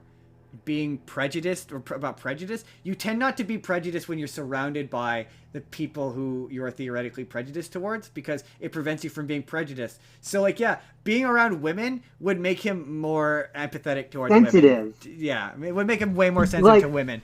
Unless he spent a lot of time with the shitty guys, but it would certainly, to my estimation anyway, it would certainly counterbalance the time that he is spending with those shitty guys. It would. It doesn't matter. Yeah, it's dehumanizing showgirls is what it's doing. It's saying like, oh, because they're showgirls, they're also gross, and like, no, we're gonna talk about how women are gross in a bit here. But but so that's my one kind of major issue.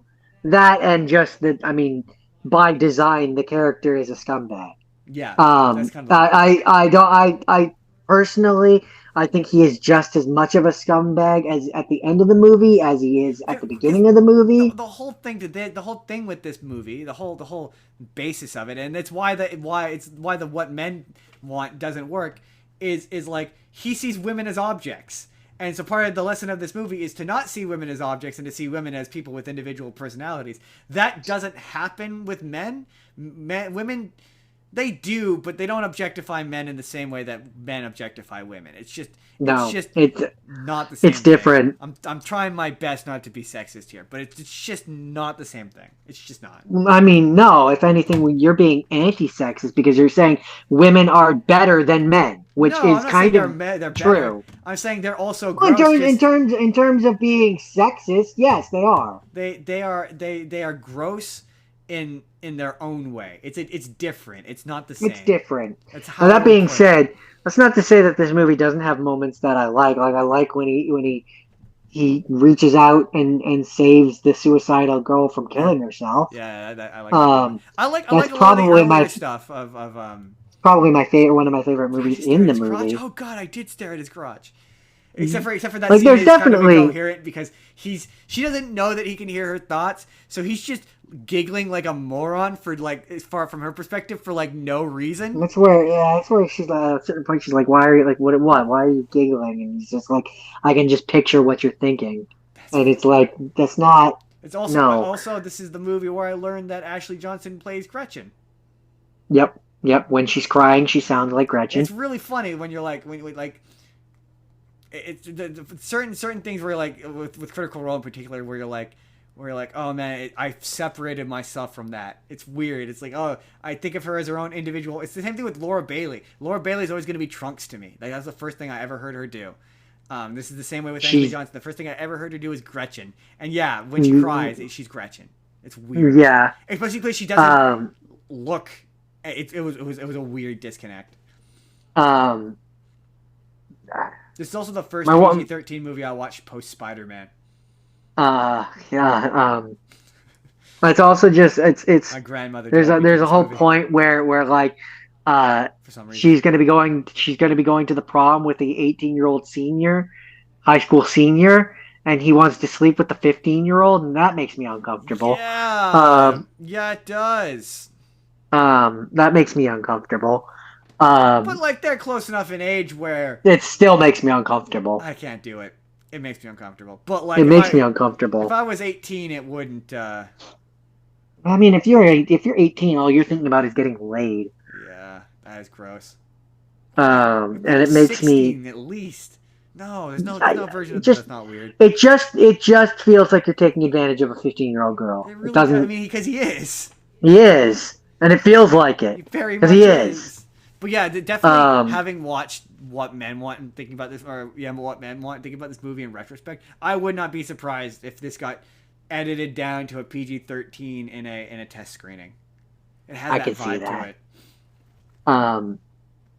So yeah, overall, I kind of don't like this movie. Really? You don't have fond memories of it? I have. See, the thing is, I have fond, but to be fair, I was like 12, and there's kind of nudity in it. Not really. For a 12-year-old, it counts.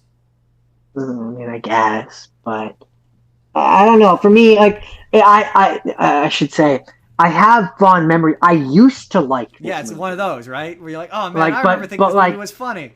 But like watching it now, it's the Mel Gibson character. Just is it the fact that he's Mel Gibson? To be fair, Mel Gibson sucks. I mean, I don't know. Probably, maybe something to do. He's so Mel Gibson in it nowadays because I'm like, he's just so unlikable in this. Yeah, and I just remember the back half of it derails too much of it into him being into Helen Hunt, and it loses all of the gags that make the first half of it funny. Where it's like it just becomes about him and Helen Hunt, and you're like, this is. But it also just for me is, and maybe it's because of certain friends that I have. Who do certain things, and it's made me progressive in this way. But just the fact that just because his mom and he was raised around showgirls, it made him into a misogynist. That's just not. That really stretches it for me and makes this movie kind of unbelievable. Yeah. just like from the onset, I unbelievable. think the idea is they want to be like, he was born in lechery, and it was like, okay. He was born seeing hot, half-naked girls who fawned over him and gave everything he wanted, and that made him into a misogynist? No. Yeah. If anything, it would desensitize him to maybe it. it's because I've become respectful towards sex workers, but just saying. It just feels like it misrepresents them in kind of a major way. In kind of a major way, especially because like they're fairly tame, all things considered. Yeah. It definitely feels like they like given the chance they would have put nudity in this. This feels like the kind of movie that would have had nudity in it. Apparently, before it became What Men Want, in 2009, they were working to make it. At first, it was going to be a remake, and then they did a sequel, which reimagined it and became What Men Want. But Cameron Diaz was courted to star as its lead. Interesting. Yeah. Here's the important question: would that have made it better? No, probably would have just more or less been the same. Also, apparently there have been foreign market remakes. Yes, there have been. China made one. There's one from India, which is Agabai I can't pronounce it, but it's loosely based on What Women Want. And then there's a Chinese remake. There's a Chinese remake, yeah, which is funny. I almost watched it. Kind of. So, I mean, maybe this must be me not really being fond of it. Must be a controversial opinion because it had a budget of $70 million. Can you guess what its box office is? Well, okay, you got to double it. You always got to double it, so it's 114 million, ish. No, but can you guess what it was? Like what it is? Keeping in mind that what it says here is like probably including. Yeah, you always whenever you see a Hollywood budget, you always want to automatically double it. So can you guess what it says here on the Wikipedia? So if it's, I'm gonna guess 150. I don't think it. I think it did okay.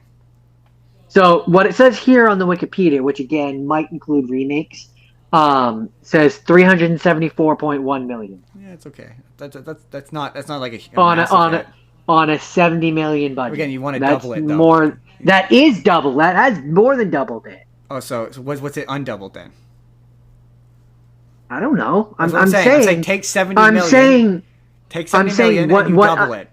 Yeah, so that would be 140 million. 140 million. So it made what it. And it made 374.1 million. It did okay. So it did pretty well. It did okay. That's not. It basically made its money back and then did all right. It didn't do super well.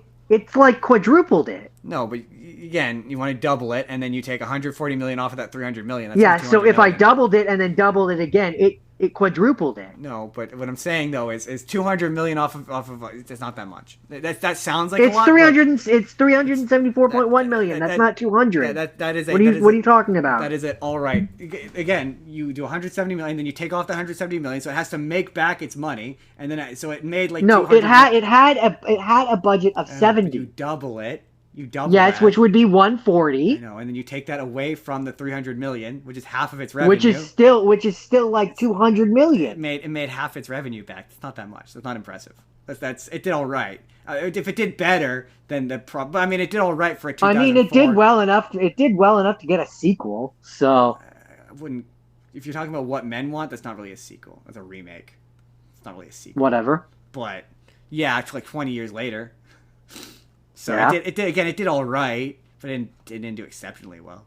In 2000s money, that's pretty damn good. Yeah, not really. Yeah, really. Yeah, it did okay. Again, it's a middling movie with which is fine. It's fine. It did all right. Anyways, which makes sense considering it's bad. Anyways, so, yeah, I watched that one in theaters. We watched that. That's all I have. That's all I have to say about that one. Do you remember watching it in theaters? No. We watched it at I remember watching it at Grandma's on her TV box. She took us to see that at Guilford. We watched that. I don't remember. I don't remember that. I can very vividly remember it because that was post Spider-Man, and I remember Googling what it was rated to see if it was rated over PG and discovering it was rated PG-13 and being anxious the whole time. And then I remember watching it I remember watching it on her TV box in her place in Yeah, Langwood. no, that's definitely one of those ones she took us to for some reason. And then I remember that was the same year that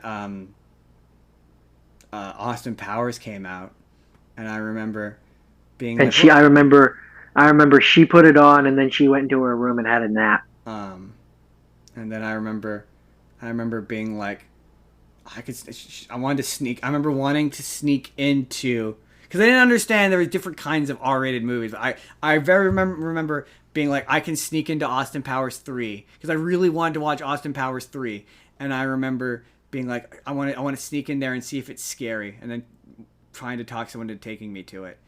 Um, I can remember it like it was yesterday. I just remember the utter confusion as to why my grandmother would make us watch this movie. But I've seen it. I could believe you're part of this because I've seen it more than once. So I could believe she was like, "This is a harmless movie. We watched it in theaters. I'll put it on." But we definitely watched it in theaters. I could believe both. I just don't remember watching it in theaters. I don't know why you would. But in 2000, I would have been like 9. So Yeah, I don't know why you would. Oh no, sorry, 2004. 2004 wasn't. Sorry, Austin Powers Gold Member was. But yeah, anyway. Is that it? that's it. All right. So I'm gonna confess to you, Jordan. I picked this one. Same reason I picked Mambo Italiano, because I went romantic comedies. Let's pick one of my favorite romantic comedies. And invariably, Jordan, doing this show is about. Well, I guess we just kind of did that, didn't we? Ruining movies I used to like. I would say that's at least part of this show. That's what just happened, right? We ruined a movie that we used to like. I mean, that's one way of putting it. Another way of wording You it mean an is accurate way to put it? another way of wording it is realizing that I'm now an older person who has a different perspective on a thing that I once watched. Yeah, ruined it. That's what I said. Tell me about your movie, Justin. Anyway, this is the sweetest thing. Is it? Is it the sweetest thing? This movie's bad, Jordan. It was bad in a way that upset me because it was like I remember liking this movie and it made me sad. The funniest thing about this movie is I rented this from the library when I was a teenager. The library. I mean, at least you didn't. At least you didn't pay anything for it. I think I did once. I think I rented it once with my own money. But why? I don't know. I used to like this movie. I think it's because there were half naked women in it. What is this? This is okay, the basic concept of it is it's like, what if we did like a sex comedy, an R-rated sex comedy, but all of the male characters were women. It's basically what this is. It's a bunch of gross sex jokes that women would never make or say or do. And I think I looked this up and it was written by a man. But the plot of it is... What's it called? I already said it's The Sweetest Thing. Oh, I missed that. Right. We made that joke. Yes. And so... Okay. No, there's no way around this. I have to do the gross version of this. So, Cameron Diaz is the main character. She's a woman named Christine. And she is friends with Christina... I think it's Christina Applegate. I can never remember her first name. And Selma Blair. And they are 3 women, and I think they live together. And they're all in their late 20s. And Selma Blair has broken up with her boyfriend and is sad. And so they go to a party, a club or whatever, and they run into a guy. Cameron Diaz is basically the female equivalent of a player. And the guy walks by, and she slaps him on the ass, and he goes, "See, you can get any guy you want." And the guy's like, "Excuse me?" And he's like, "I can't believe you just did that. I can't believe you would objectify me like that." And blah, blah, blah. And kind of lays into her. And she's like, blah, blah, blah, blah. And they say she falls in love with him. But, like, they have, like, 3 conversations over the course of one night where they kind of connect a little bit. But that's kind of it. And he says, and this is an important part... Jason Bateman, a young Jason Bateman, like Arrested Development Season 1 Jason Bateman, is there. And the guy very specifically says, at least I'm positive he said it, I might be gaslighting myself into remembering incorrectly, but he says that his brother is getting married. Like at one point, Okay. Jason Bateman is like, "You two are a thing," and he's like, he's gonna be in my wedding." He says my wedding, okay, and so Right. she is really into him. She has this dream where he's like, "Oh, men don't like it when women go down on them. They only like going down on women." And she's dreaming about eating ice cream while he goes down on her. And Christina Applegate convinces her to go and crash this wedding so that she can get together with him, which is in a town that's like 3 hours away. And there's one point before that happens where they're like in a cafeteria, and for reasons I missed, they start singing this really long song where it's them complimenting guys on their dicks. The lyrics of which go, "Oh yeah, it's big, yeah, you know how to use," or something to that effect. It's like, "Yeah, no, it's not that small," and it's just that's it for like 2 minutes. It just keeps going on, and I'm like, I have several female friends. None of them have ever had a conversation like this. I mean, Ever. not when you're around. No. They save this. No. They don't. They save this for when you leave. No. They don't. Because women are just as gross as men. Women will say, well, you want to talk about women? The shit in this movie that is realistic are the bits where women are like talking, objectifying men. Like I will never forget it. One of my jobs, there was this one time where two of the female staff members just stood out the window and went, "Hot, hot, hot, hot, not hot, hot." Like, women are gross. Like, don't get me wrong. Don't what? Triple O's? Huh? Yeah. Oh yeah. It was absolutely Triple O's. Yeah. Yeah. You know exactly. Why did I know? You know exactly who it is too. But they stood there. They stood there at the Chevron window, pointing at guys and be like, "Hot, hot, hot, not." Like, women are gross. Like, I'm not trying to say women aren't gross, but they don't do shit. Like, there's a joke in this movie where like they're driving, and okay, rewind a bit. There's a bit in this movie where they have to go pee, and they go into a men's bathroom, and she nearly gets poked in the eye with a dick through a glory hole, and the urinal explodes, and they get soaking wet. And so they get into their underwear and they're driving, and one of them drops keys onto the floor, and she's grabbing the keys off of the floor, and it looks like she's going down on her. And as a guy drives up and he's like, woo, woo, and she's like, "Oh yeah," and she's like making it look like she's going down on her. I've never met a woman in my 30 years of life women don't have humor like that. That's just not how they don't do jokes like that. That's a guy joke. Like, and I'm pretty positive, I'm going to Google this now and I'm going to be wrong. I'm pretty positive this was written by a man.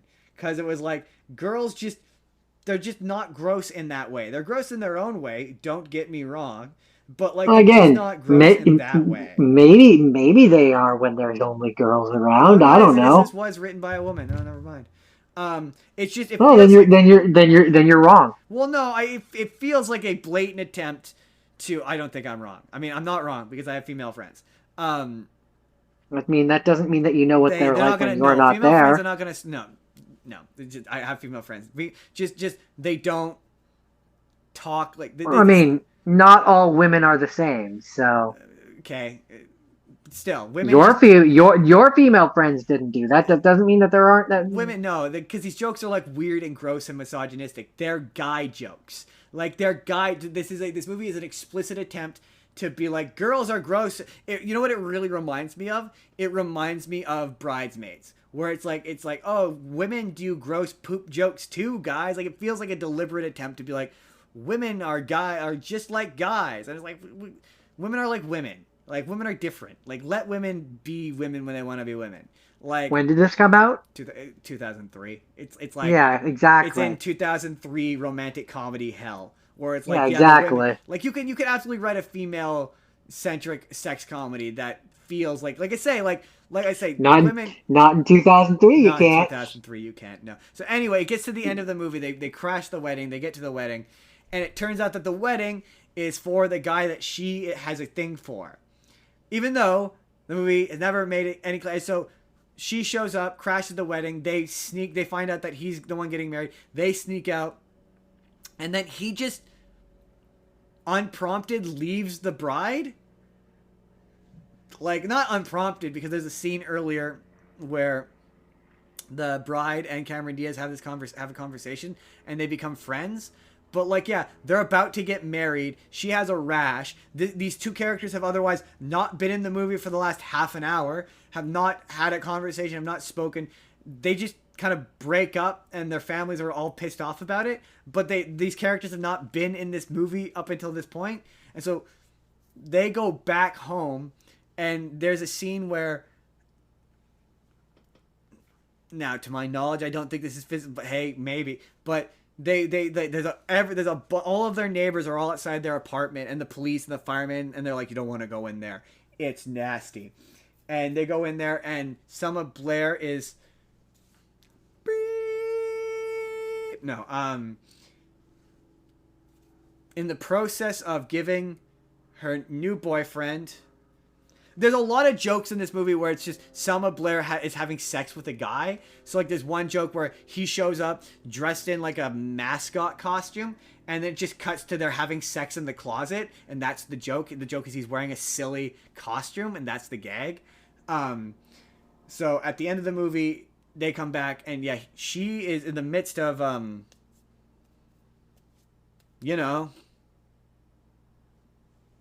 blowing him. Okay, fine, you said it. You can't get mad at me now. You said it. What? I mean, you already referenced it earlier. What? Did I? Yeah, when they were in the car. Oh, that is true. I did reference it earlier when they're in the car. Yeah, she's blowing him, and he's got a Prince Albert. Do you know what a Prince Albert is? No, it sounds like bolt to the cock. Sorry, what? Bolt to the cock.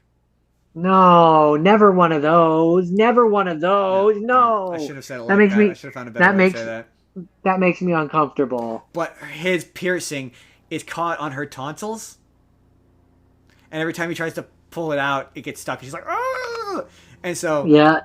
No. There's a... They tell her to sing a song. There's certain areas that no, I'm with you don't shove metal through. No, that's one of them. That's definitely one of them. But they're like, you need to sing a song. If you sing a song, it'll relax the throat. It tastes like iron. It'll relax the throat. So they start singing, relax, don't do it when you want to get to it. Relax, don't do it when. So that song is ruined for you now. And he's like, no, you gotta stop. No, it's making it worse. It's making it worse. And so then You're making me laugh. It's making it worse. That's all you need to know. And so then they all sing. This entire crowd of people all start singing. Wait, there was a crowd of people watching him getting a blowy? Well, no, she's stuck on his. Yeah, there's like a massive crowd of people who are trying to help her because she's stuck. You're saying after they called the police. Yeah. And so... or ambulance or whatever. Which is just like, again, I don't know. It just seems like when a crowd of people is surrounding you and your girlfriend is in utter terror with her eyes wide, stuck, that would be the moment you would lose wood. You would think, right? I mean, there's no answer I can give to this, which is not highly inappropriate, so we're just going to move on. But yes, right? Depends on what you're into. Oh, that's true. But anyway, they sing, I don't remember the name of the song. It's the Aerosmith song.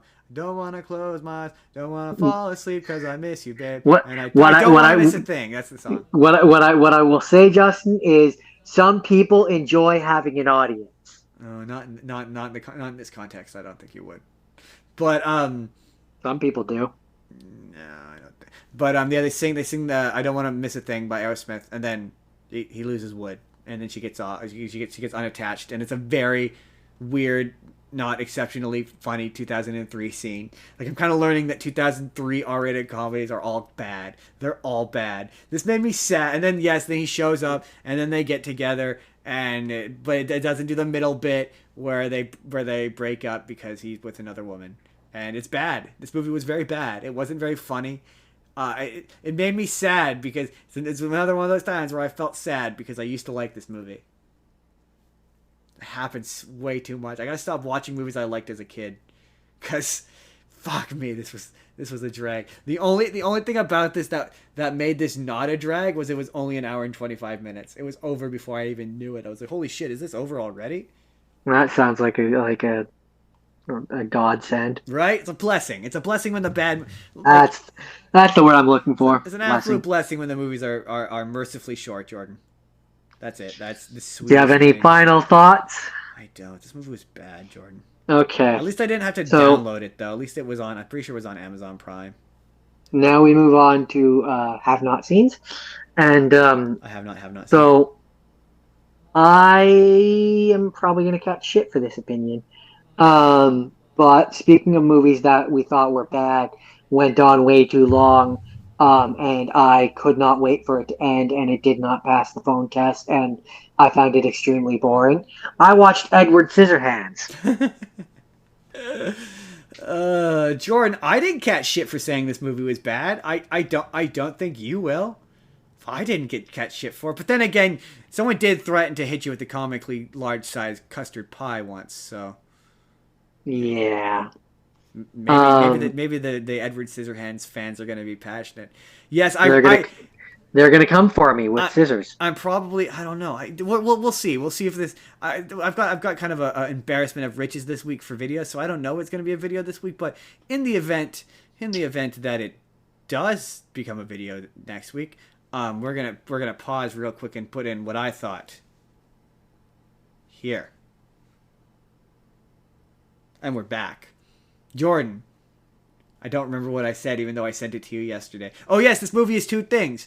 It is look at him, haha! He has scissors for hands. Yeah, look at him. He's got scissors for hands, Jordan. And he loves their teenage daughter. Hands. And suburban moms are bored, like really and horny.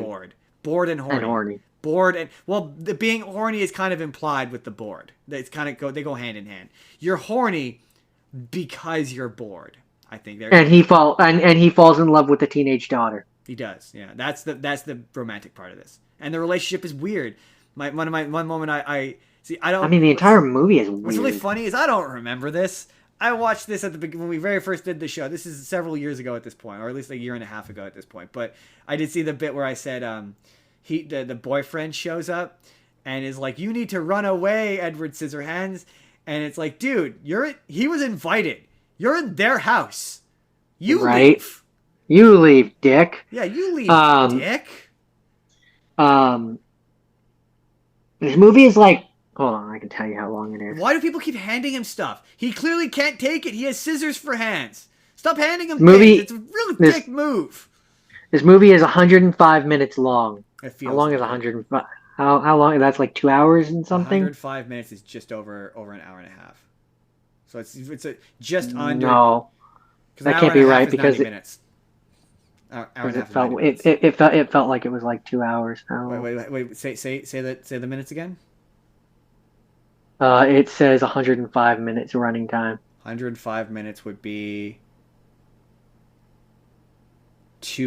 an hour and 50. So it's about an hour and if I'm doing math. According to Google, it says an hour 45, but it sure as hell felt longer than that. Yeah, that makes sense. That math is mathing. You know, it does. It feels like it's a 2-hour movie. It's excruciating. It was a slog, man. This is one of those times where I remember fucking hating this movie. So, like, I'm with you. I'm all for the Edward Scissorhands hate, because I remember hating it. Tim Burton's got a thing for hands, apparently. He's got this thing about hands. This is not the only movie about hands with Tim Burton. My thing is, so he's like, okay, he's an artificial human who has scissors for hands. Technically, this specifically says he is an unfinished artificial humanoid. He starts off as, well, from what I watched when I rewatched the review, is he starts off as a haircut and a robot, and then he slowly turns him into a human thing. Okay, so that doesn't change what I'm about to say. That in fact strengthens it.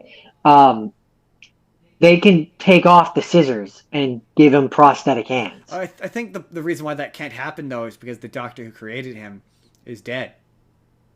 Sure, he's the one but he's not alive. You can just take his hands off and attach something else. Yeah, but I think I'm just mostly playing devil's advocate here. I think the point, though, is that he's like a Pinocchio story. So he's becoming a real boy, and that would be dehumanizing. I don't know. All I know is that at the end of it, he doesn't stay with the family. Like he the family is. She's an old woman, and she's telling a story about him, and he's supposedly still the same age, and is up in the mansion, abandoned, still living up there in the mansion. This movie has a sad ending. Which I didn't find very sad because I did not care for this movie. I'm not going to go so far as to say I hate this movie, because I don't feel that strongly about it. But I think it is very overrated, and I don't get what I don't know why people like it. I said the same thing, but to be fair, I took a lot of shit for saying that Batman Returns is a bad movie. So, like, I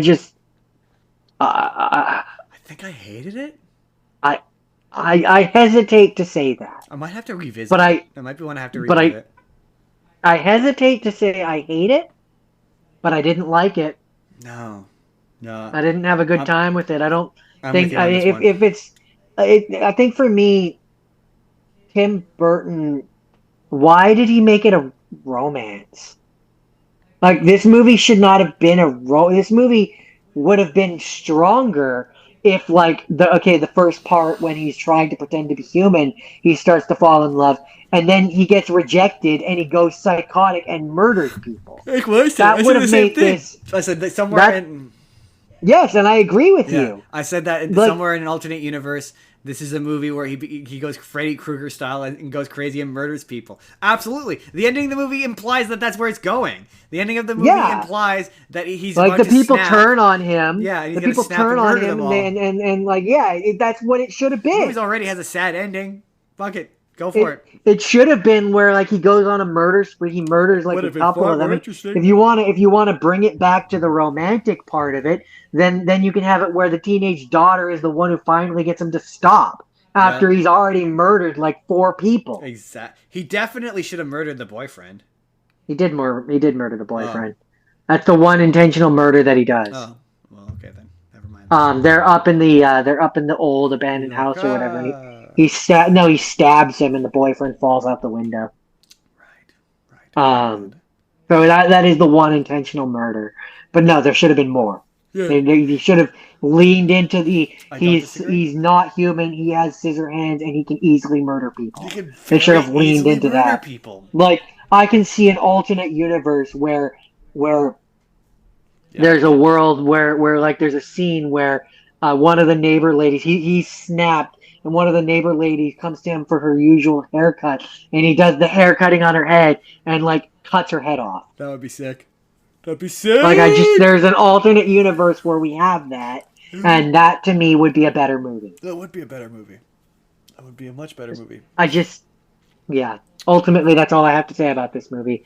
It had a budget of $20 million. Had a box office of $86 million. Yeah, wildly successful movie. I would argue that reading that box office, that's as successful as the other one that we were debating about. Yeah, but different time. It came out in a different time. So this came out in the 80s or 90s, I think.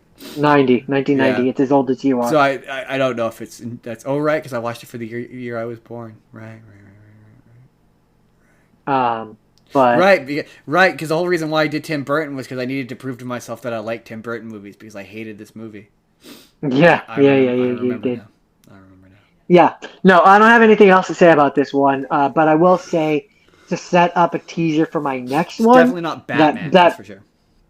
This came out after Batman. No, that's what I'm saying. It's not Batman. Batman was 1,000 times more successful. This is he made this. I think he made this. Batman was the movie that allowed him to achieve enough credit. Yeah, to make this, basically, because this was weird, and this was a weird pitch to the studio. And I think Batman was what allowed him to get the cred to do this, but I could be wrong. This was also apparently one of the first times that Burton worked with Johnny Depp. Oh yeah, that makes sense. That sounds about right. Or maybe not. I just see here that it says, though Burton was unfamiliar with Johnny Depp's then popular performance in 21 Jump Street, he had always been Burton's first choice. Oh, interesting. Then yeah, I would say this is probably the first times they worked together. That makes sense. That Depp was seeking to break out of the teen idol status, which is yes. 21 had given him. I think the next one they did together, I'm pretty sure, is Ed Wood. But anyway, Jordan, is there anything else you have to say about No, the man with scissors? Hands. What I have to say to end this, I guess I should say, is I challenge the audience, anyone in the audience, to tell me why I should like this movie. Why do you like this movie? Why do you like Edward Scissorhands? Because I think it's bad. I think it's bad. Why do you like it? Maybe that's the title of the video. Why do you like Edward Scissorhands? Because I think it's bad. Because we think it's bad. We think it's bad. No, it works better when you say I. Clickbait's so much better when you say I. Or when you put the name in. Because Jordan thinks it's bad. I will say, the one that I watched after this, by comparison, I enjoyed like 1,000 times more. Jordan, the rest, this was a real peak and valley situation for me. Because, like, Mambo Italiano, that's a peak. It's all valley from here. It's all downhill. Sorry, I'm leaping ahead. Is that it? Yep. So my first have not seen. The first one we shall go into detail about. It's a very famous movie that often gets reduced to its most basic component, which is it's the gay cowboy movie. It's the gay cowboy movie! And that would be Brokeback Mountain. And I had never seen Brokeback Mountain before because, like I said... It's the gay cowboy movie! Own internal biases. But, like, I knew when it came time to watch, like, romantic movies, like, this is an iconic romantic movie about two men who fall in love over the course of a summer. They wind up getting together, romantically speaking. And they, over the course of the summer, develop a bond and a relationship. And they have to go home to their lives. They both end up getting married to different women. And they gotta go back to their lives and their wives. Every summer, they go back to Brokeback Mountain where they hook up all day long.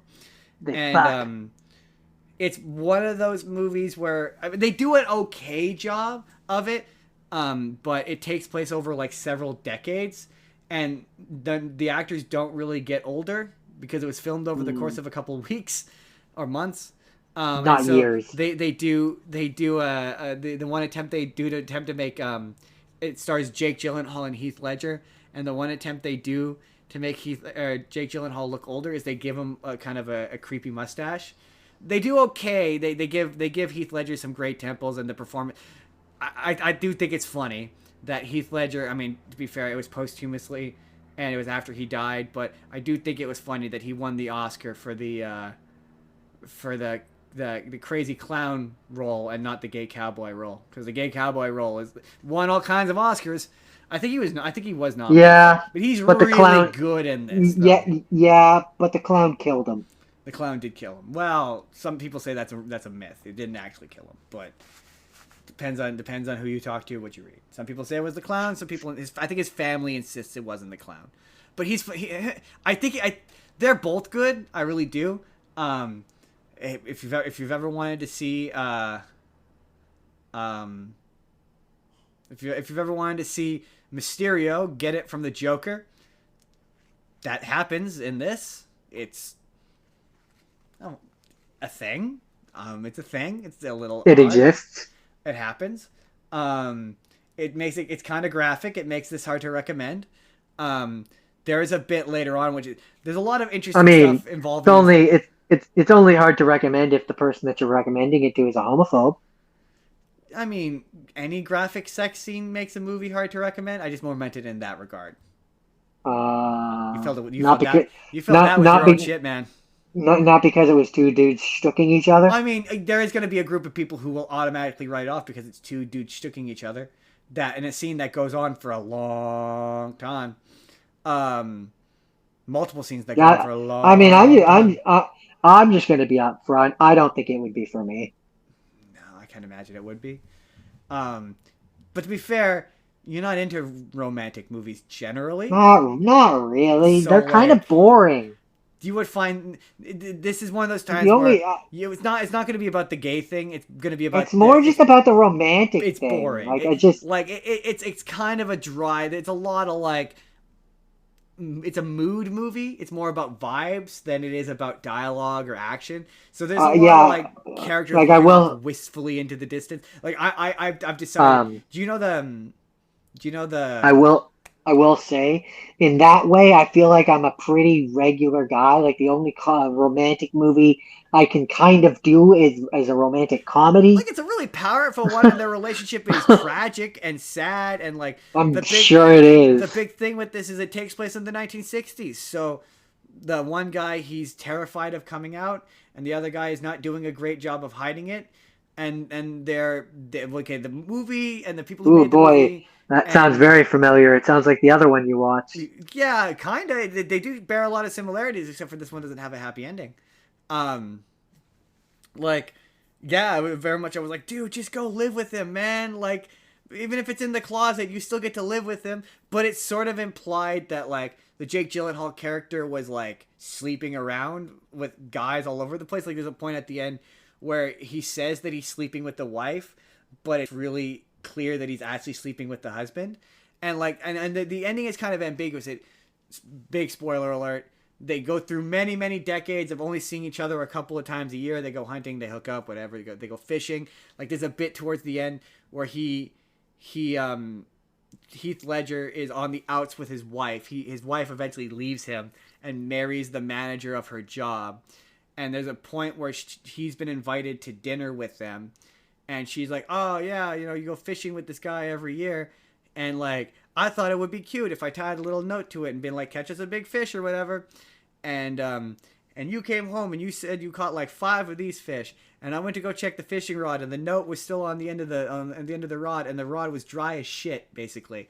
Like you didn't use the rod, and that's her basically like, "I know you're gay," and it gets to the end, and he's contacting Jake Gyllenhaal because the final time they see each other, he's like, "Yeah, I can't keep like you're in a," because Jake Gyllenhaal's character, he's married, and their relationship is very mechanical. They're together and they're reasonably happy. They have a son, but they're not really emotionally intimate.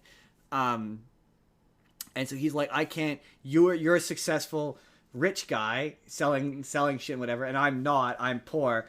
Like coming to see you is costing me money. I won't be able to see you till November." And then Jake Gyllenhaal gets very mad at that. And then the next scene is Jake Gyllenhaal is dead. He's died. Ooh, that escalated quickly. And Heath Ledger phones the wife, and the wife is very kind of indifferent seeming to the death of her husband. Like she doesn't really seem sad, and the conversation between her and Heath Ledger's character is kind of like, "Oh, you're the guy," basically, because like he was told. She told whatever that he wanted to be his ashes or whatever to be spread, or he wanted to be buried up on Brokeback Mountain, and he said that Ennis is very important to him. He's like, "Oh, you're Ennis, you're the guy," and it's implied but not stated that she knew, and she's like, "Oh, he died by a freak accident on the highway. A tire exploded and crushed him in the face." And it's implied, at least how it's really funny because as I get older, I really develop an appreciation for ambiguity, and it's ambiguous. It's implied that he got beat to death basically for being gay, because the whole movie In that day and age, that's very believable. because the whole movie, that's why Heath Ledger won't come out, is because he's like, when he was a kid, his dad took him to see a dead body of a gay guy who had been beaten to death. And so that let me. I guess we'll skip the men having sex with men versus gay discussion. But the Heath Ledger and Jake Gyllenhaal and the directors and everyone who made this movie insisted that they were not gay, that these characters are not gay, that it's a movie about 2 straight men who fall in love, and like that's gay. Like that's. Respectfully, I disagree with that assessment. That's gay. Right. They're gay. Right. Not to say that's wrong. Bad. Not in a whatever. negative way. I'm just saying they are gay. But they like, are even 2 if you gay want to men. like, even if you like, okay, I guess maybe we'll do a brief drive-by of it. But the short version is, to some guys, the being gay is an emotional attachment thing. It's about the romanticism of it, the domesticity of it, the culture of it. the actual act of physically having sex with men, there's a lot of guys who don't see that as being gay. Which, okay. If you're going to come at me with that, right? I'm sure, I don't know. Who knows? Maybe someone in the comments will come at me with that. My response to that would be, they're very emotionally involved with each other. They're in love with each other. The minute it becomes love, you're gay. It's gay. Like, I would argue, this movie is about... If you prefer, they're homosexual. No, but that's... The point, though, is different. There's guys who have sex with guys. They're homosexual... and they're not necessarily gay. That's the distinction they make. And they say what makes them... Hold on, let me finish it.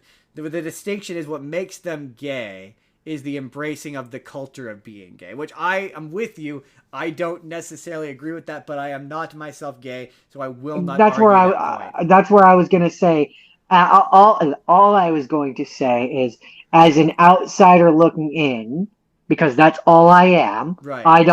I can't make any empirical statements, but as an outsider looking in, I don't see a distinction. But like, even if you are to make... I don't see a difference. I don't see one.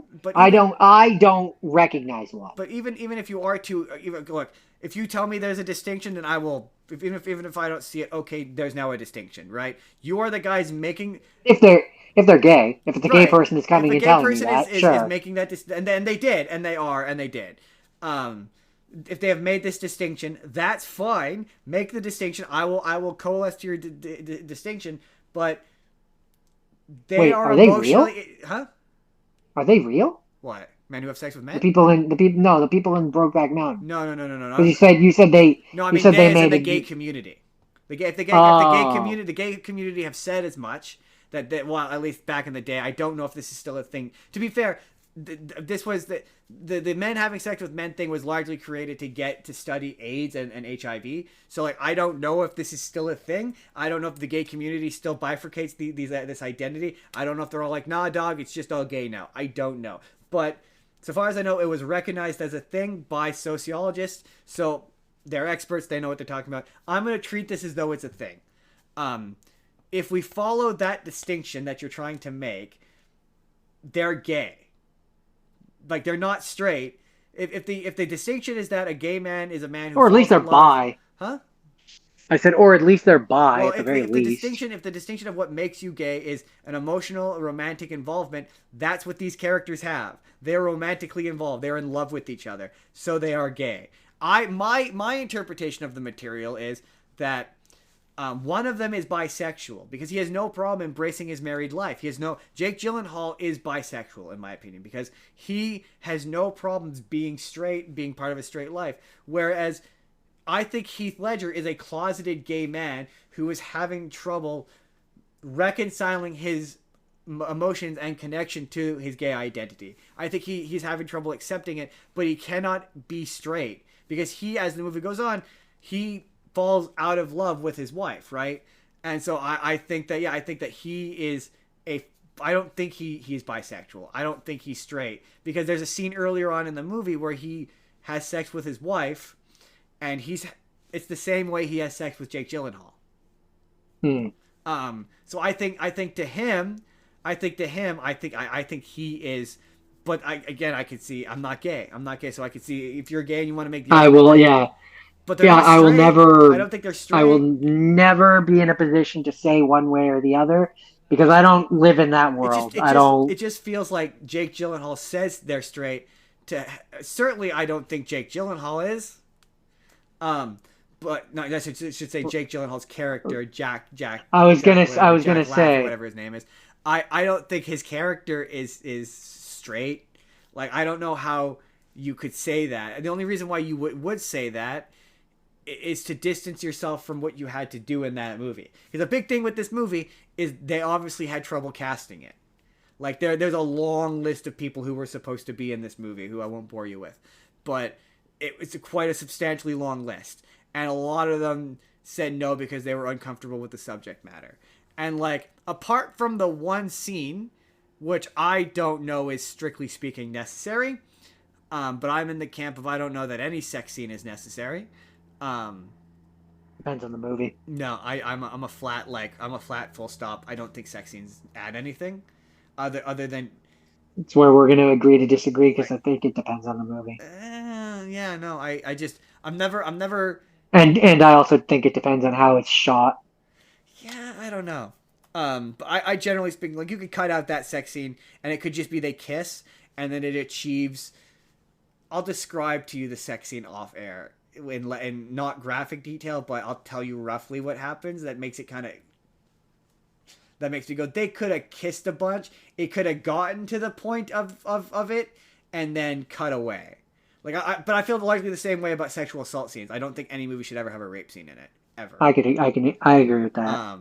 But sex scenes, it's like it's hard for me to 100% be like cut them. Like for example, but that's because I'm gross. So like for example, I think for me it depends on how long it goes on because like for example the scene in Titanic where Jack and Rose are in the. Okay, fair. I'll let you finish, but when Jack and Rose are in the back of the thing, and like it ends with him putting the hand on the thing. It's like you know what they're doing, right? I think that's her hand, but whatever, whoever's hand. I don't consider that a sex scene. I understand why you would. I understand why you would. For me, a sex scene, that's a love scene. To me, a sex scene is where you see them actually like. That's where I say, for me, it depends, and that's why I quantified in the beginning of this. Scene. I say it depends on how it's shot, it depends on how long it goes on, and it depends on how graphic it is. Yeah. It doesn't need to, it's not a porn. Yeah. Right? Like, that's the big thing. When a sex scene is like borderline pornographic, I'm like, this isn't adding anything. Or like another example of like the movie had technically had a lot of sex scenes. It's Friends with Benefits needs to have sex scenes. That movie has to. It's about sex. Yeah, but it's not graphic. Yeah, I don't think it's graphic. I don't know. I tend to err on the you could not do it and it wouldn't it and I don't I agree in some situations. I think there are some movies where you can cut it, but no, there are times when I think it's needed. Yeah, it's a really beautiful movie. I think there's a discussion that can be had, but it's a movie by movie basis. It's a fucking bummer. It's a fucking bummer of a movie. It has. Oh, that was the other bit I wanted to say. Do you know the song? No. Oh my god. I don't know anything about the movie other than it's two gay cowboys. You do. We had it in our oh, you would know it if you heard it, but we had it in one of our saved videos on YouTube. It was a Kingdom Hearts video where it was Brokeback Hearts. Okay. You don't remember that video? Oh, I mean, there was a lot of them. It's hard to remember all of them exactly. Anyway, I maintain that the music from Brokeback Mountain, it's called Wings, and I maintain you could put that over anything, and it would sound wistful and introspective. You know, like right now, I could put it over this right now, which I probably am in the actual YouTube video. And if you just leave a little space in between it, and you say that they never found love again after that summer. And once I show you the music, you're gonna be like, yeah, no, totally. It's that kind of music where it just sounds. Just try it, Jordan. Try it. Try talking about how all they had was that one last summer. That summer together. That summer together up on that mountain, Brokeback Mountain. That's all they had. They had one summer. And they tried to recreate their lives, but they couldn't. Every summer. On the Brokeback Mountain. Bow, bow, bow, bow, bow. I guarantee you've heard it. Like once I show it to you, you're gonna be like, oh yeah, this. Probably. Like I have loose memories of the trailers, but you know. Yeah, no, it makes anything sound wistful. But yeah, I like this movie. It's a little slow. It is a little slow, especially in the middle. But yeah, the performances are great. We really lost something when we lost Heath Ledger. Like it just. When I watched this, I was like, man, I would have loved to see old man Heath Ledger just do like a movie kind of like this, like an action movie or something. I don't know, but he missed the second renaissance of a career, and it makes me sad. Not my favorite movie involving a gay couple this week. That was still Mambo Italiano. Mambo number 5. I went into this though expecting to not like it. I will say that it's definitely one of those experiences where I went into this being like, I don't think I'm gonna like this, and I liked it more than I thought I would. So, there's that. Well, that's good. It's good when things exceed your expectations. I also didn't have to download it, and that automatically makes it. Jordan, that's it. That's the end. That's Brokeback Mountain. We got one more, and it's Pretty woman walking down the street. Pretty woman. Pretty woman. Oh, So I didn't intend for my two have scenes or have not scenes rather to be both from 1990, but Wait, this was 1990? also this is from 1990. Oh, I thought I was positive that was an 80s movie. Interesting. Nope, 1990. It's also directed March- by the same guy who directed the Valentine's movie we talked about earlier. Oh yeah. Yeah. Gary Marshall. Gary Marshall, yeah. He did a Yeah, bunch this of came movies out- we've talked about for the show this- before. This came out March 23rd, 1990. His thing is he makes shitty romantic comedies. Although this is arguably a classic, but still. I like this one, especially. Fair, but well, and so see that's where the interesting thing is I'm like, did I like it or did I just hate Edward Scissorhands so much that it made this one seem better? That happens. That happens when you. Sometimes that happens to me where I watch a real shit movie and then the next one like that happened to me with fucking Valentine's Day and what did I do after Valentine's Day? What Men Want, and I was like, oh yeah, do I like this or did I just hate Valentine's Day that much? Did I just hate that one that much that it makes this one seem better by comparison? Yeah, pretty much. Same thing with Brokeback Mountain and The Sweetest Thing. I was like, did I like Brokeback Mountain or did I just hate The Sweetest Thing that much? Also, it was a strange thing because I've never seen this movie, but I've seen this movie. Like the movie where very much yes it's one of those. That's why I said it's a classic for a reason. I'm sure you've probably seen it in like Family Guy cutaways at least once. Yeah, or like some parody or something. Oh yeah, where it's one of those for sure. Where it's a low-born person is raised up to higher society by individual. Gere and Julia Roberts, I believe, if I'm not mistaken. Julia Roberts and Richard Gere, yeah. Nailed it. It also features Hector Elizondo, Ralph Bellamy in his final performance, Laura San Giacomo, and Jason Alexander. Really? Wait, like Seinfeld, Jason Alexander? Yep, he's the lawyer. He must have. This had to have been while he was making Seinfeld. He sure looks like he does in Seinfeld. Yeah, I instantly recognized him. How long was Seinfeld on?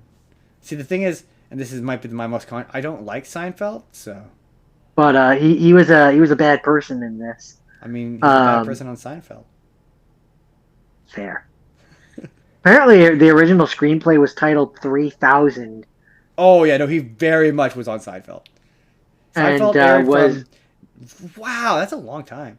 Seinfeld aired from 1989 to 1998. This was originally intended to be a dark cautionary tale about class and prostitution in Los Angeles, and then it was reconceived as a romantic comedy. About not being a prostitute. Don't be a prostitute. But I mean, yeah, most people have heard of Pretty Woman. He finds a prostitute. Is this movie is the song from this movie or is the movie named after the song? I'm pretty sure it's from this movie. I could believe it. That would make sense to me.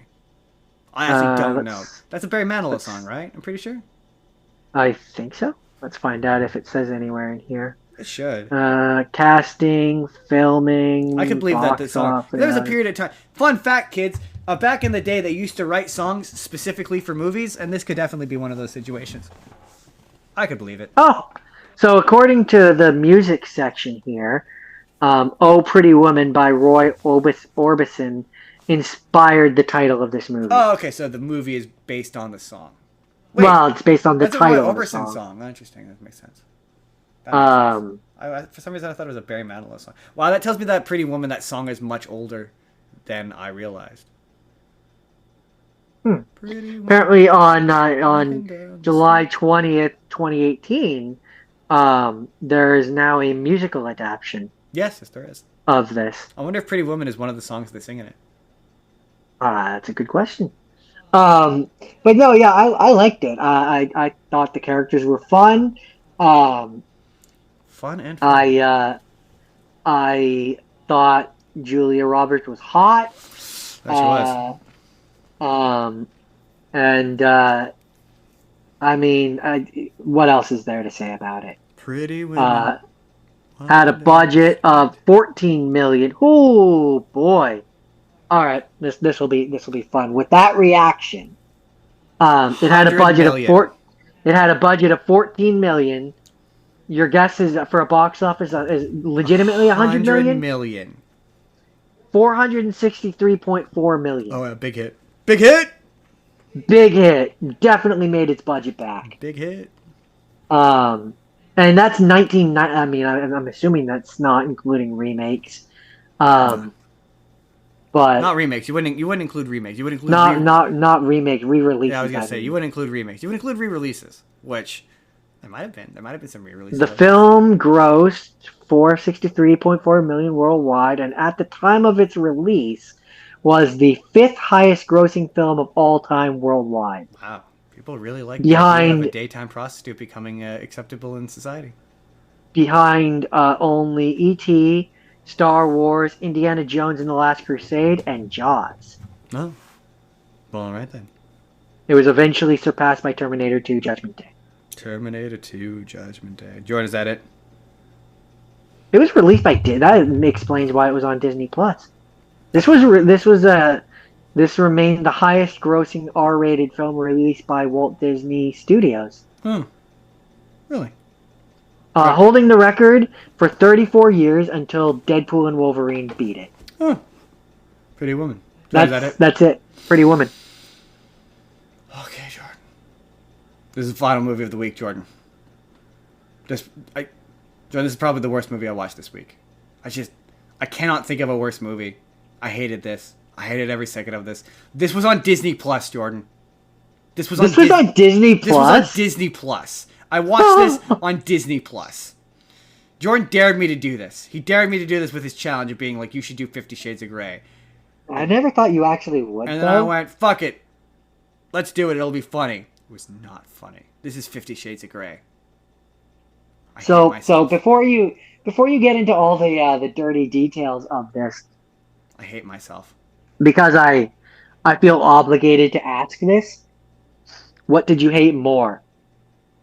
This or either one of the Sex and the City movies? This offends me. Ooh. This. So this finally I get why people like Sex and the City. I don't understand why anyone likes this. It's terrible. Dethroned Sex and the City. Oh, it must have been bad. It is everything bad about Twilight ratcheted up to 11. The main girl, was clearly told to just be Kristen Stewart from Twilight. She does everything Kristen Stewart does in Twilight. She has shitty bangs. She does that thing where she looks up at people. She has no charisma. Like, she's... Okay, the big thing with 50 Shades of Grey that you need to understand, just the history of this piece of shit, is it began its life as a Twilight fanfic. But they had to take it down. The author had to take it down because the main author of Twilight didn't like how graphic and sexual it was. And so all of the characters in this are just worse versions of the characters from Twilight. So the main guy, the main girl is Anastasia, Bella Anna. The main guy is Christian Grey, Edward Cullen, Christian Grey. She's got a Hispanic guy friend who's just Jacob.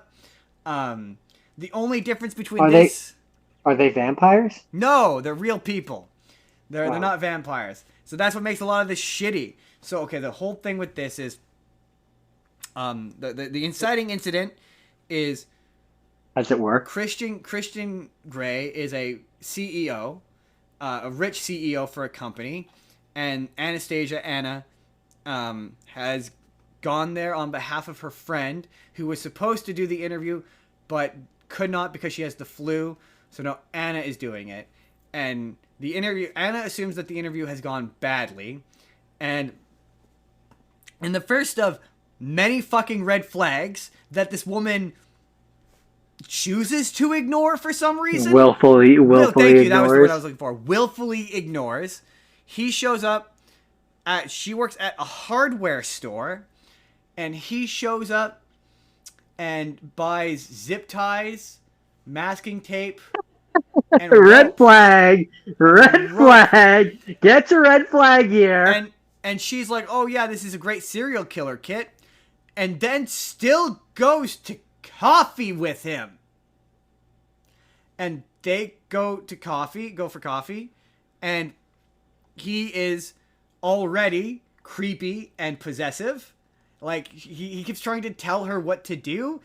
And he's like, I always get what I want. And his line reads, his dialogue reads, everything he says it like, at one point, quick diatribe, when in terms of casting, they went through a shit ton of casting. They wanted Robert Pattinson and Kristen Stewart, and chose not to because they thought it would be too weird. The reason why they didn't cast them. Anyway, so they go for coffee. She goes out with her friend, and probably supposed to read like a dominating dominatrix type thing, but reads as creepy. Hold on, hold your thoughts. Hold on, comments until I'm done describing this.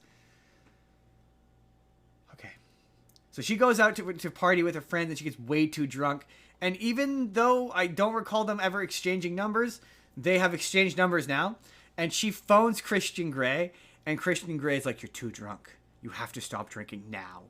I'm coming to," and then he just, not knowing, she didn't tell him where he was, he just shows up at this party and like takes her home. And the brother takes the friend home, and then she crashes at his place, and then nothing happens. And then they go back to her place, and the brother is having sex with the friend. They've hooked up, like he's in the middle of having sex with her. And he reveals that he wants to have a relationship with, he basically is like, I'm not a normal guy. I'm not into normal things. And he shows her his playroom of BDSM stuff. Aha, there it is. Wait, so did you know nothing about this? I know very little about. You didn't know that it was a BDSM thing? I know that it's smut. Okay, that's interesting. So yeah, so he reveals this room, and she's like, yeah, no, not into this. And I'm like, okay, at this point, I'm like, well, okay, there's only one way this movie goes. She gets in too deep, realizes he sucks, and then leaves him. That's how this movie ends. He's the bad guy. He's the bad guy in this movie, right? And how accurate was that assumption? It's okay. So he presents her with a contract where he's like, I want to be in a submissive domination. Is this the one that the girl is played by Maggie Gyllenhaal and she gets spanked? She's not played by Maggie Gyllenhaal, but she does get spanked. She's played by Dakota Johnson, who was in. She's the girl from Madam Web. Because I have a vague memory. I have a vague memory of it was Maggie Gyllenhaal though, but on Channel 39 of there being like a movie that was on once. This is way past Channel 39 days. Fair enough. So okay, so different thing. Different era. So he wants to have this dom sub relationship with her, and he wants her to sign this contract. And there's a scene of her like, he's like, do your research and read the contract. And she reads the contract, and it's a bunch of really fucked up shit of like, you can't drink, you can't do, and it's all like really super controlling. And she initially is like, no, basically, is long and short of it. And he reveals that when he was 15, he had a dom sub relationship with a family friend, a family friend. And I'm like, it just kind of sounds like this. So he was abused. Right. This woman sexually abused you, and you have conflated it with love because you were 15 and you didn't know. I mean, there's no sounds like he was 15. He couldn't consent. She abused him. And it's not no, somehow magically. When I say abused, I mean like physically abused you. I don't just mean like emotionally abused you. I mean, it sounds she beat the shit out of you and you've just conflated it with love. That's what it sounds like. I'm just saying that like if the backstory of this was like it was a female and we were talking about a male, we wouldn't be questioning this. No, he I'm got not abused. questioning it. I'm saying it's abuse, but I'm saying royal you. Yeah. No, yeah. Yeah, exactly, because he's a guy. We're not questioning it, but no, this is abuse. You were abused. You were abused by an older woman, and you have now conflated it into love. And it just kind of sounds like it's just so much of it. Like, there's so many scenes of him, like, hitting her with shit that it's like, it just kind of seems like you want to hit women, and you've used this. Because it's implied that he's done this with all kinds of other women, and she's the first one to put him in his place. And it's like, it just kind of sounds like you want to physically abuse women and you need an excuse to or a reason to. And nobody's questioning how fucked up this is because you're young and handsome. And if you were an older man, this would be Red Flag City. And like the dialogue is atrocious, Jordan. There's an entire sequence where they're talking about how far she's willing to go. And she's like, well, I don't know. I've never done it. He's like, are you a virgin? And she's like, yeah. And then there's an entire scene of him in her, like deflowering her. Oh, I hate that. I hate saying that. But yeah, there's a scene of her having her first time, and it goes on for fucking ever. And like, there's so many scenes of him, just like this one bit where like she's all tied up and he's whacking her with a riding crop. And you're like, this is what? Again, different strokes for different folks. But in this context, it just looks like at one point, he gets really pissed off because she says she's gonna go visit her mom, and she doesn't tell him, so he like hoists her over his shoulder and just starts slapping the shit out of her, and not her face but her ass, and you're like, this just looks like abuse. Like, I'm sure there is a consensual, safe version of this. That's not what this look, and it's a lot of him saying what I would describe as like Edward Cullen dialogue of being like, we can't be together because of what I am. That clearly are like remnants of when this was a Twilight fanfic. And like, yeah, if he were a vampire, him being a inhumane, creepy piece of shit is different. Makes a certain amount of sense. But he's a human being, and this movie is like, you've taken way too long to realize he's a creep. Like, just entirely too, like, she falls in love with him and he's a weird, disgusting creep, and he only gets away with it because he's handsome. It's so fucking weird. It's so weird. And so there's 2 more movies. How? I don't know, Jordan. I don't know. So how do you think this ends? Well, now you've said there's 2 more movies, so I'm questioning what I would have thought. If I hadn't said that, what would you have said is the way this movie ends? She breaks up with him and she moves on with her life. So, okay. So it gets to the end of the movie.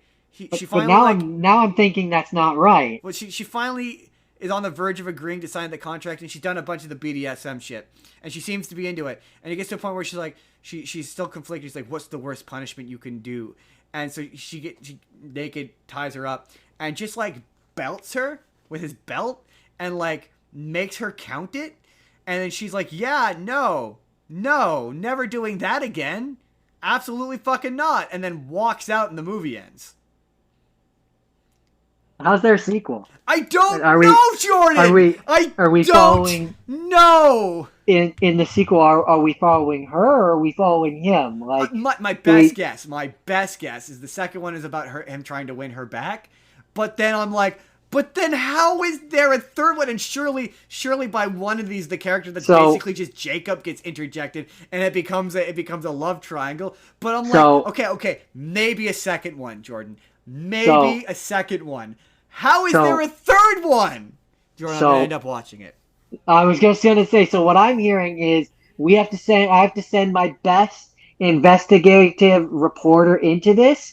I need you to subject yourself to torture and tell me so that I don't have to watch them. I'm going to have to watch. I Googled it, and the movie I was thinking of is called Secretary. Never heard of it. Jordan, I hated this. I hated this so much. It bothers me that women like this. Like, this movie is like the highest grossing movie to come out on Valentine's Day.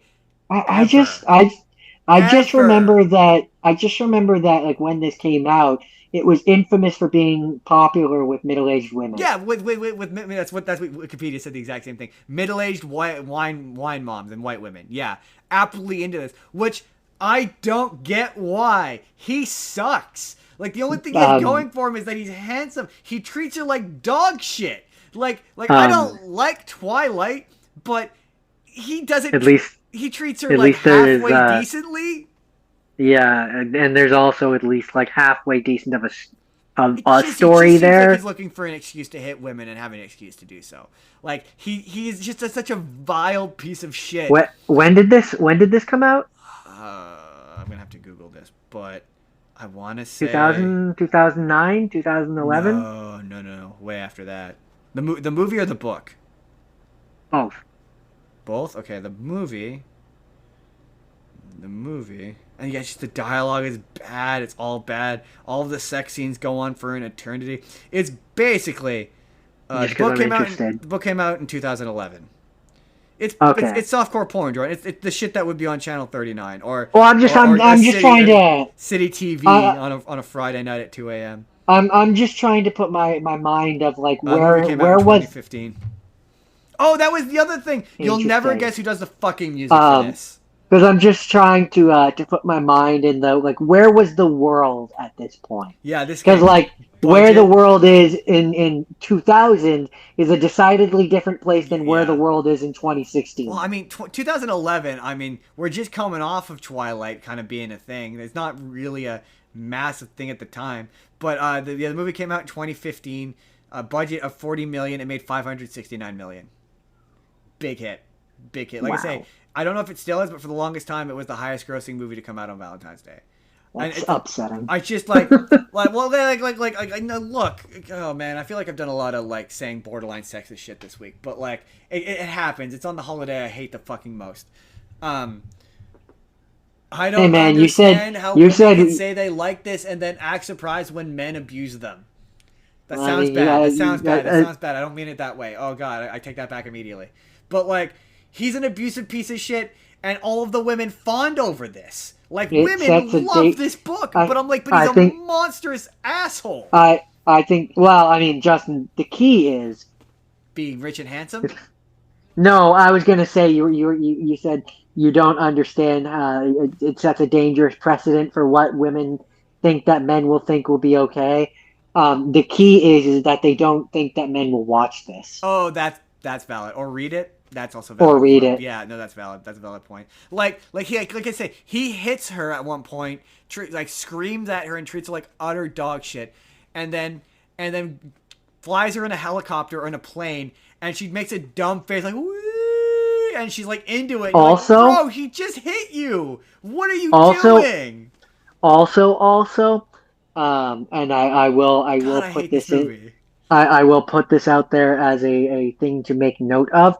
There is a very, very distinct difference between whether it be man or woman, what someone fantasizes about and what they actually want to have happen. Well, according to what I read about this, to be fair, the BDSM community fucking hates this book and this movie.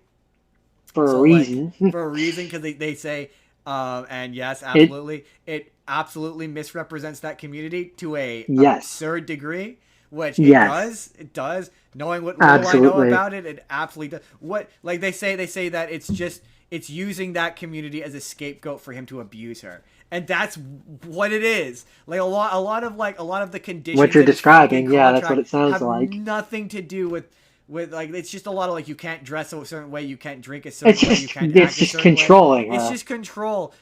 In a legal contract, apparently the movie is better than the book, which doesn't seem possible to me. It just doesn't seem possible to me. There's no way. How could it be worse? And the number one thing I do remember about the book is I remember a friend took me to like a classy bookstore. Like an ornate, like really classy, fancy, like old-fashioned style bookstore in Victoria.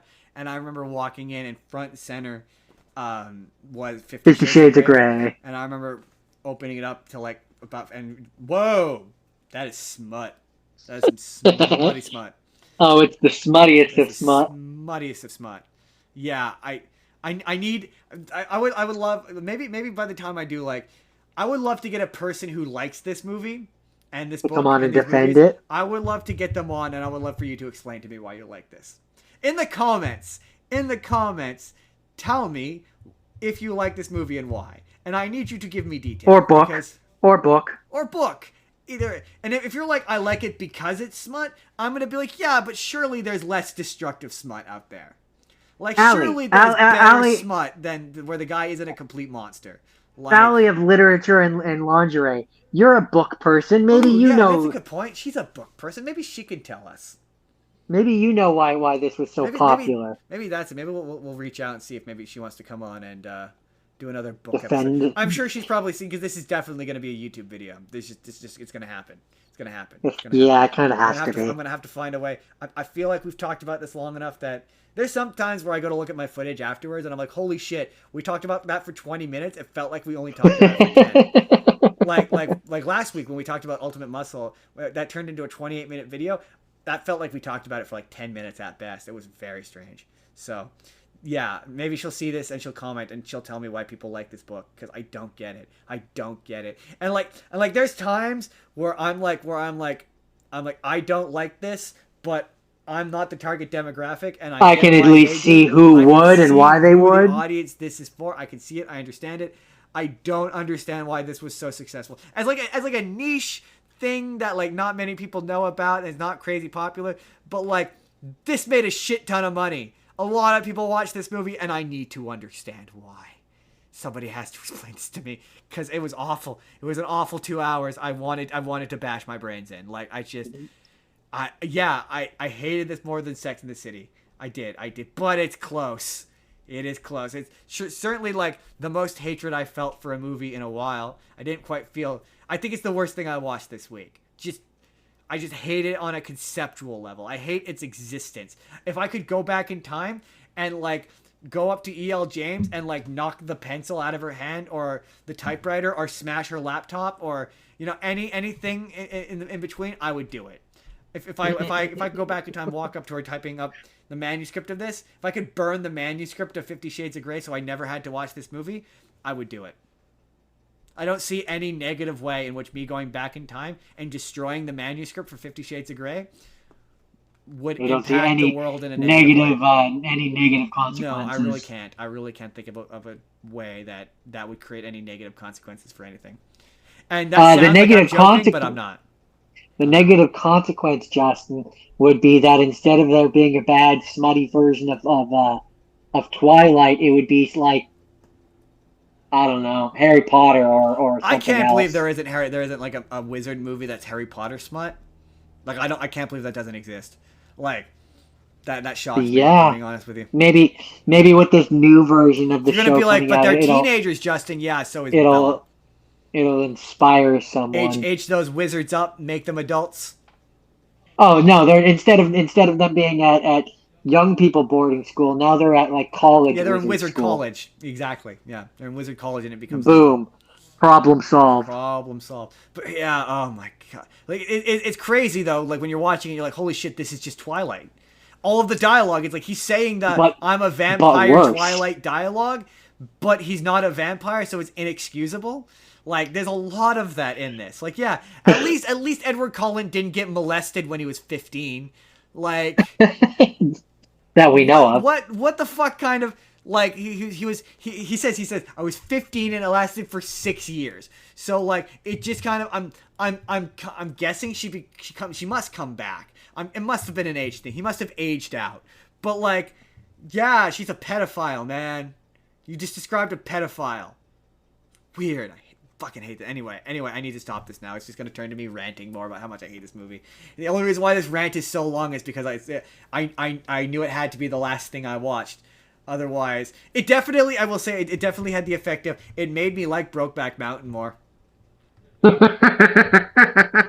definitely had that effect, and it's going to make me like whatever I watch next week more. Speaking of, that's it. That's Valentine's Day. Yeah, this is probably, I don't know, maybe this will be the video that goes out just before Valentine's Day on Saturday.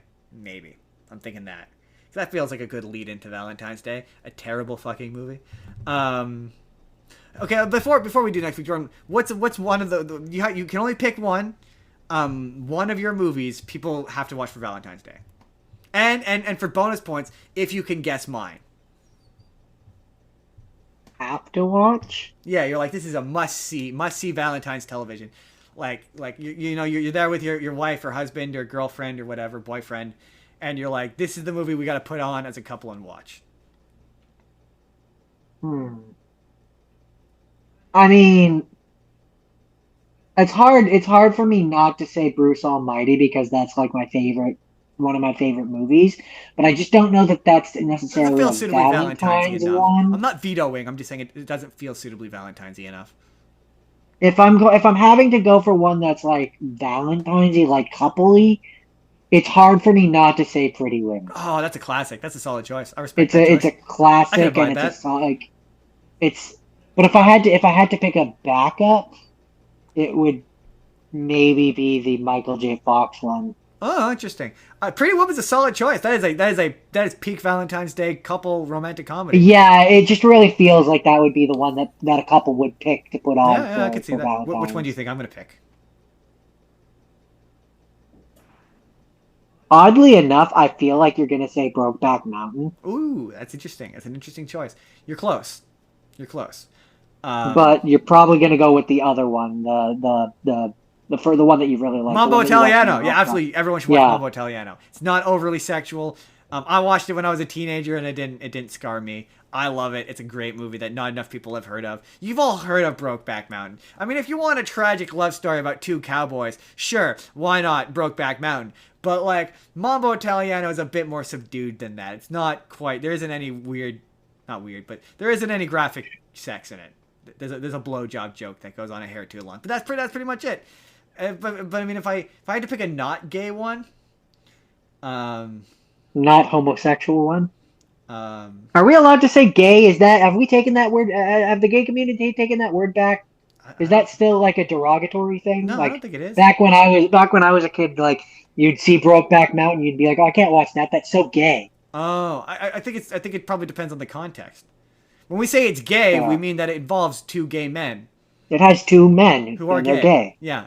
It's not gay isn't stupid. It's gay. I just wasn't sure. Honestly, as in happy. It makes me happy. That movie made me happy. So by its most literal definition, it's gay because it made me happy. That's fair. I just wasn't sure in 2026 what we're. I think if we said homosexual but we didn't add the sexual, I think that's not okay. Then that's bad. Okay. Yeah, that's okay, bad. yeah. I feel like that's bad. I want to be inclusive and like tolerant. Jordan, I just don't think I don't think any of the straight ones were good this week. I'm just gonna be real with you. There isn't a single. The only one that's that's close. Well, Hall Pass. Oh, you're looking for one that's not gay, right? Yeah, Hall Pass is all right, but I wouldn't say that's very Valentine's-y. Maybe Rock of Ages. Maybe Rock of Ages. You're not gonna pick 50 Shades Grey. No, I don't hate myself or the audience. I'm not even gonna pick Valentine's Day, although that's pretty solid, harmless Valentine's. I suppose if you don't hate Valentine's Day and you like celebrity slop, celebrity cameo slop, then that might be for you. I just can't say Romeo and Juliet, the Leonardo DiCaprio version. That movie was bad. That movie was bad. I had to pick it. If I had to pick another backup, it's way better. I'd maybe pick Friends with Benefits because that's a pretty paint by numbers. It's hard to pick R-rated comedies because you're like, my thing is whenever I recommend a movie, I'm like, would I recommend this to my mother? Yeah, you know what's funny? What's funny? My mother's seen Mambo Italiano. It's the reason why. Yeah, I remember there was a point where it was her and her then partner. They were picking out a movie, and it was like Mambo Italiano and something else, and they picked Mambo Italiano. It was the only reason why I'd heard of it when they put it on in my class. Because mom had put it on, and I remember her dying laughing, just thinking it was the funniest thing. But that having been said, next week. What's next week? Jeff? Next week is a what's the word I'm looking for? Jordan, not title. Topic. I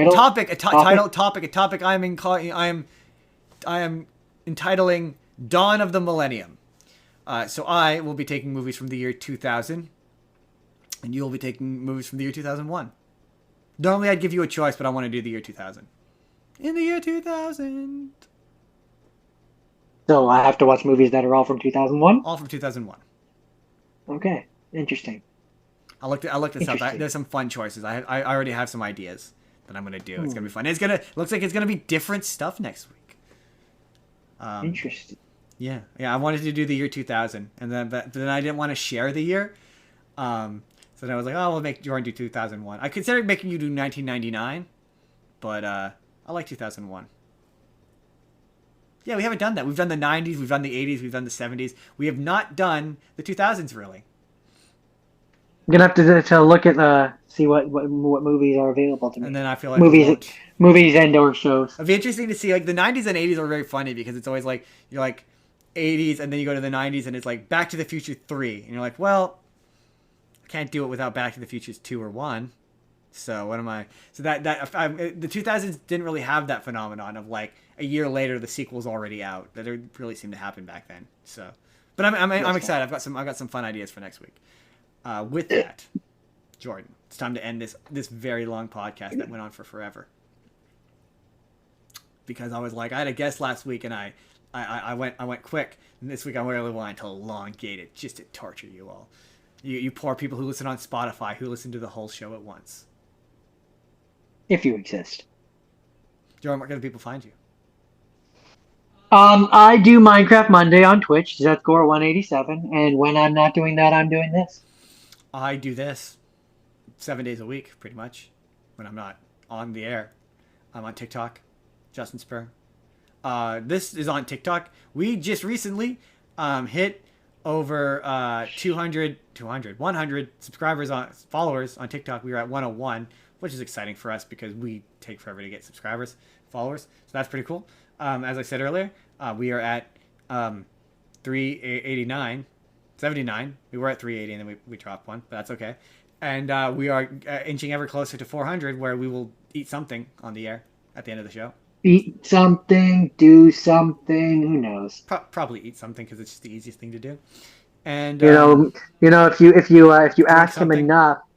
you ask him enough, maybe he'll touch like an electric fly swatter or something. I will not do that.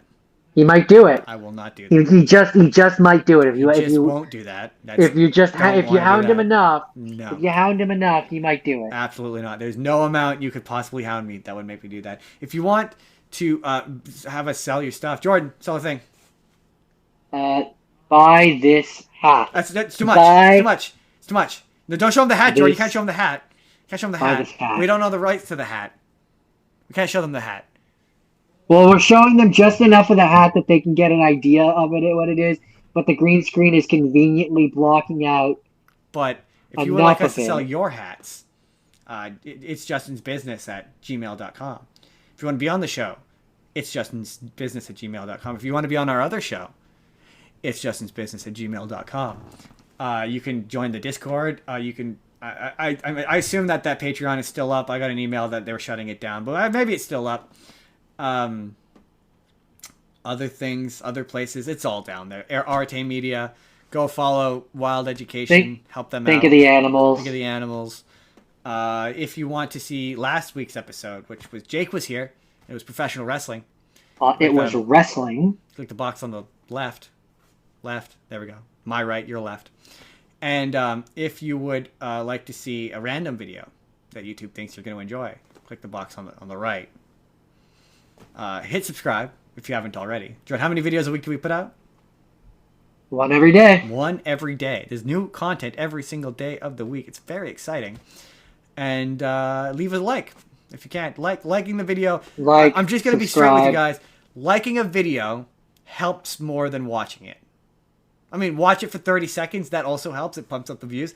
But like, really, what pushes us in the algorithm is your likes and your comments. Likes and comments. Comment, subscribe. Engage with the video is what I'm saying. Sell your soul for just one more episode. It's true. Just click the last one. Watch the last one. That's it. Watch the back catalog. Watch all the videos because we need watch time. We need about 1,000 hours, over 1,000 hours of watch time, which is like honestly not a lot. And then we can create super chats and we can get subscribers or whatever. We can monetize. Help us monetize and bring you better content. You want better content? You need to help us monetize. Am I wrong? Do it. Do it. Do it. You do it. Do it. Do it. I'm hitting the button now. Do it. Do it. Do it. Bye, everybody.